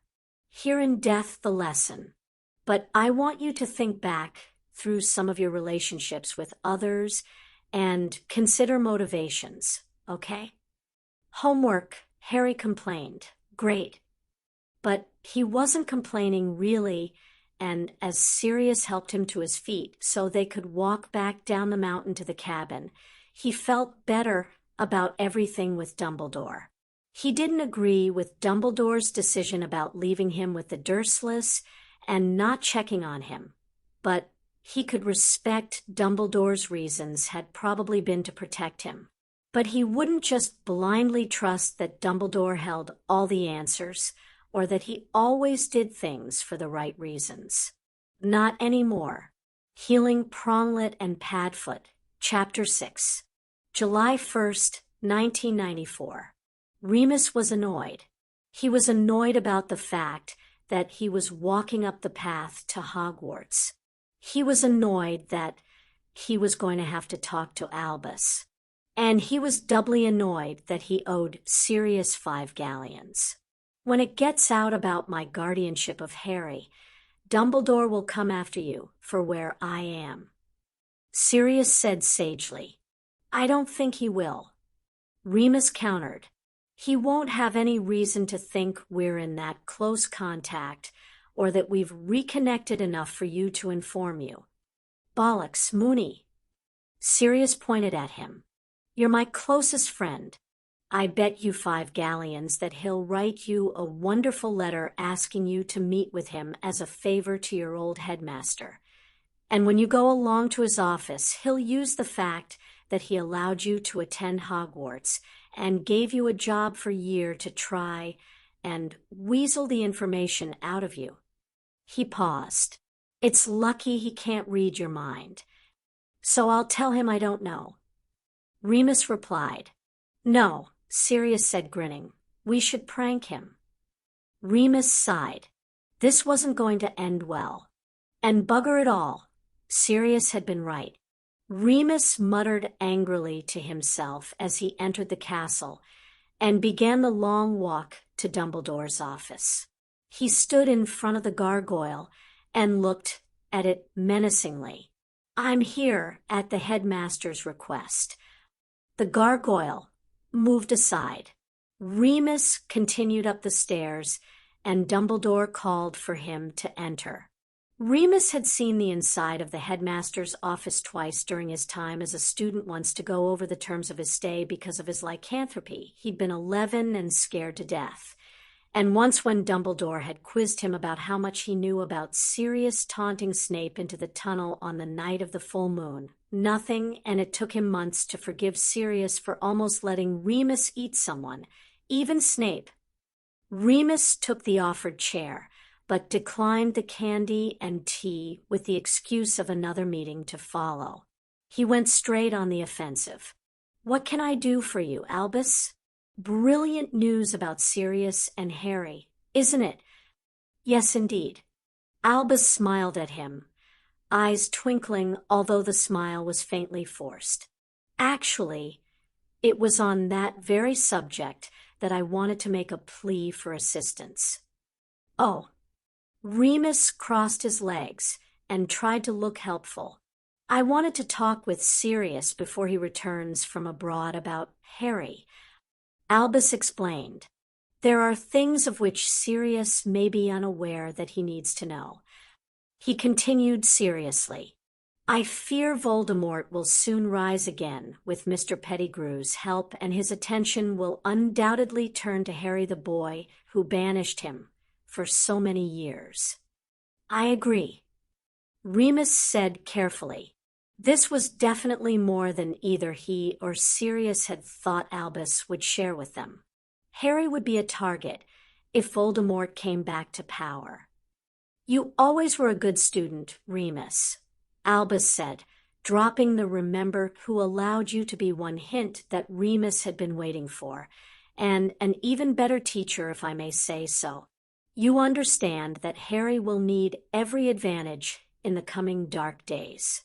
And there was the "remember who gave you a job" hint. "So you will agree, Sirius, and I need to talk?" "I understand why you wish to talk with him, Albus, but I'm not sure why it can't wait until Sirius gets back and takes custody of Harry." Remus said, "According to the newspaper, he is currently undergoing treatment." "Yes, I'm so glad he didn't decide to fight the ministry on that," Albus said, "but I do feel it would be best for Harry that we talk before Sirius comes back to Britain, and I believe you know where Sirius is." "If I did know, Albus, it would be a confidence given to me by a friend," Remus pointed out, "and I'm still not convinced it can't wait." He could hear Sirius's voice reminding him not to make it easy on the old wizard.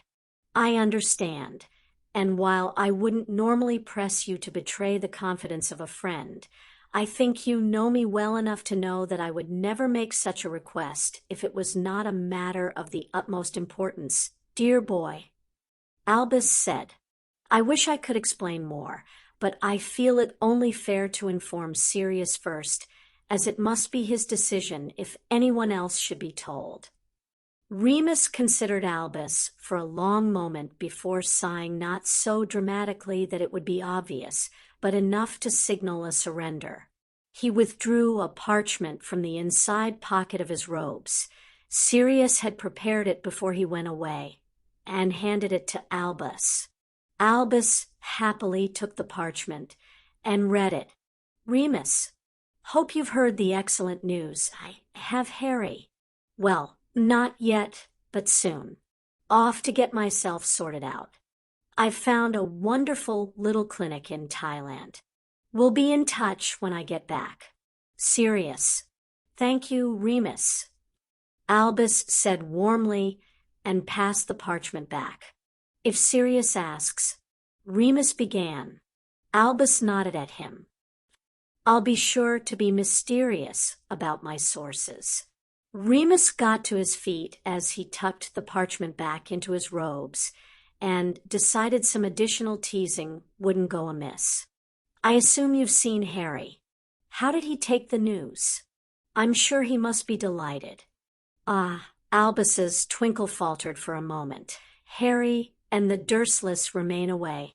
I'm sure they'll return soon, and I will inform him then. Right. And by then Albus no doubt hoped to talk Sirius out of taking custody. Remus felt any lingering regret at Sirius's prank disappear. Remus swallowed the retort that sprang to his lips and managed a smile instead. Well, I must be off. Albus gave a benign answering smile of his own. Thank you again, Remus. Yes, remember I was never here, Albus. Remus departed before Albus could say another word, and hurried down the stairs and back into the main part of the castle. He headed for Gryffindor Tower, where his next appointment was waiting. When he had received Albus's thinly veiled summons, he had decided to combine it with meeting up with Minerva. She had sent some suggestions for the scholarship to Brian, and Brian had forwarded them to Remus as the steward of the House of Potter. He was also concerned after her reaction at the will reading, and he hoped his news would alleviate some of the pain and guilt she'd felt.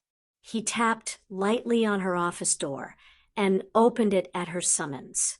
Remus. Minerva smiled at him briefly. I take it your business with Albus is complete? She moved over to a hat stand and pulled on a warm cloak of deep blue.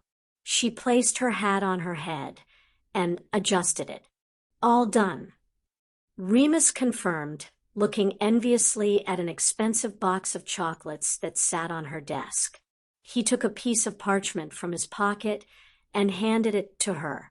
My steward Remus Lupin invites you to 12 Grimoire Place.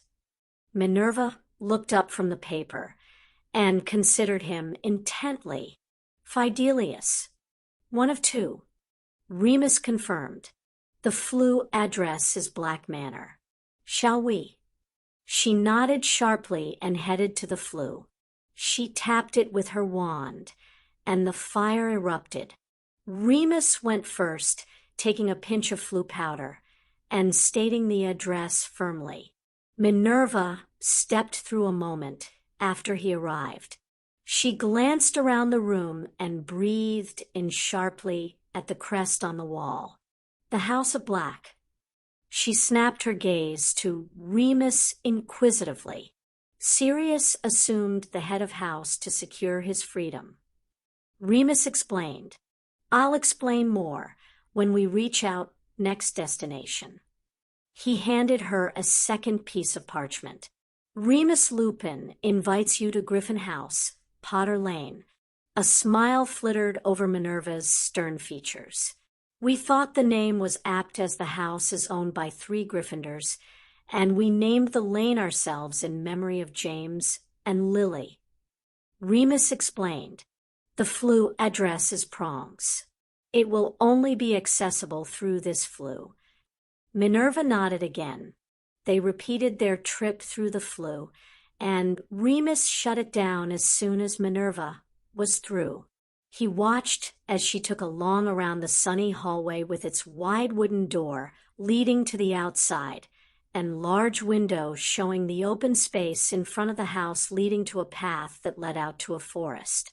The hallway itself was painted a warm cream, with natural dark wood flooring, a set of hooks on the wall by the door, an umbrella stand, and a sturdy wooden table that would act as a dumping ground for keys and assorted minutiae. A wide wooden staircase led up to the upper floors. There was a faint pop, and the house elf arrived. May Dobby be taking the cloak and hat of Harry Potter's Professor McGoggles? He beamed up at her. She raised an eyebrow, but gave up her robe and hat. Thank you. And you Harry Potter's Moe? Remus sighed and let the house elf divest him of his outer robe too, the house elf hanging it on a hook. Tea in the sunroom, please, Dobby." The excited house elf nodded and popped away. "An unusual elf." Minerva commented. Harry freed him from the Malfoys, apparently. He turned up out of the blue, just as Sirius and I agreed we needed to find an elf for here to help look after Harry. He's a free elf, we're paying him a galleon a month. It tickles Sirius no end. Remus shook his head. Dobby's incredibly loyal to Harry and protective of him, which is the main thing. He smiled happily at her. "Welcome to Harry's new home. Shall I give you a tour? I'd appreciate a female point of view." "I'd be delighted," Minerva said, smiling.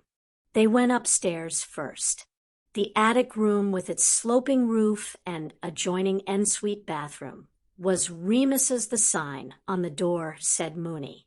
A large room on the floor below with a shower room was Sirius's, and he too had a sign with his Marauder name. Minerva's fingers trailed over the sign on the door opposite Sirius's that proclaimed "Pronglet," and walked inside.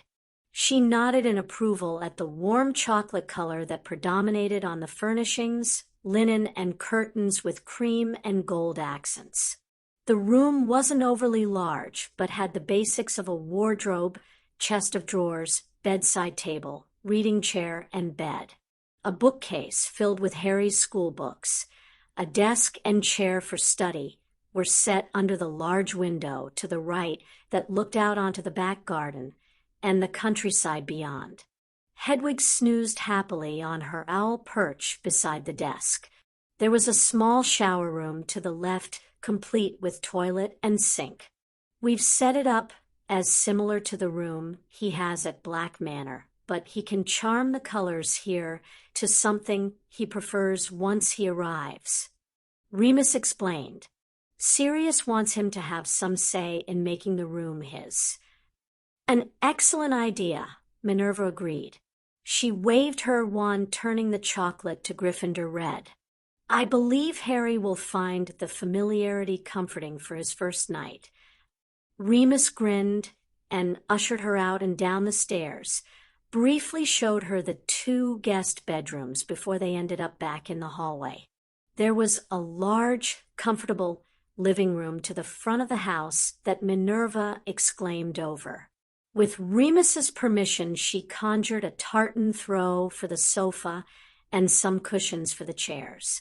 She picked up the photos of the Marauders, Lily and Harry on the mantelpiece, smiling wistfully at all of them before following Remus through into a study filled with bookcases and 2 desks on opposite walls. The study overlooked the back garden and had doors out to a small patio area. Remus picked up a file and a book from his desk, and they walked back to the hallway through another formal reception room, where Minerva did the same finishing touches, and into the dining room. It led to the large kitchen, where Remus took Minerva down the steps into the basement, which had been set up for magical practice. He finally stopped the tour at the large sunroom at the back of the house, where a table was already laid out with afternoon tea waiting for them. Remus pulled out Minerva's chair and got her settled before taking his own seat. "So what do you think?" "It's lovely," Minerva said sincerely. "I believe Harry will be very happy here with you both." "Remus." She accepted his silent offer of tea, picking up the teapot, and waited until he had poured her a cup before continuing. "You'll forgive me for noting that I don't believe that this amount of work was possible in just the few days since Sirius was awarded custody." "No, indeed." Remus filled her in on Sirius assuming his position as the head of the House of Black, their plan to get Sirius's name cleared. The Ministry's discovery of Harry Potter's Muggle life, the immediate awarding of custody to Sirius, and the agreement for the news to leak slowly to the public. Quite honestly, we thought we would have another week of wrangling with Fudge about the custody. Remus passed her the plate of warm scones, but Apparently Amelia Bones was horrified by the Muggles and pushed for Harry's immediate removal from them. Minerva sliced her scone open. I should have listened to my first instinct about those Muggles. I don't know why I let Albus talk me into leaving Harry with them. I'd only just found out about Lily and James, but that is no excuse for walking away as I did. We all walked away, Minerva. Remus pointed out. Sirius walked away when he handed Harry to Hagrid something I know haunts him. Hagrid walked away believing, as you did, that Albus knew best. I held on as long as I could, but even I walked away in the end because I had to live my own life. You're not alone in making that mistake. We all trusted Albus to take care of Harry.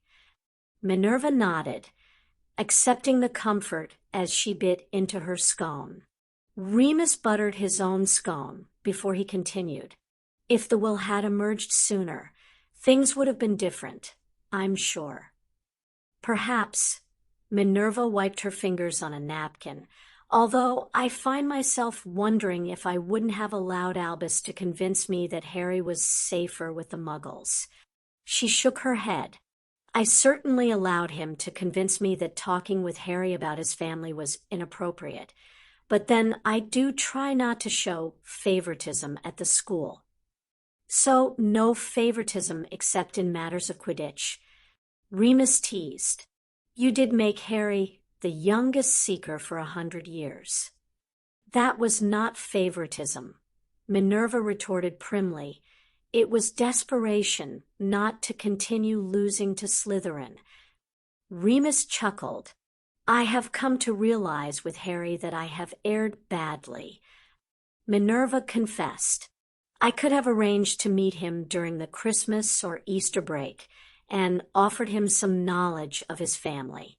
Hagrid said that the Muggles had told him next to nothing, and while I contributed photos for the album, I should have done more. I didn't tell Harry about knowing James when I met him either. Remus sympathized.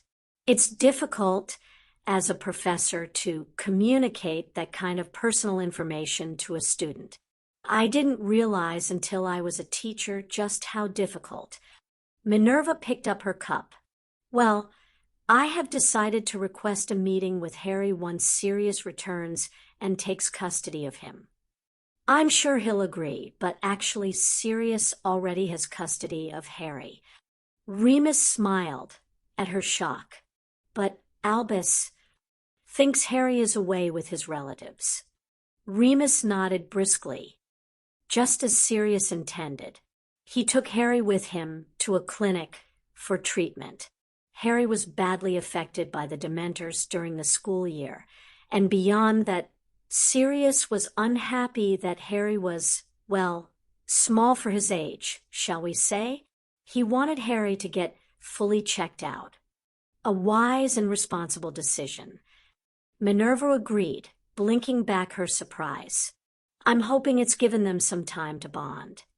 Remus said, I should have realized when I saw Harry's owl in his room. Minerva fixed him with a stare. Albus will not be happy when he finds out you kept this from him. He'll be even unhappier when he realizes that Sirius isn't in Thailand. Remus admitted cheerfully. Do I want to know, Mr. Lupin? Minerva questioned with mock sternness. Remus felt like a student under her gaze again and squirmed. Sirius guessed Albus would want to speak with him once the guardianship came out, and that he would prevail upon me to provide an answer. Minerva pursed her lips. You've sent Albus to Thailand. Sirius and Harry will return tomorrow. I expect an adoption ceremony will soon follow, Remus said, and any opportunity to interfere with the guardianship will be gone. That your trust in Albus has eroded so much that you've taken these measures. Minerva sighed unhappily. She was still torn. Remus mused, torn between her respect for and loyalty to Albus and her own awakening realization that Albus's decisions in regards to Harry were not always for the best, and the part she had played in allowing those decisions to stand despite her own reservations. You also have to remember that Sirius holds Albus somewhat responsible for his wrongful imprisonment. Remus said softly, "Sirius hasn't spoken to me much about it, but I think he was very hurt that he didn't merit even a visit from the leader of the Order to confirm his guilt, not to mention Albus's abrogation of his responsibility as Chief Warlock to ensure that Sirius had a trial." Minerva sighed heavily. "I cannot blame you or Sirius," she said quietly, "just as I cannot deny that Albus would interfere if he could." She frowned. "I will not tell Albus you have sent him on a wild Nargle chase, Remus, but only because I believe Harry will be much happier here than with those awful muggles." "Thank you, Minerva," Remus said. "There was something else Sirius wanted me to talk to you about if the will was read ahead of him returning. You know, you were on the list of potential guardians. Sirius was hoping you would accept being named as Harry's guardian in the event something happens to him. But you—" Minerva's cup clattered back into its saucer. "Cannot for obvious reasons unless the law regarding werewolves changes," Remus said, somewhat pained by the admission. "I believe Sirius has included a clause that specifies you have to allow me access to Harry and keep me on as steward to the House of Potter." He picked up his own cup and took a fortifying sip.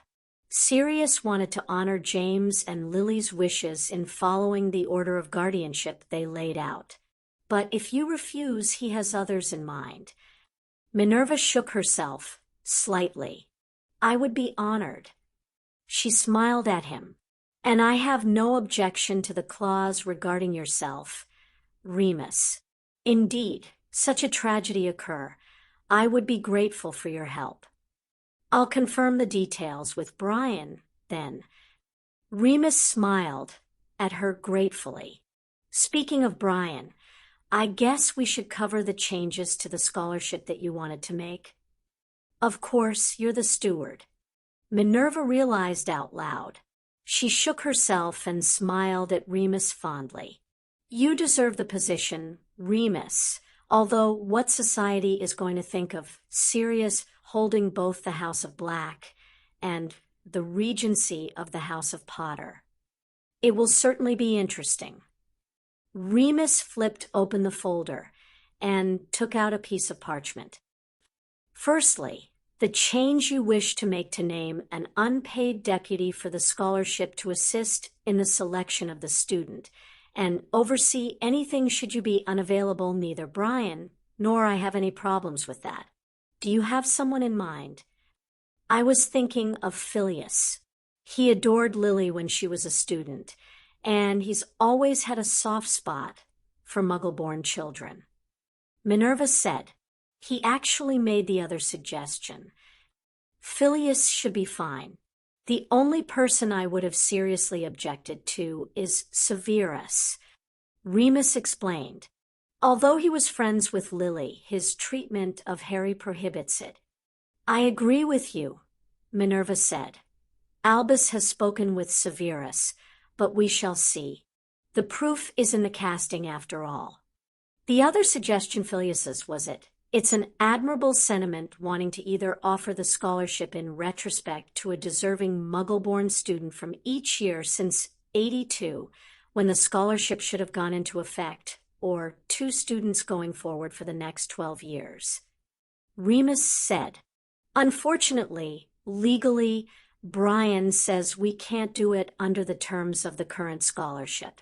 That said, as steward of the House of Potter, I can agree to the equivalent amount of funds for something we'll call the Lily Potter Muggleborn Award. You can award it annually going forward for the next 12 years, or in retrospect for 12 deserving recipients, one from each year since '82. I think the latter would be most appropriate and ensure there is no conflict going forward. Minerva said, I suggest in fairness we award it to the highest Newt-scoring Muggle-born student from the 82 to 83 academic year until this past academic year. I can agree to that. Remus said, if you can provide me with the list of recipients, I'll have Brian draw up the legal papers to cover the award and its rules. He considered that Penelope would probably be a recipient. The young assistant was busily tackling the library at Black Manor and loving every minute of it. Thank you. Minerva said, I'd also like Harry to get involved with the scholarship. I would like his input into the selection criteria, and he should at least review the possible recipients on parchment and give his opinion before the candidate is chosen. After he's graduated, perhaps he could even come along to the interviews, if he wished. An excellent idea, Remus agreed. Sirius wants to give some small duties to Harry to start him learning how to be a head of house. This would work well. I confess that Sirius is displaying a maturity about his guardianship that takes me aback. Remus. Minerva set down her cup and looked around the pleasant sunroom. This is going to be a wonderful home for Harry. We're going to try our best. Remus said. He closed the folder on the scholarship and tapped the book he had grabbed. Minerva, there is something else I need your help on. This book contains a spell that Lily performed on Harry just before she died. In fact, the sacrifice of her death to save him triggered the spell.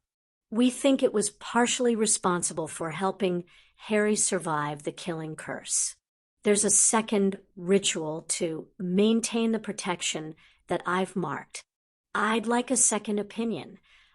It was a simple enough in theory. On the assumption of a blood adoption, it involved female witches in the adoptive family blessing the renewal of the protection with a simple ritual. It didn't seem to call for them to die, thankfully, but he'd feel better if someone else cast their eye over it in case they found something he'd missed.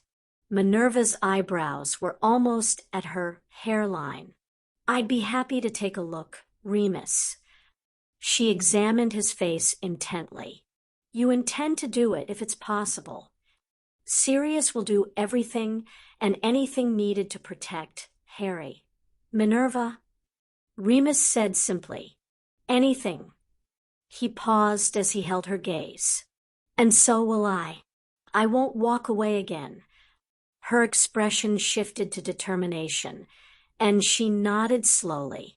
Neither will I, Remus, neither will I.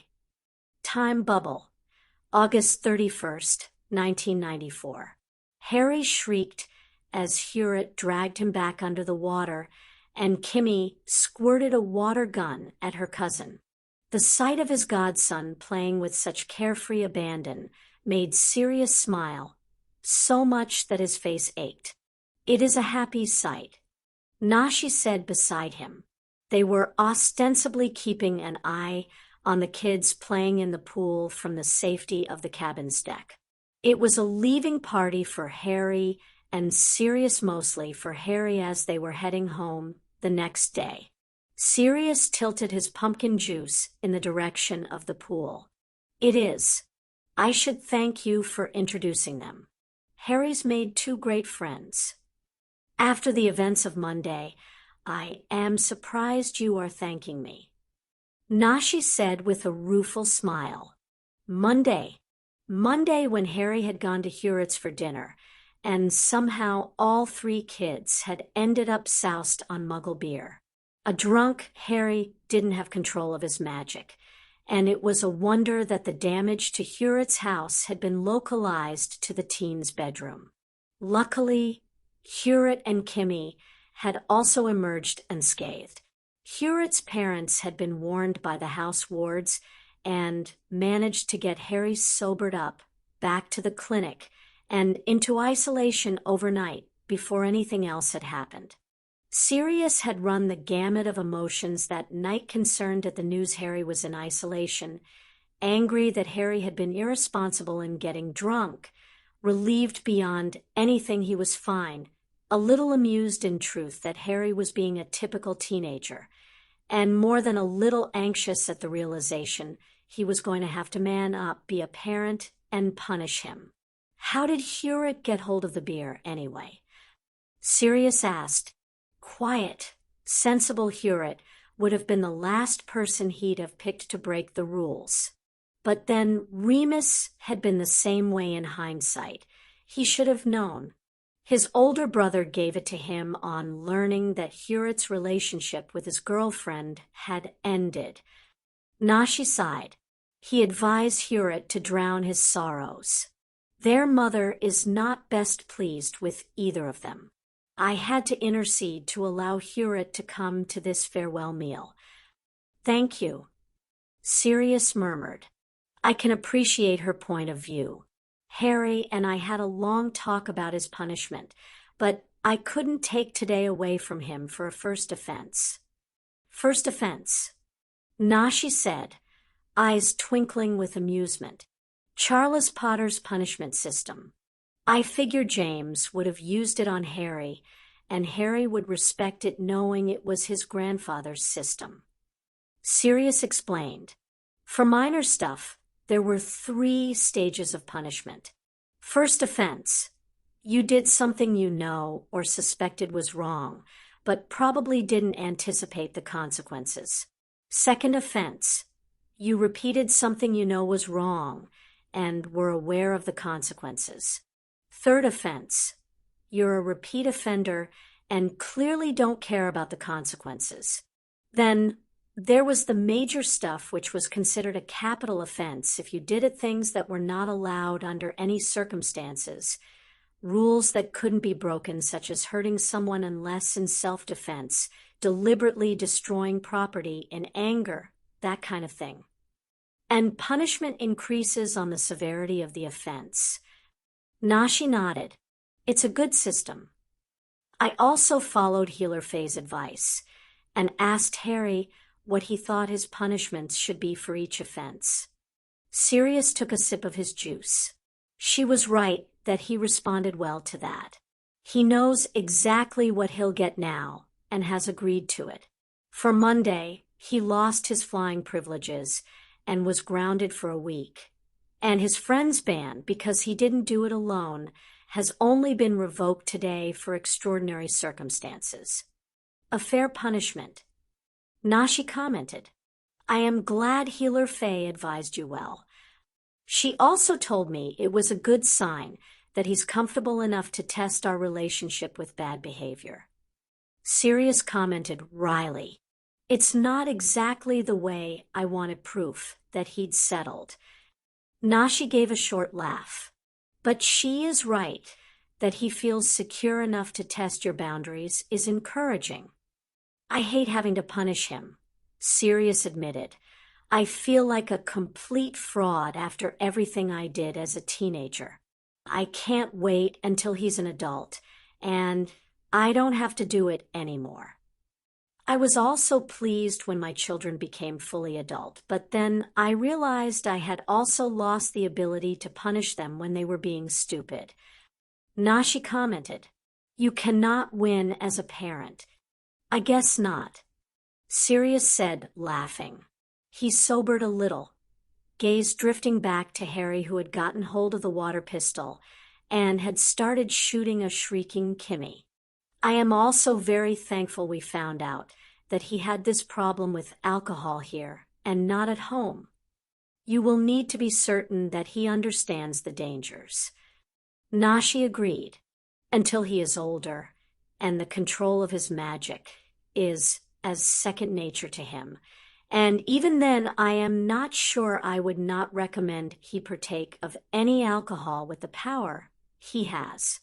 He's a good kid on the whole, so I don't think there'll be an issue. Sirius said, but I will talk to him again. And what of you, Sirius? Nashi asked, Are you ready to go home? In some ways, no. Sirius admitted with a long sigh. Here feels safe and secure. We're hidden from the world. Whereas there's a lot of work to do to get Harry protected properly when I go back. A lot of political fencing that I'll need to do. I'm not looking forward to that part. And the other part, our new home should be ready, which I can't wait to see, Sirius said. And I want to get Harry settled and for us to enjoy living as a family before he heads back to Hogwarts. You would prefer it if he didn't go. Nashi surmised, observing Sirius's grimace. He's been in danger every year he's attended. Last year was partially my fault, so I share some of the blame for that, but Sirius sighed. I'd prefer to homeschool him and know that he's safe, but as Mooney would point out to me, what I'd really prefer is to wrap Harry totally in cotton wool and hide him away from the whole world for the rest of his life, which is unrealistic. So, he has friends at Hogwarts. He loves it there. I won't stop him from attending. Nashi patted his shoulder. It is a wise man that does not try to stop the stampeding buffalo. Sirius smiled at the saying and nodded. You have a clean bill of health, Sirius. Your mind is mended once more, your body strong. Nashi said firmly, if you and Harry continue as you are, I believe you will both find much happiness and love in your lives. I hope so, Sirius said fervently, especially as there was something he needed to discuss with Harry. The party broke up after dinner, and Sirius watched Harry say goodbye to his friends with nostalgic sympathy and some amusement when Kimmy kissed Harry on the cheek and Harry blushed in response. You're right, Sirius commented after the door was closed and Harry collapsed into a chair in front of the fire. I know, but it's not the same. Harry had a small whine in his voice. It was a sign of how much he loved the kid, that he thought it adorable rather than annoying. Sirius mused fondly. We can visit next year, Sirius said, poking the fire, or they could visit us. Yeah. Harry perked up at the idea. That would be cool. Sirius raised his eyebrows. Harry's accent and words had taken on an American twang, but he figured it would fade once they got back to Britain. We'll see how your letter writing goes. If you're still in contact with them by Easter, I'll write to Nashi and see what can be arranged. A visit by Kimmy and Hewitt to Britain would be possible, but Sirius wanted to make sure it was safe for them before inviting them. If Peter had found Voldemort. So, Sirius put the poker down and stood up. He cleared his throat as nerves curdled in his belly. There's something important that I need to ask you before we leave. Harry's gaze met his, and he could see a hint of uncertainty flicker in the teen's eyes. I love you, Harry, and I would very much like to adopt you. Sirius said quickly, if you would like me to. Harry stared at him for a long moment. Suddenly, he launched himself across the space between them and tackled Sirius into a hug. Sirius rocked back a little before riding them both, holding Harry tightly. He could feel Harry shaking and rubbed his back soothingly. I take it that's a yes. Harry nodded, but didn't speak, and Sirius let him get his emotions under control. Harry finally pulled away and swiped a hand under his glasses swiftly. Yes, his voice broke on the word, and Sirius stifled the urge to shush him and hugged the hell out of him again, seeing Harry's determination to speak. I would like that to be adopted. Sirius hugged him. He couldn't stop himself, his own set of tears catching against the back of his throat and stinging the back of his eyes. Eventually, they both stepped back and wiped their faces sheepishly. Well, we're a pair, aren't we? Sirius said, and He could see the flush of delight in Harry's eyes at the statement. He nudged him over to the sofa and sat down. So, I'm assuming you don't know about the adoption ritual? Harry frowned and shook his head. What is it? It falls under family magic. It's quite simple, really.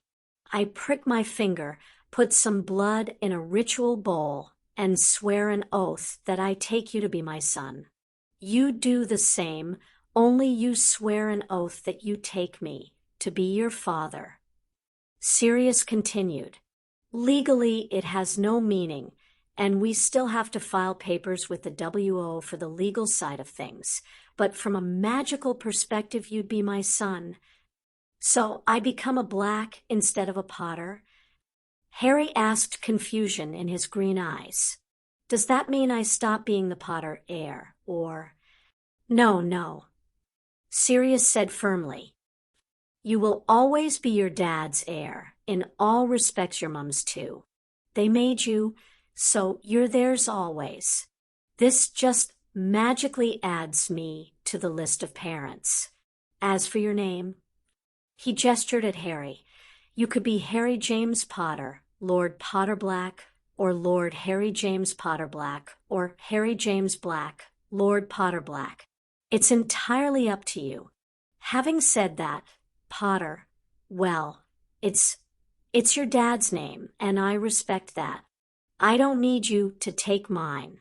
Truthfully, I think you're always going to be known as Harry Potter to our world, whether you do a name change or not. I don't know, Harry said. I think you're right that even if I change my name, people will still call me Harry Potter. But I like the idea of not being that Harry Potter. Well, there's plenty of time to think about it. Sirius patted Harry's arm. Any other questions? Harry scratched his forehead, along the line of his faint scar, and bit his lip. What happens if you have other kids? Sirius thought that was highly unlikely, although it was something his own mind healer had tried to get him to consider. His upbringing just hadn't allowed for him to consider relationships and marriage as anything other than political maneuverings. But then later, James and Lily had spoiled him into wanting the same thing. They'd had a real love and partnership. But he knew he struggled with emotional intimacy, and that didn't bode well for the latter kind of relationship. And he didn't see a political need to marry to have to put up with the former. If I do get married and have children, I would still consider you my firstborn. Sirius replied to Harry, I do consider you my firstborn. But isn't it unfair if I inherit your things if you have kids of your own? Shouldn't they get everything? Harry pressed. Sirius smiled. It isn't unfair because you are one of my children. If I have other children, then yes, there'll be bequests to them too from a monetary and property perspective, but I would still want you to inherit as my heir. He made a dismissive gesture. Look, if after my death you wanted to name a child of mine heir to the House of Black so they would inherit on your death, you could do. Or you could name your eldest son as heir to both the houses, or name one child heir to the House of Potter and another heir to the House of Black. Really, all this is very hypothetical given all these other children, yours and mine, are imaginary at this point. I guess, Harry agreed vaguely. The other reason why I would prefer you as the next head of the House of Black is political. Sirius admitted. If the house is going to build a different reputation, then it has to be led by wizards who are loyal to the light. So if a Potter, you led the house that would help to turn our reputation around. And I doubt you're going to have issues with the heir ritual. You're a powerful wizard, and the family magic loves power. Harry nodded in understanding. You wanted to do the inheritance ritual for my Potter magic. Once we got back anyway, didn't you? They'd talked about it in the last politics lesson. Sirius grinned at him. Yes, and we'll definitely do your Potter inheritance ritual first. The black magic is dark in origin, and I want you protected by the light magic of the Potters. We'll have to organize some witnesses for the adoption ritual, which will take a few days.